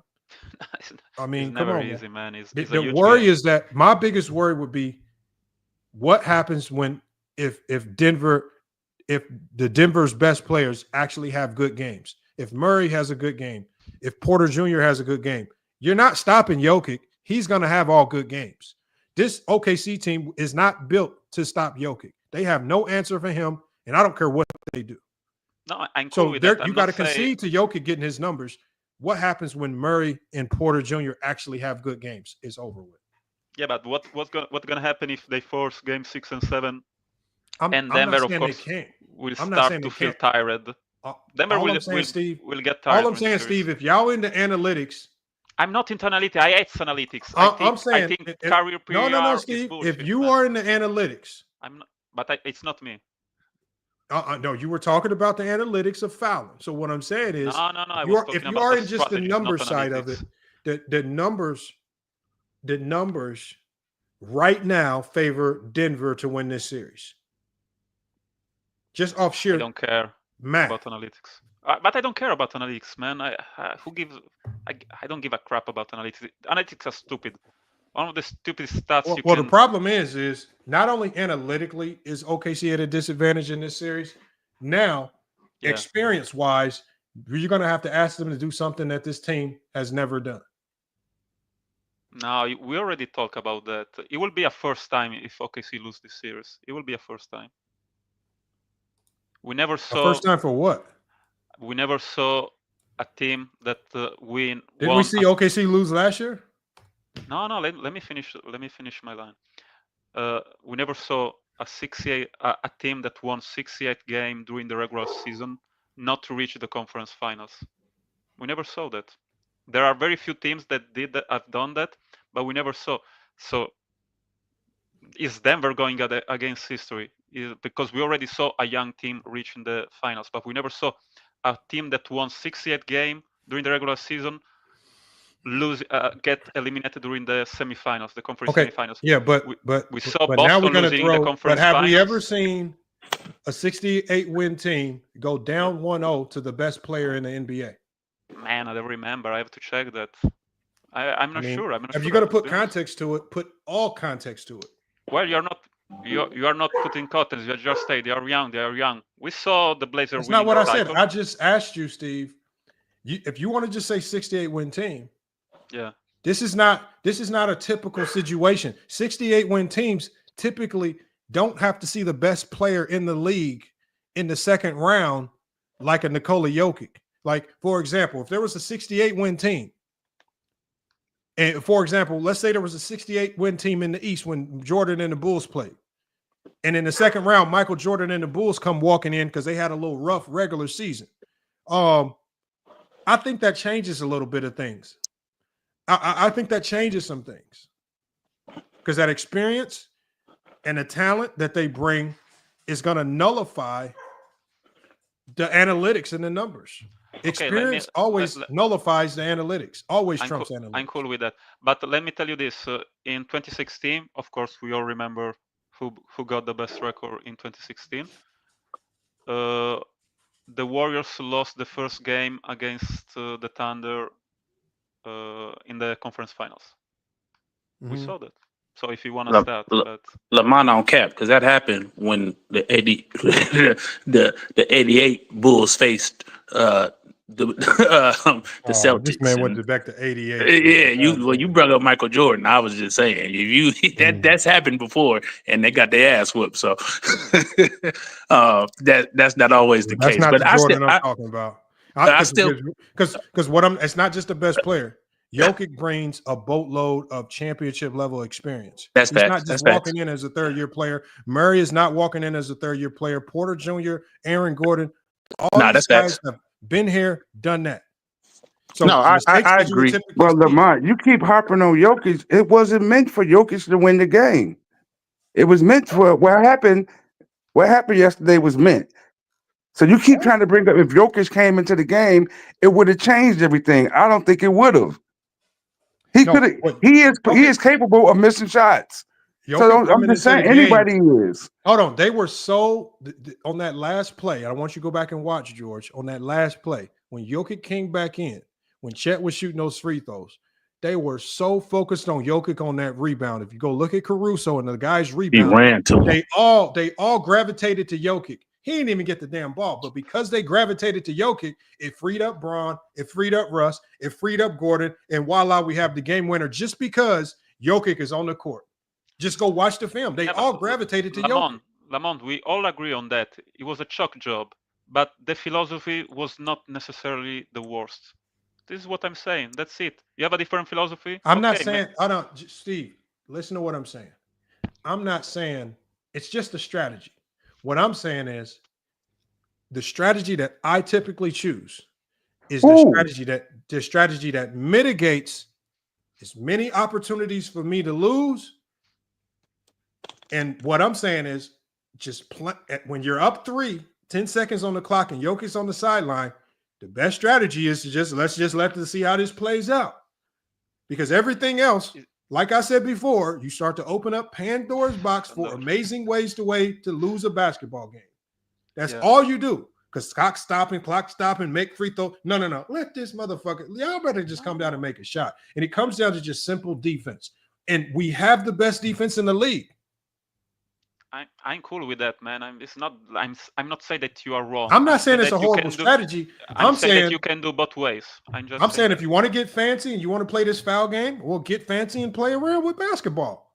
You know why I want to play the foul games? Because I want the ball I know, in my hand. and I know. OKC got fancy. Dagenov loves the he loves yeah, but they international execute stuff. like they execute in a bad way. I know. You're not supposed to foul in the backcourt. I got you. Start playing around with basketball, and basketball gonna play around with you. That motherfucker kicked them in their ass. All that playing around. Foul this. Yeah, it looks spicy. It look good. Yeah, we playing it smart. You want to bet? You want to bet, Lamont, again? Like I say, no, it bet already again? happened, Steve. It already happened. But you want to bet again with me? Because What you are we already betting? lost. I don't know. No, well, We're gonna win the series. Steve, what was the bet? The bet we had was on the Lakers and OKC. No, man, come on. It's on your channel. We had two bets. I went back and listened. Just one. It's no, Steve. We had two bets because I tried to. I can't remember if you went with the second bet. We had two bets. It's recorded, man. I can put the link. We can rewatch. Steve, I listened to it. I'm gonna tell you what the bets were. We had two bets. We bet if the Lakers and OKC played in the conference finals, I would take the Lakers. You would take OKC. The second bet would be if OKC got to the NBA finals. We did not make a bet on the Lakers getting to the conference finals. It was all our bets were about OKC. Please. Okay, I will put the link on the chat. Okay, put it in there. Maybe it was a different conversation. No, we can. No, man, you can rewatch all the streaming. It was 6 hours, but we start to talk about bets around hour number 6. It felt like 12 hours, but it was just 6 hours. But cool, guys. And on the next stream, we'll rewatch and listen. No, man. I actually made other bets with other people that now owe me money. Yeah, but no one have the balls to take your bet. I don't really hear someone say, "Okay, we'll take the bet." Everybody was talking about money. I was the only one, and I'm proud of this to say, listen, if I lose, you pay me $200. I pay you. I'm sorry. But we did bet on. If I win, I will host the show, and I'm cool with it. Did we? Are you saying we did not bet on OKC? No, I never said no. Okay, so guys, you can watch from hour 6 and 4 minutes. Donovan Mitchell just bodied Siakam, bro. Oh my god. No, I'm about to get to this game. Man. Oh my god. He's a fucking maniac. If they have still chance, because they are playing without 2 starters and Ante, DeAndre Ante, who is great from the bench, but I don't know how can do that. But if they can get this game, the series is maybe still open. It's still open if they can win this game. But I'm so sorry for the Cavs, man. If they lose both twice home, it will start to get. So you have no hope in the Cavs, the best team in the East, one of the best. But you got all faith in. It's for the injuries, man. Experienceless OKC Thunder. It's just for the injuries. They lost Evan Mobley. They're playing tonight without Evan Mobley, Garland. Well, Garland. What happened to Mobley? I don't know, but Hunter is injured. Garland is injured. He didn't play even game 1, and also Mobley is injured. So they're playing without 2 starters and one of the best bench players in the team. How can you win this game? I don't know, but if they can do this shit, it will be amazing. It will be a great series, man. But guys, check the link that I just put. Go to hour 6 and 4 minutes and check what I say to Lamont. Lamont, just say that I win the bet. That's it. It's just a bet. Hold on. It's Steve, I said in the last stream you won the bet. I didn't even remember what the bet was. No, but just for everybody, because I don't want to be called a liar. It wasn't even a money bet. We didn't bet money. No, it was money for you, not for me, because I don't play for money. I play for my pride. Oh, my God. I just play to feel cool, man. I don't want Steve, money. We'll play it on the next stream if it means that much to you. I just... No, man. Okay, I'm cool. It's your channel. If you don't want me to host like for 10 minutes, I'm cool with that. That's it, bro. You got to tell me when you want to do this. It's on you. If you want to host, if the bet was for you to host, you got to reach out to me. You got to tell me when you want to do it. I'm and we not got the to set best it up. host because my English sucks, so I'm a little bit scared. But man, come on, man. Stop. I don't want to make you lose money, man, because my English sucks. You're not gonna make me lose money. I wouldn't have done the bet if you could. But bro, it's your channel. I don't want to make you lose. Do it in your language. We'll use caption. We'll use closed caption. Closed caption. You can do that shit. You are not fast enough, man. Google Translate. Yeah, we'll use closed caption. Go ahead, man. You do it in your language. What country are you from again? What language you speak? I'm Italian, man.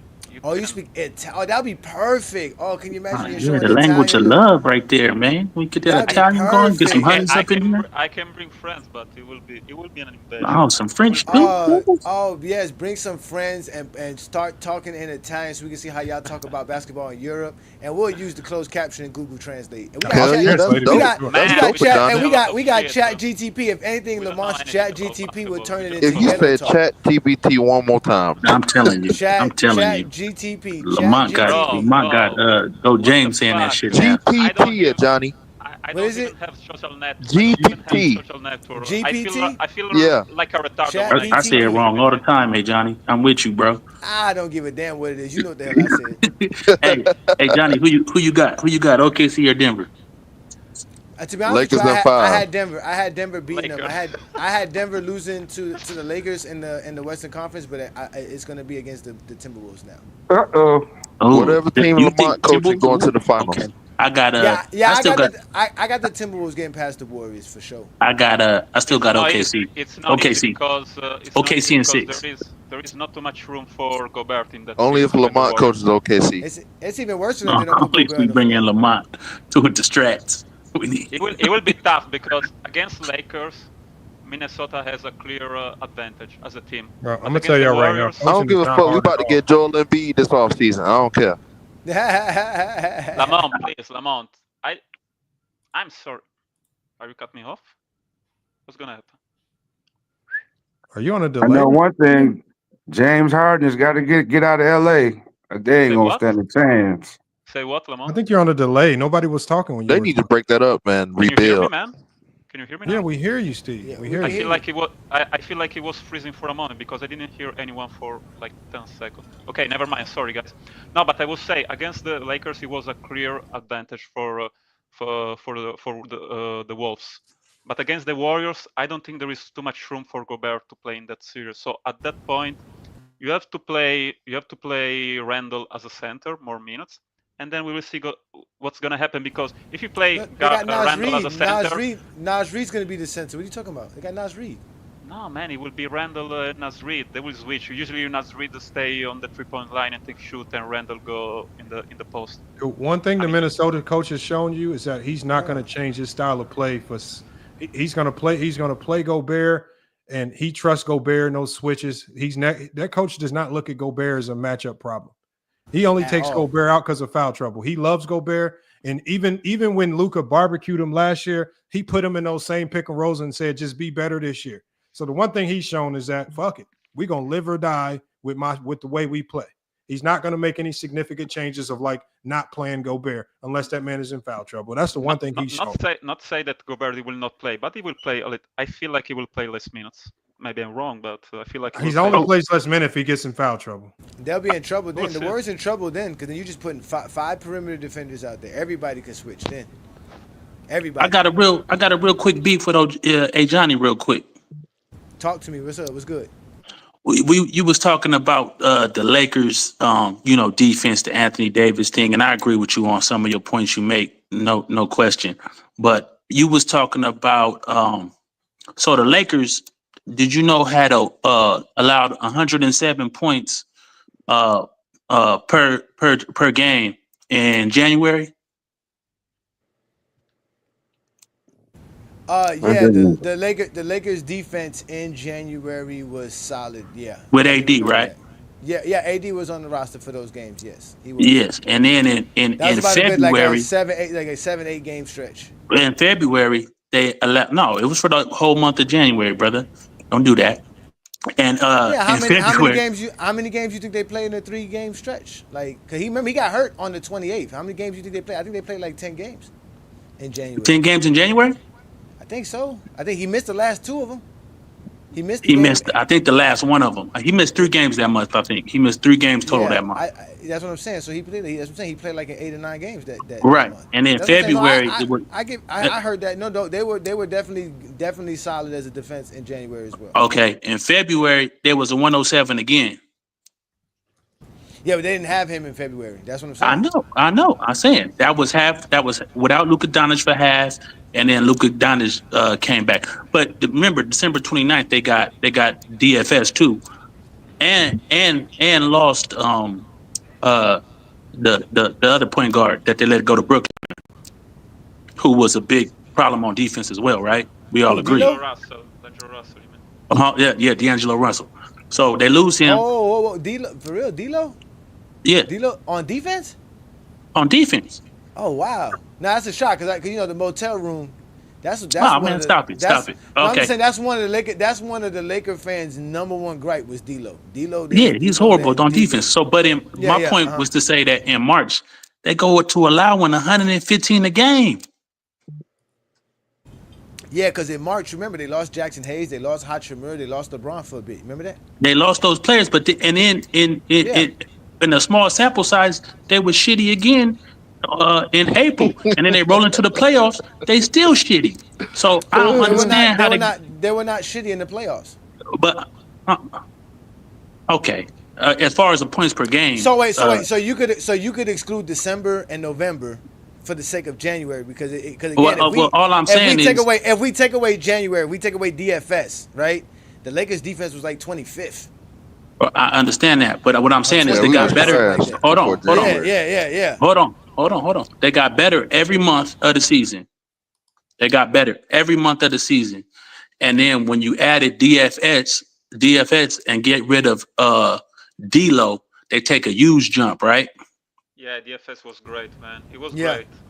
But then they lose D'Lo and Max Christie and added they lose AD and Max Christie and added Luka Doncic, and the defense still is solid.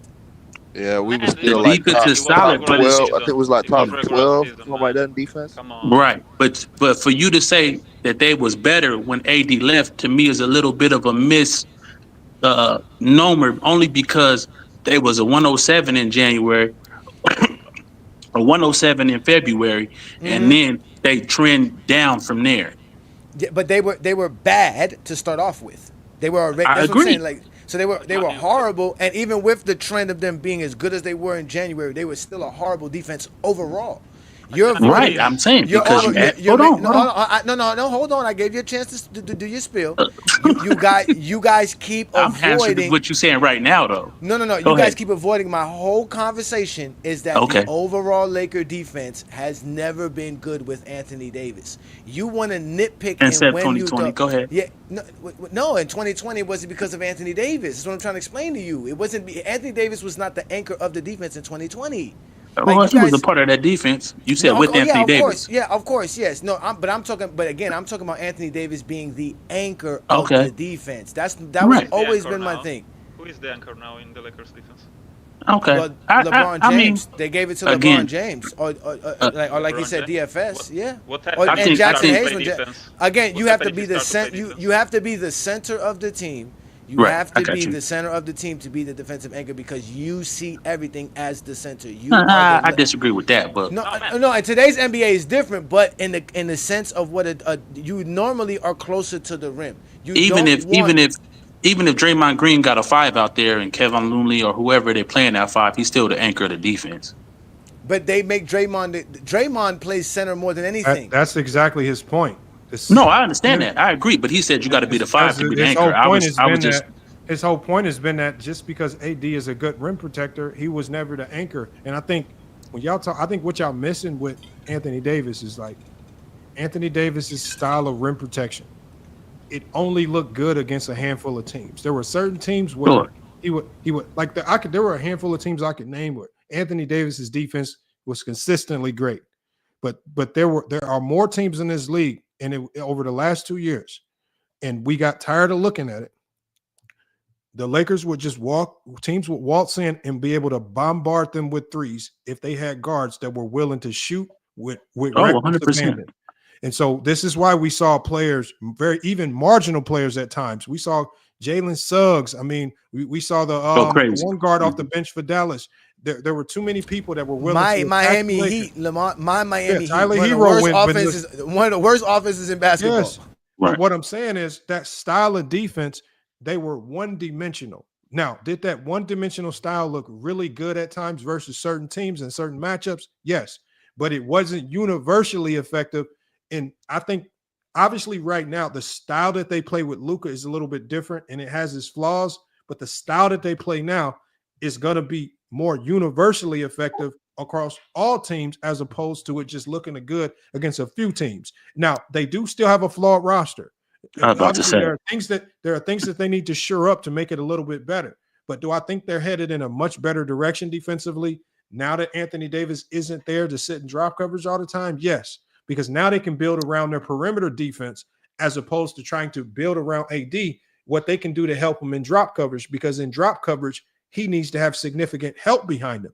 LeBron had to play to his weakness in drop coverage, which was defending that dunker spot, which is why he got dominated by Aaron Gordon in that dunker spot last year. So I agree. Because AD was in drop, you're making other guys have to play to their weakness. That means D'Lo had to play to his weakness. Reeves had to play to his weakness, chasing guys over those screens, right? And now you have to fight to get back in front. So now you've got everybody on the court playing to their weakness. I think with this style, the reason why it looked better across the board is because now you got guys playing to what their strengths potentially could be. Not that they have a lot of strengths, but they are definitely not playing to their weakness. And you're playing more uniformly as a team defense, and you're not so heavily reliant on individuals to be great.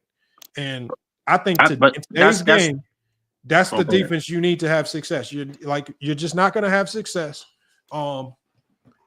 Consistently being in drop. I think we got a little fooled by what they did in February.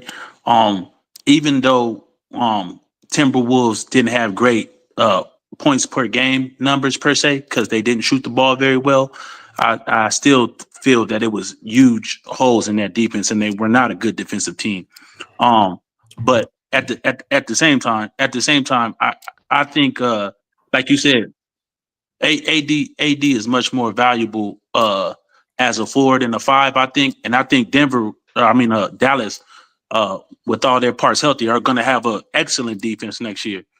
And I think that's because of and the defense. To me, defense is the sum of all parts. Like, it's no really super great defenders on Denver. They have a lot of holes, a lot of flaws in their defense, but they play team defense, obviously. And I understand Johnny's point of team defense, because the defense, that's all part of strategy, coaching, all those things. So they might have a good looking defense, but how is Denver, your offense going to look? Yeah, I'm saying how's your offense going to look when you got two guys that shoot below 30% from the 3-point line in your starting lineup?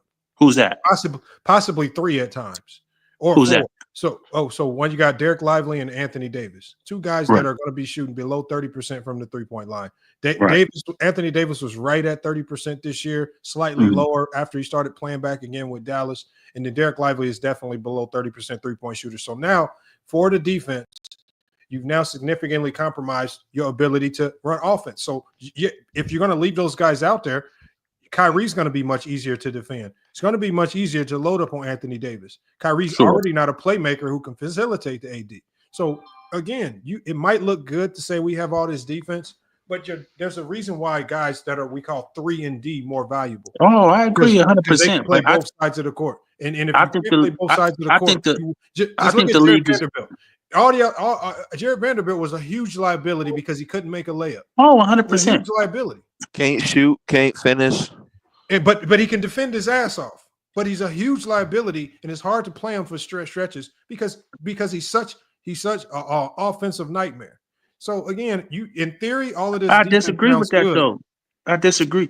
Huh? Only because only I understand what he's saying, but I think we're going into a league. I think the two big lineups are going to come back now.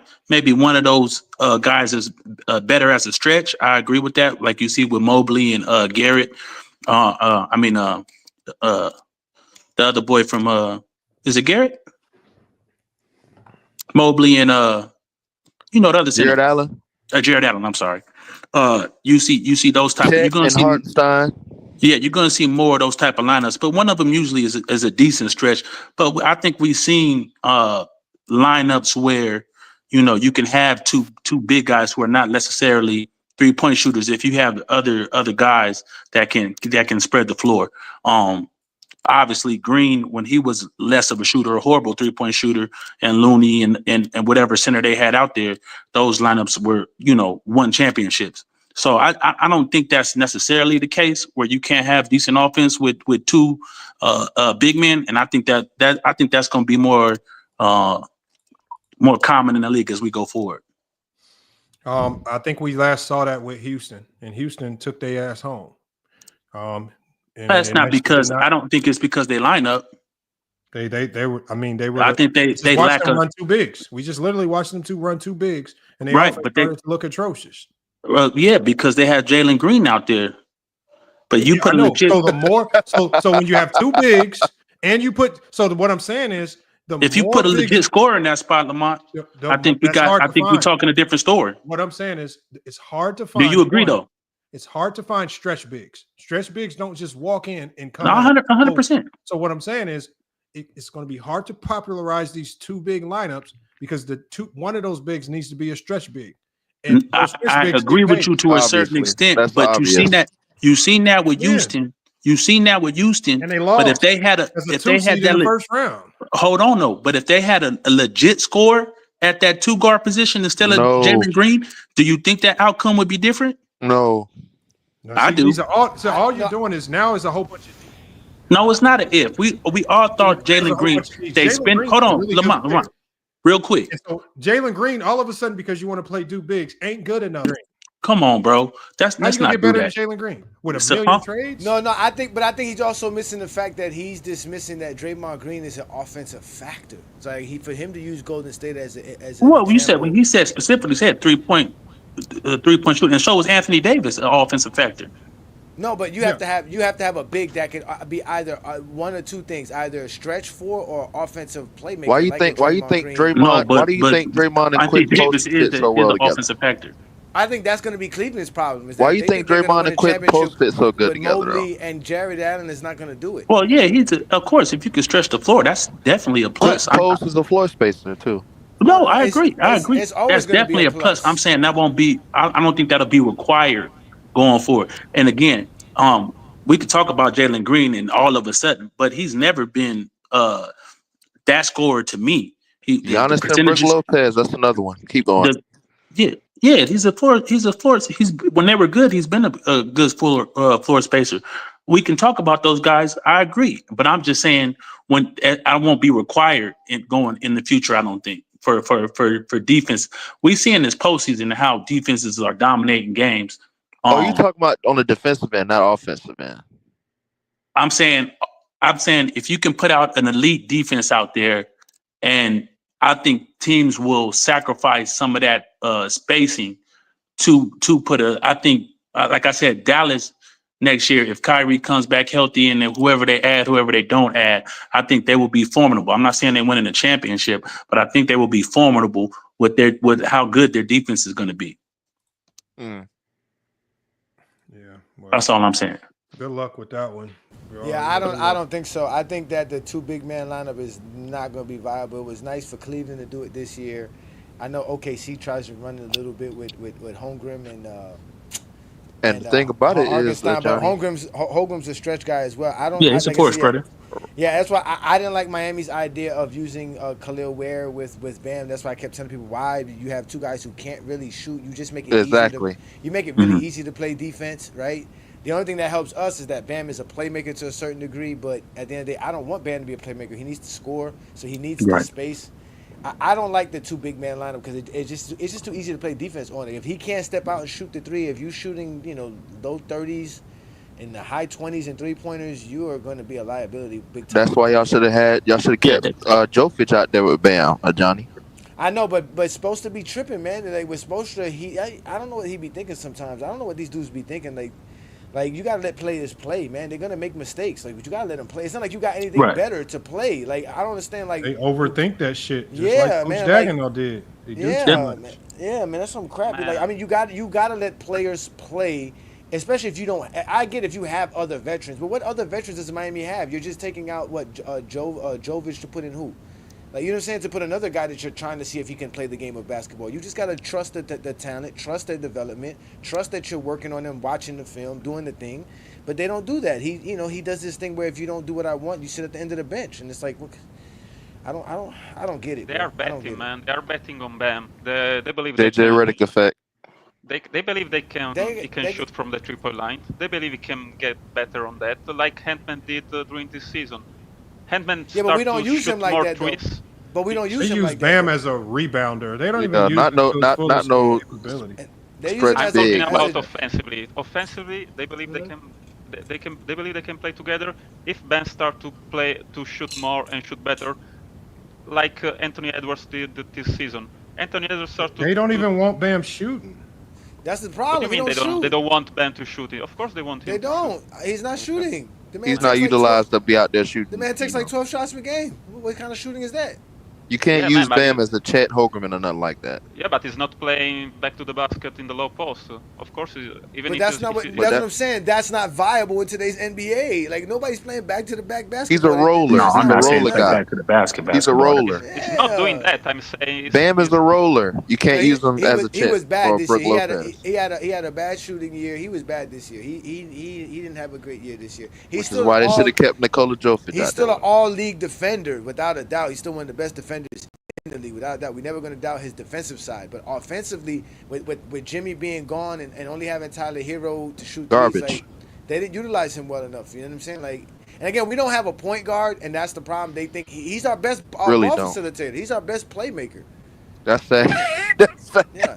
But I'm not going to drag this show down talking about my sorry Miami Heat. Yeah, I didn't want to get into a Miami Heat debate. Yeah, I know, man. They're sorry. They rough. Miami Heat, man. You don't never hear me come up here talking about my sons. We in a sad situation. Oh my God, they talking about us taking Kevin Durant. I don't want Kevin Durant. No, keep him. You can stay with Kevin Durant. But Johnny, they don't. They just miss Jimmy Butler. What do you pretend? I mean, that's No, of that's course, not I really said fault. that. I would have never let Jimmy Butler go. I would have gave Jimmy his 100 mil, 150. Y'all want Giannis? No, because we have to give up too much for y'all. Again, today's NBA is not set up to just have one. You have to have a team, a roster. So it means you have to trade for Giannis to build, which takes 2 or 3 years to do that. You're not going to be able to do that in today's NBA. It's not the NBA is not made no more to where you can instantly put a roster together like that. Not at all. Not at all. So- You got to build. You got to build. You got to build. You got to build, man. I'll be happy when the beat come to LA. Keep going. Embiid to LA. Nah, you can't afford them either. You can't afford them. I'm about to say, LeBron gonna have to take a massive cut. The Lakers are not too far off, man. They won 50 games. They just gotta. Man, please, the Lakers are not even close without a center. Please. Are y'all hold on? Y'all look at a team that won 50 games and say y'all act like they don't got a shot. I mean, Jesus Christ, that's Man, what we've done to. They are Lamar, I'm just being greedy. They are Yeah, desperate for a center. They got a they shot, not, but bro, they not desperate. All they got. The thing is, the type of Lamar- center that they need. The good thing about the type of center that the Lakers need, it ain't that hard to come by, and it's actually a few out there that will Claxton. for home. Claxton is They need good. Mike Sarner if they are lucky. You act And like I'm they not need even- a Hakeem Olajuwon or something. Nah, they Yeah, don't. I'm They just don't being need nothing greedy crazy. about Wait, Embiid, is- Lamar, is- but is Claxton will be Derek a good guy. Is Derek Lively that much better than Jackson Hayes? Am I? Oh bugging? my Am I God. missing Yes, something? yes. Yes, on defense, The only yes. thing, Yes, no, man. he's not, man. Bruh. What? Come on, I'm just- Lamar, I'm please, bugging, Lamar, man. please cook them on this. Come on, Lamont. He's not better. Lively He's is not good that for much real. better than Bro, Jackson y'all be Hayes. over gas. They're the same niggas. That motherfucker ain't made a defensive team. He ain't sniffed nothing. That's Trust me. defensive accolade. Who said driven it? at all. So there's Jackson Hayes. Who said? Wow. No. What I'm saying is that there is not this huge gap between Derek Lively and Jackson Hayes. They are Lively is essentially the 21, same player. man. Lively is 21. Give The only the guy difference some there time. was the only one difference. Dallas basically said, "Fuck it, you all we got, so we gonna trust you." And the Lakers said, "Fuck it, you all we got, but fuck it, we gonna try something else." We go. They did. It's belief. You believe in Jackson Hayes, you get max value out of Jackson Hayes. You believe in Derek Lively, you got max value out of him. All it was just playing time and trust. Derek Lively was not a great defender. He was not this great wall. Nobody said great. See what you do? What was he good at? You Defense. see what you do? What was he Shot good at? blocking. Man, it's 21. Man, come on, Shot man. blocking. Nobody I looks think- at Derek Lively and thinks he's some I type give you of that, force. Steven. can't I come give in you the- that, Steven. He's a 21. better I'll rim give you that, protector. but- Yeah, Okay, shot let me blocking. ask you That's this. it. Let me Not a ask you better this, rim- Johnny. Let me ask I you think this because I think he's just a smarter defender from what I've seen. It's no way to Guys. quantify that, but I just think he's a smarter defender than Jackson Hayes. guys, we all remember Tyson Chandler, right? We Y'all all don't remember Tyson- nothing from Derek Lively this year without Luka on the court. Nothing. Man, it can become like it can be like. Y'all Barely played, I think. Y'all can't give me a. I didn't watch a lot of Dallas this year. I'll give you that. Give me a Derek Lively block, highlight, defensive game. The only thing we remember last Did he play? Lively was the last. He was hurt a lot, Lamont. Though he was hurt a lot. Did he play? This is what we remember from Derek Lively last. 36. The last time he was on the court. The last time Derek Lively was on the court. You know what we got? We got 0 points in 30-something minutes, while AD was scoring 40 points as they got executed and eliminated out the goddamn play-in. That's what we got. We didn't get no defense. We got a 0 point outing. Him and that's worse than Jackson Hayes. Hold on, that's him. It's not about the points. That's him and Daniel Gafford. Hold on, he didn't get. Go look at his stat line. The man had like 2 rebounds. He had no block. He had Jackson no Hayes. That's what we're doing. We going to one game. We going to one game to talk about. I'm saying.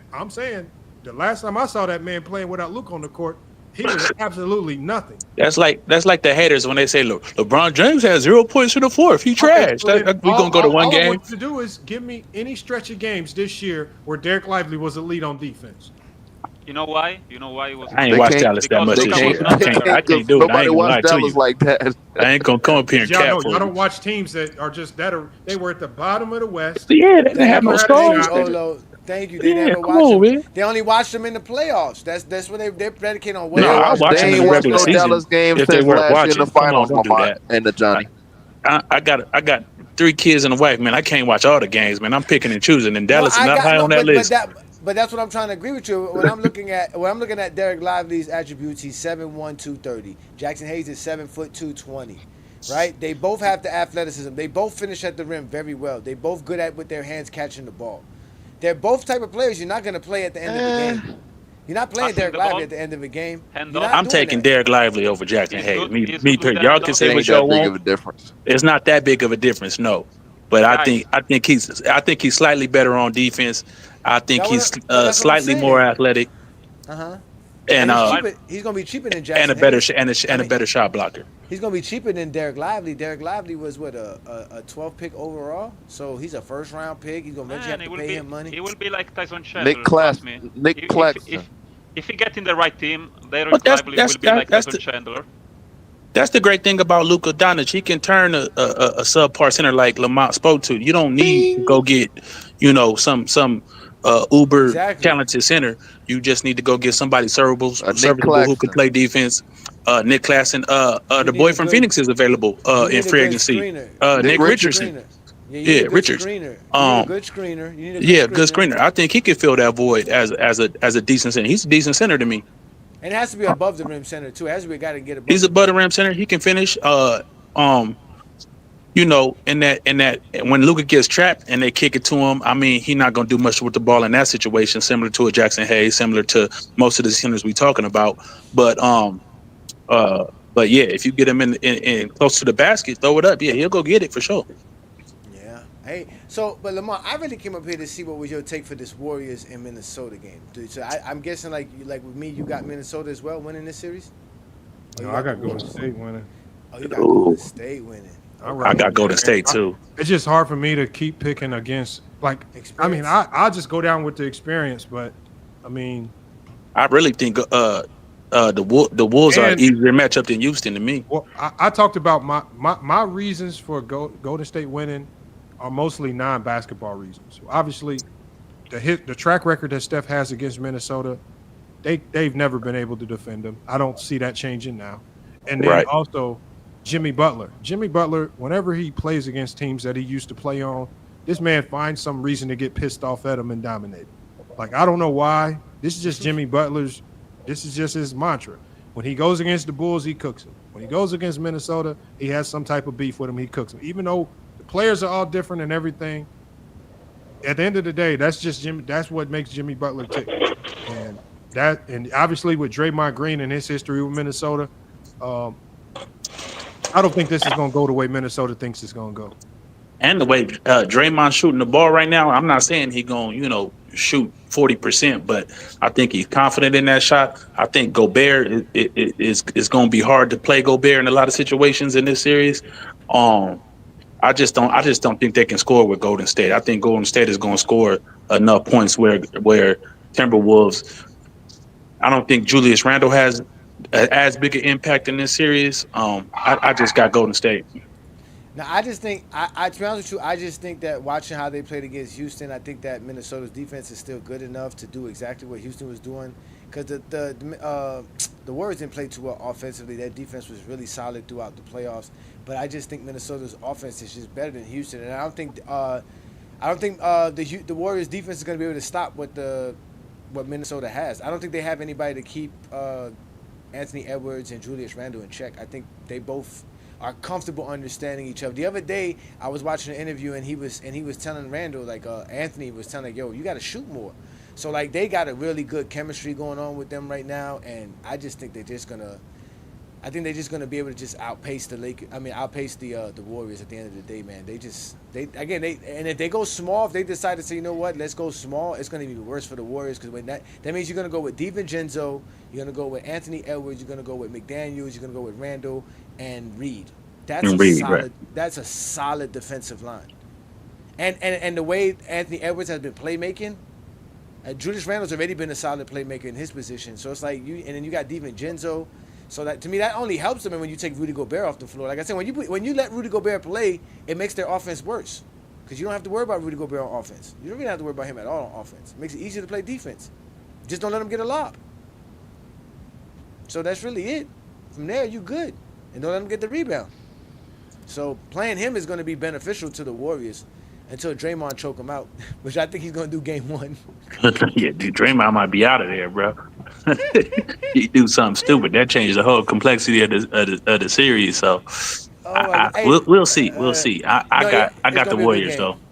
It's gonna be a good series. So Lamont, let me ask you a question, Lamont. If you had a player like Draymond, how does, matter of fact, let me check. How does Steve Kerr coach Draymond? Is there anything that he does as far as allowing Draymond to be Draymond, or just realizing that he just has to deal with Draymond? Is there anything that he tells Draymond? Because there's no way, like, it's either one thing. He either lets Draymond do what Draymond does, or he just ignores Draymond. One or the other. There are certain players where you just got to let them beat him, because he's giving you more good than bad. So at the end of the day, if you try to overcoach him, all you're going to do is piss him off, and you ain't going to get nothing out of him. At the end of the day, I think Steve Kerr, and even if you look at Steph Curry, a lot of times they just go let Draymond be Draymond, because he's giving you the facilitating, he's giving you the defense, he's pissing off the other team's best players. At the end of the day, he's giving you more good than bad. It's a reason why he's stuck with this team for this long. I mean, from the outside looking in, it looks like they have a myriad of reasons to get rid of him, but they hold on to him consistently. And paid him. We just look at the results. And paid him. Yeah. So at the end of the day, they paid him over Clay. I mean, so I think Clay's replaceable. It's hard to replace a Draymond Green and what he brings to that team. Like look at what JJ did with Jackson Hayes. Every time Jackson Hayes breathed wrong, get him out the game, mad at him, cussing him out, pissing off. You overcoach him. Shut the hell up and let him do his job. He the only big you got. With Draymond, he your best defender. Don't overcoach him. Let him get the shit out of his system. Let him spaz out. All right, it's back to business, y'all.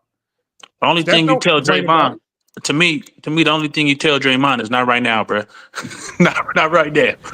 I don't even know if that matters with Dre. I just find it funny, man. I find it funny because he doesn't bother me, but I see how people don't like him, and I see the things that he do on the court. I know why he does what he does. Like you said, he distracts. He's a distraction. He does so many different things, and he's so smart. It's just crazy how intelligent he is on the basketball court. It's just so funny, and he does so much, and it doesn't show at all on the numbers, other than them winning. But it's just funny how he just does these things on the court where you just know he's just trying to irritate the other team.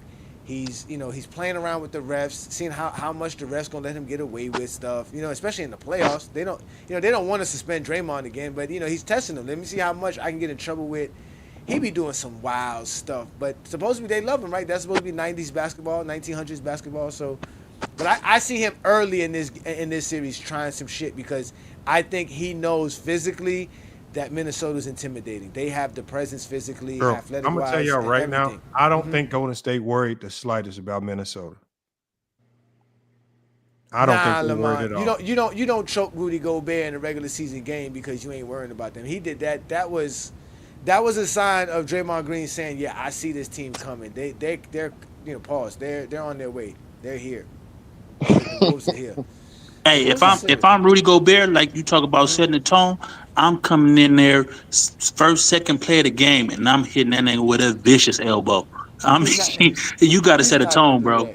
He's not gonna do that. Rudy He's Gobert's not gonna do that, but that's Rudy what. Gobert's another smart player. He's not gonna do that. Rudy Gobert's No, not I'm gonna not saying ejectable type of foul, but something where it may be a flagrant one, you know what I'm saying, just to set a tone that, you know what I'm saying, all that choking shit, all the media talking about this, no, we're not doing that. I got to come out and set that tone and just give him something on the slide real quick, right on the cheekbone. You just basically what Tyson doing is Tyson doing a diary of 10 ways to motivate Steph Curry into going nuclear on it. Yep. Next thing you know, you got 10 threes on your head. Hey, that might be true, but let's not forget Jimmy too. We can't go out being passive though, Lamont. Jimmy, we can't Jimmy go Butler, out. 35 points in your head. How to get Steph Curry going? Curry might do that anyway. I got to take that chance, man. But none of those players that was on Minnesota with when Jimmy was there are still here, right? No, all those guys are gone, right? All of them guys don't like the organization. Cat was the last one. I know he don't like the organization, but there's Cat was the last one. Cat was the last one. Okay. Yeah. Cat is a bitch, man. Cat is a bitch. He doesn't cat. Who wants cat? Here we go, the cat haters. I don't know. I just think that. Good. You think he's good? The Wolves. I think the Wolves are tough last night against the Celtics. He was doing. I don't know. He got one a of the crucial worst rebound. game in playoff history. He was. The New York Knicks were recovering from 20 points, and that motherfucker was playing like shit, and he was allowed Celtics to stay alive during the game. He's not good at all. He was playing 10 years. He's not good at all. Wow. Man, he's a 82 games players. He's an 82 games players. Steven don't like the Knicks. He don't like the Knicks fans. He no, don't it's like not the about the Knicks. He don't like the Knicks. He don't like the Knicks. I love the Knicks in 2024. I don't like these Knicks because they sell out DiVincenzo. They let them go, DiVincenzo and Hartenstein. They don't need Cat. I say for the moment they do the trade. They don't need Cat. And no one picked the Minnesota at the beginning of the season. No one picked Minnesota at the beginning of the Y'all season. got Cat fucked up. Man, I did. He's good in the regular season, man. I had Minnesota Cat is good in the regular season, not in the postseason. He wasn't good against the Nuggets last year? Man, only when the team is up. When the team starts to struggle, you cannot rely on Cat. It's that simple. And they all got the Brunson idiots that say that didn't count Minnesota for this playoff, guys, they just played the conference final last year. They removed Cat, they put Randle, and they say, okay, but they cannot win with the Randle. And look what happened. They are playing even better now with Randle instead of Cat, man. I said that when the season started. I had Minnesota being good. I'm sorry, Johnny. I don't want to disrespect, but I don't watch your channel at the beginning of the season. To be honest, I met Lamont on another channel, and I like this guy. I mean, he know about basketball. Don't think that just because I argue with this guy, or I bet, or I did a bet with him, I don't think he's good with basketball. For sure, you know better than me, but sometimes I feel like we are focused on the details, and we don't see the elephant in the room. The Minnesota are a better team compared to last year. That's it. No one thinks that Randall can be a good player. They don't even Stop saying no one. Stop saying no one. Okay, I'm here. not you. Okay, no, yeah, exactly. All right, yeah. ESPN, please stop saying no one. ESPN Say your ignorance. Say my ignorance have never heard of it before. Stop saying no one. How about that? I have a better way. Okay, no, you had a better way of excluding people because you're ignorant. I'm ignorant because I don't know you, but ESPN fans. That's called ignorance, sir. Casual fans. Ignorance and not knowing it is a synonym, sir. Not knowing and ignorance are synonyms. It means the same thing. I'm sorry for my semantic.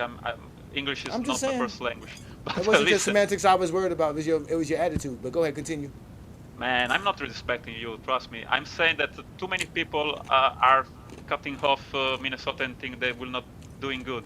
I'm with you, man. I believe Minnesota will beat the Warriors. I want to see Draymond how he will play when he have to face three bigs. Every time he starts to fuck up with someone on the court, it was because he was guessing out. He's 35, guys. That's why they have to bring Quentin Post, that basically is a rookie and was playing in the G League as a center, as a backup center, because they need another big. Otherwise, Draymond play the center position will gas out. He cannot play that much defense and still be available still be reliable on the offensive end. Even if he doesn't watch the basket, he's still the he's still the playmaker of the team. You understand that? I mean, you understand that, Tajani, but I gotta shut this one down. I gotta shut it down, y'all. I gotta because I want to catch the rest of this games.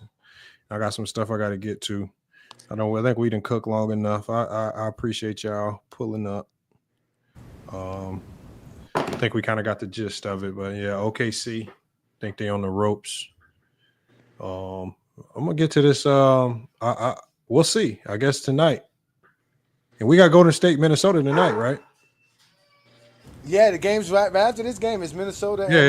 So we'll find out here in a little bit. Oh, it's gonna be great. It's gonna be great. My expectation is that Golden State wins game 1. I think they're gonna do what Denver did, hit them in the mouth early. But what's it called? Is it true though? Did y'all see that they supposedly got this picture of Anthony Edwards shaved his head, but he never shaved his head? It's so funny.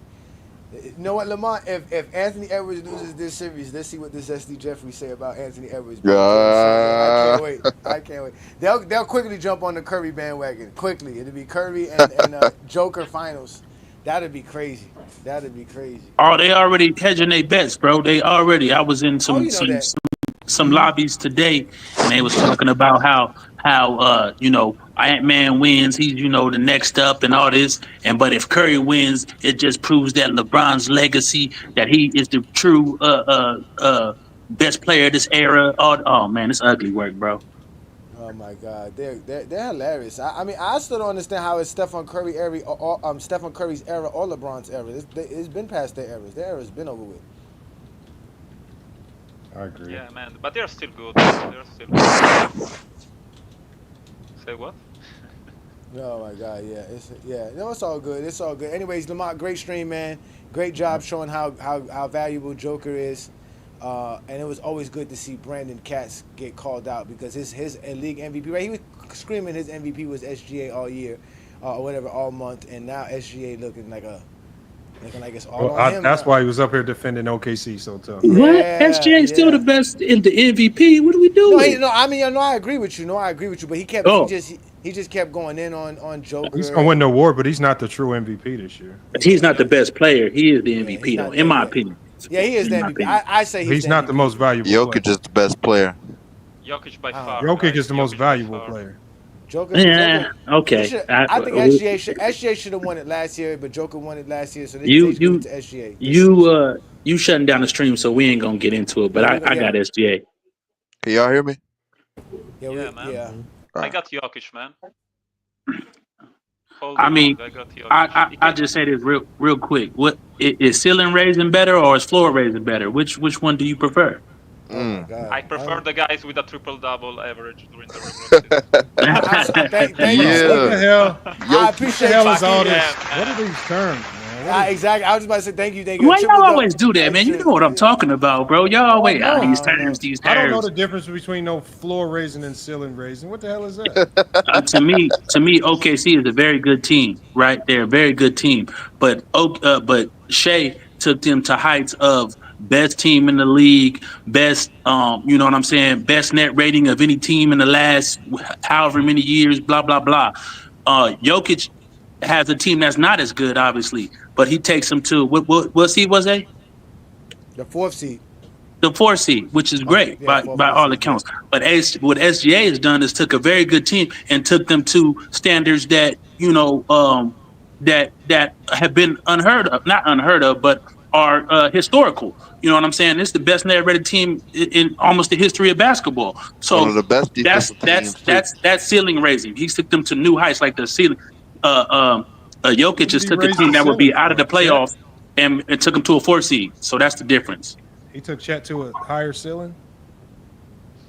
I don't get it either. Both of them sounds like you succeeded expectation, but one expectation was where you were expected to be real good, but you actually was really, really good. But one expectation was you were not supposed to be good, and you ended up being better than the 4th seed. Right, that's floor raising. Like your ceiling was you were supposed to be good. That's your ceiling, but you raised that higher than what you was. But then if you were supposed to be, I guess, like OKC, You didn't raise the ceiling, you raised the floor, because the floor says that you were supposed to be here, you're not ready. No, I'm saying when you say raising the ceiling, you're either way talking you about exceed. right. They're both exceeding expectations, right? But Yeah, exactly. one is to fourth in the league. All right, that's okay. That's cool. SGA went to 68 wins, best net rating. So to me, it's just a term for SGA didn't go to nothing. That was the team. What? SGA didn't go to no 68 wins. OKC went to 68 wins. You don't think SGA raised the floor. is the best player on that It was team? because of SGA. Right. Remember, I'm not somebody got to playing get the credit, dumb, man. Lamont. Come on, Lamont. Why you do that stuff? Remember, It's because Lamont, of the OKC remember, I always Thunder. told you. Lamont, I always told you this. The reason they love to blame somebody is so that they can give one person the credit. So they always want to give one person the credit. No, it's not. I'm just saying so Lamont can understand why you're giving SGA the credit for them being 68 wins. Because He don't deserve the credit. It's the team. It's a team. Guys, but Oh my God, bro! That's what Lamont is. I'm just saying that's how Lamont feels, bro. That's what I'm saying. That's how Lamont. It's always the team. It's always the team. But explain. But it has to be an MVP. Come on, bro. I mean, like, I'm with you. He is the MVP. Let me get up out of here, man. Let me stop. all right, man. Y'all have a good one, man. Stay blessed. Tyson, let me ask you this. It's just simple. So basically, Jokic won the last three MVP. I mean, the 3 MVPs in the last 4 years. He had the best season of his career, and is not the MVP. Yeah, to me, that's not. I like SGA, but he's not that good, man. Well, let me respond to you. Let me respond to that. Great. SGA is great. He will win next year. Don't worry. Again, about that. But this season is not. Jokic is the best player in the league by far. Right. I'm not disagreeing with that. But when you have a team win 68 games, have the best net rating in history, and you are averaging what you're averaging and having advanced stats like you're That's having, a valid MVP case, yeah. That's a valid MVP case. What about a triple-double for a center? Well, we're not doing the triple-double. But he already got 3, Right. No, we not. Steve, that's them picking what greatness they want to win the MVP. No, it's not. No, it ain't. Trust me. Nigga already almost won 70 I hate when you do games. that, LeBron. Bro, hold on. Won an MVP, We ain't all these teams that won 60 games in the past. When the Utah Jazz won 60 games, I didn't hear people running around saying Donovan Mitchell should be league MVP. When the Atlanta Hawks won 60, did Donovan Mitchell had a stats and advanced analytics that SGA had? No, that's why. It's about analytics, man. Who cares? That's why Jokic is MVP because of analytics. No, man, no one's not. I mean, who votes? Yes, it is. Come on, Lamont. Never watch career MVP. You did a whole show on the bench. Lamont. That show was all. If Donovan Mitchell was averaging 30 on that Jazz team, he would have won. He probably would have been top 2 or top 3 at MVP. Come on, bro. You did a whole show on how they pick MVP. If we look at the last, 20, 25 years, and you go to VORP, if you go to defensive win share, box plus minus win shares, PER, that all these players are top 3 in these categories. You know what I'm saying? When they win MVPs, Donovan Mitchell was nowhere sniffing those type of heights in those advanced analytics. So that's why he wasn't involved in. Are you telling me Shai Gilgeous-Alexander's analytics are better than Jokic's analytics? No. Jokic is number 1 in most of those stats. I said he's top. If you go to advanced analytics, he's top. Dominates in analytics. He's top 2 and 3. In most of those analytics, not all of them. He's top 2 or 3 in most of those analytics. And his team won 68 games. And they had the best net rating of any team in the blah, blah, blah. So all that put together, it's not just one thing. I ain't capping, bro. Stop it. I've never heard net rating in an MVP conversation till this year. Oh my God. Well, you ain't heard it until you heard it, brother. They better. Huh? I've never heard a net rating being a reason. Okay, take net rating out. His team won 68 games, and he's top 2 and 3 in all the advanced analytics. There you go. Okay, I mean, look, I'm not knocking anybody that picks SGA, but I think Jokic proved last night who the most valuable. That's one game of the series. SGA could go full 45 ball next game, and I'll take that bet. I'm not betting. Lamont, you are arguing who's the better player. We know Jokic is the better player. Jokic is the better player. MVP, but the MVP this year is Shai. To me, the best player in the league is the MVP. I don't know why people try to create these new ways to give other people MVP, but the best player in the league is the best player doesn't always get MVP, Lamont. I know, and that's why I think the MVP has been. Oh well, if that's how you feel, then I understand your argument. Then I'm not going to sit up here and argue against that. If that's your criteria for who Jokic is running around here averaging a triple double. If you take that 10 off the Denver Nuggets, they in the damn lottery looking for Cooper Flag to come in. That's floor raising. But if you take Shai off the OKC, what are they? I don't know. Bad. Oh, huh? Right. So what's your point? I'm saying who's more impactful? I think when I think impactful, Jokic is more impactful because I'm thinking his responsibility on the Denver. He holds rebounding responsibility, facilitating and scoring, facilitating responsibility. Agreed. All SGA has to do screen setting is score and defend. That's true. Jokic is literally responsible for about 80 to 90% of the things that make that team function. Okay. Yeah. At that level, sure. At that level, but it's the same thing with the 2011 MVP year with Rose and Bron. Bron had more impact on that Miami Heat team than D Rose, but D Rose was the MVP of that year. MVP in 2011. It was about Dwight Howard that year. If you want to talk about the real MVP in 2011, for me, it was Dwight Howard by far. Not by far, but is here. I have to go back and look at that year specifically, but man, I remember that season. You can go against Bron though. Bron put up. If you like stats and analytics, then you love LeBron James. I don't like analysis. I don't know why Lamont says that. I didn't say you did. I said if you do. Sorry. Sorry. Steph Curry getting MVP over LeBron in 2 years. Same thing.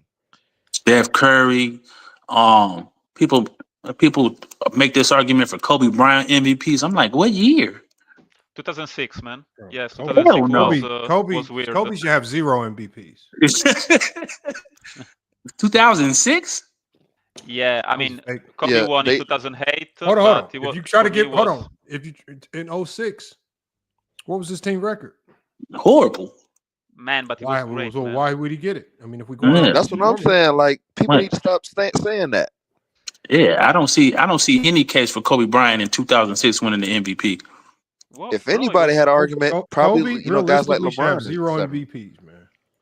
I don't know about 0, but I can't find another year he should have won it. How did he? In the year he won it, you can name 3 players that should have won it, especially Bron.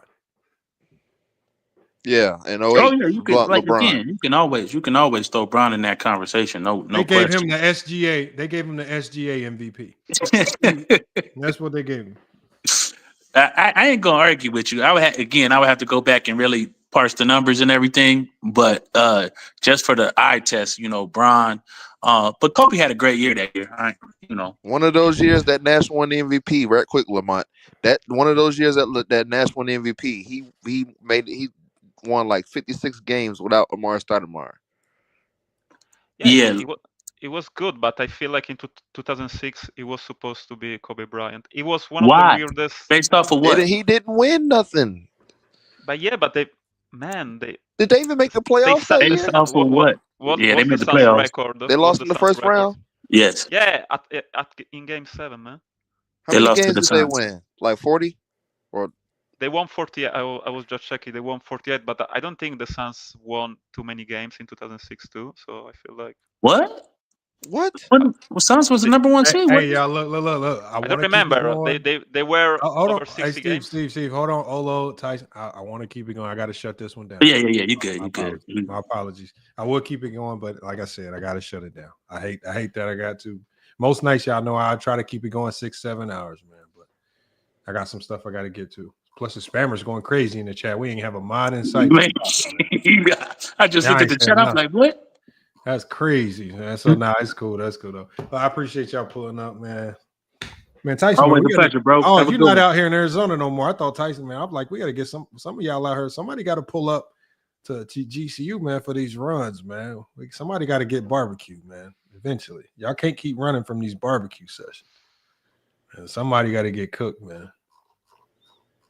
All right, Monster. All right, man. Hey, all right, Olo. Appreciate you pulling up. Appreciate you also sharing the lives on IG too. Yeah, I just did it. I'll be saying that. I definitely appreciate that, and that definitely help a lot too, man. Appreciate you. And Olo, man, you got to talk to me, man. We got to get you a show going over here, man. You're talking about me? We got it. I mean, but Steve, if you want, you got to let me know. But it's about consistency and quality. Consistency and quality. If you're willing to be consistent, I'll help you with the quality. I just need somebody that can commit to. I don't care if it's the show once a week for 30 minutes. As long as you can commit to the same time. Okay, I will try to be. Lamont, I would like to be on the show with Johnny, to be honest. I mean, if Johnny, if Johnny has a specific like show theme in mind, but I think the problem sometimes with Johnny, and I actually saw this a little bit with True to King, is that Johnny he's now so closely branded with Goat James Kingdom. It's going to be hard to create a show that separates him from Goat James Kingdom. You see what I'm saying? Yeah, for sure. And so that's why I want new faces that ain't really connected with nothing, so you can kind of have your own identity. That way, whatever fan base you bring in, y'all got your own, like, you know what I'm saying? It's like y'all got your own little stick, you know. And I think that's what I'm looking for with the people I want to bring in. Like, I just, you know, like as good as True to King is, he was just too closely connected with his channel, and it's just like it was hard for people to separate the original version of True to King from what he was trying to do over here. And with some of the other people, like, I mean, Herm is kind of like, Herm was actually really good, but he just could never be consistent. And that motherfucker sometimes wouldn't even pick up the phone when it was about to do the show, man. That motherfucker just gone somewhere, just drinking or something. I don't know what the hell Herm had going on. So, you know, so. No, but like Lamont, tell to Ajani that I didn't want to be disrespectful because I was on his streaming last night, but I didn't know that your channel is about different streaming. So I hope just he doesn't feel upset, or maybe he doesn't know me, so maybe he believes that I try to be disrespectful. But no, nobody worried about that. I heard when you said that. Like, some people don't know, but you know, it is. He explained it well, so no, I don't think he took it that way. He's not easily offended about nothing. If he was offended, you would have known. I promise you. I hope so. I promise you. No, because I don't want to fuck up with anybody. I mean, even if I start to talk shit when we talk basketball, even if I like to start. I like to talk shit about basketball, but always in a good way. But let me tell you just this: I used to talk even on other chats. You cannot imagine all the shit that they tell me during the season. I will say Minnesota is good, guys, and everybody will say, "No, you don't understand shit." The Knicks stole cut from Minnesota. Minnesota will take cut. They will not play for real this season. They were just waiting for drop Randall, and then they will start to rebuild next season, something like that. And then they say, "Okay, I know you will not like this," but then they say the Lakers are a contender. I don't believe the Lakers are a contender. And then they say what else? Oh, some guys, you remember at the beginning of the season, the Warriors were doing good, and someone started to say, "Oh, the Warriors can really win." They suck without Jimmy Butler. They really suck.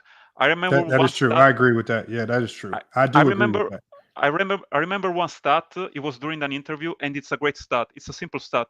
They say to Steph Curry, you know that the Warriors are 120, where when they are starting the fourth quarter behind the opposing team. So when they start when they start the fourth quarter with less point of the opposing team, they just won one game over 20 games.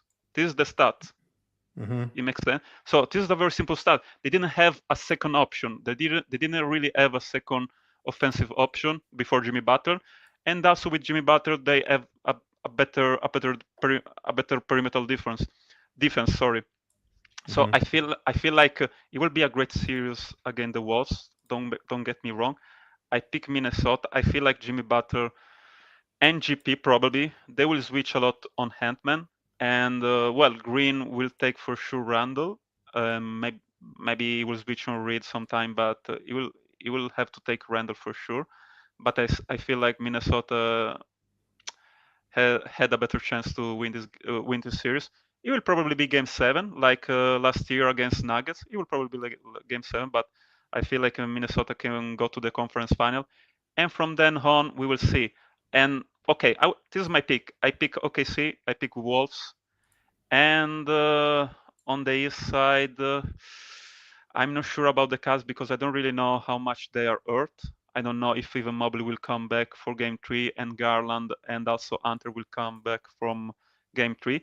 And we don't know if they will win this game because it's close right now. Yeah, I think it's just 6-point game. No, I have to watch. I have to watch the final of this game. And for New York, I really hope New York will win because I had the Matsula offense, you know that. But we will see. But I picked the Celtics, so this is everything for me tonight.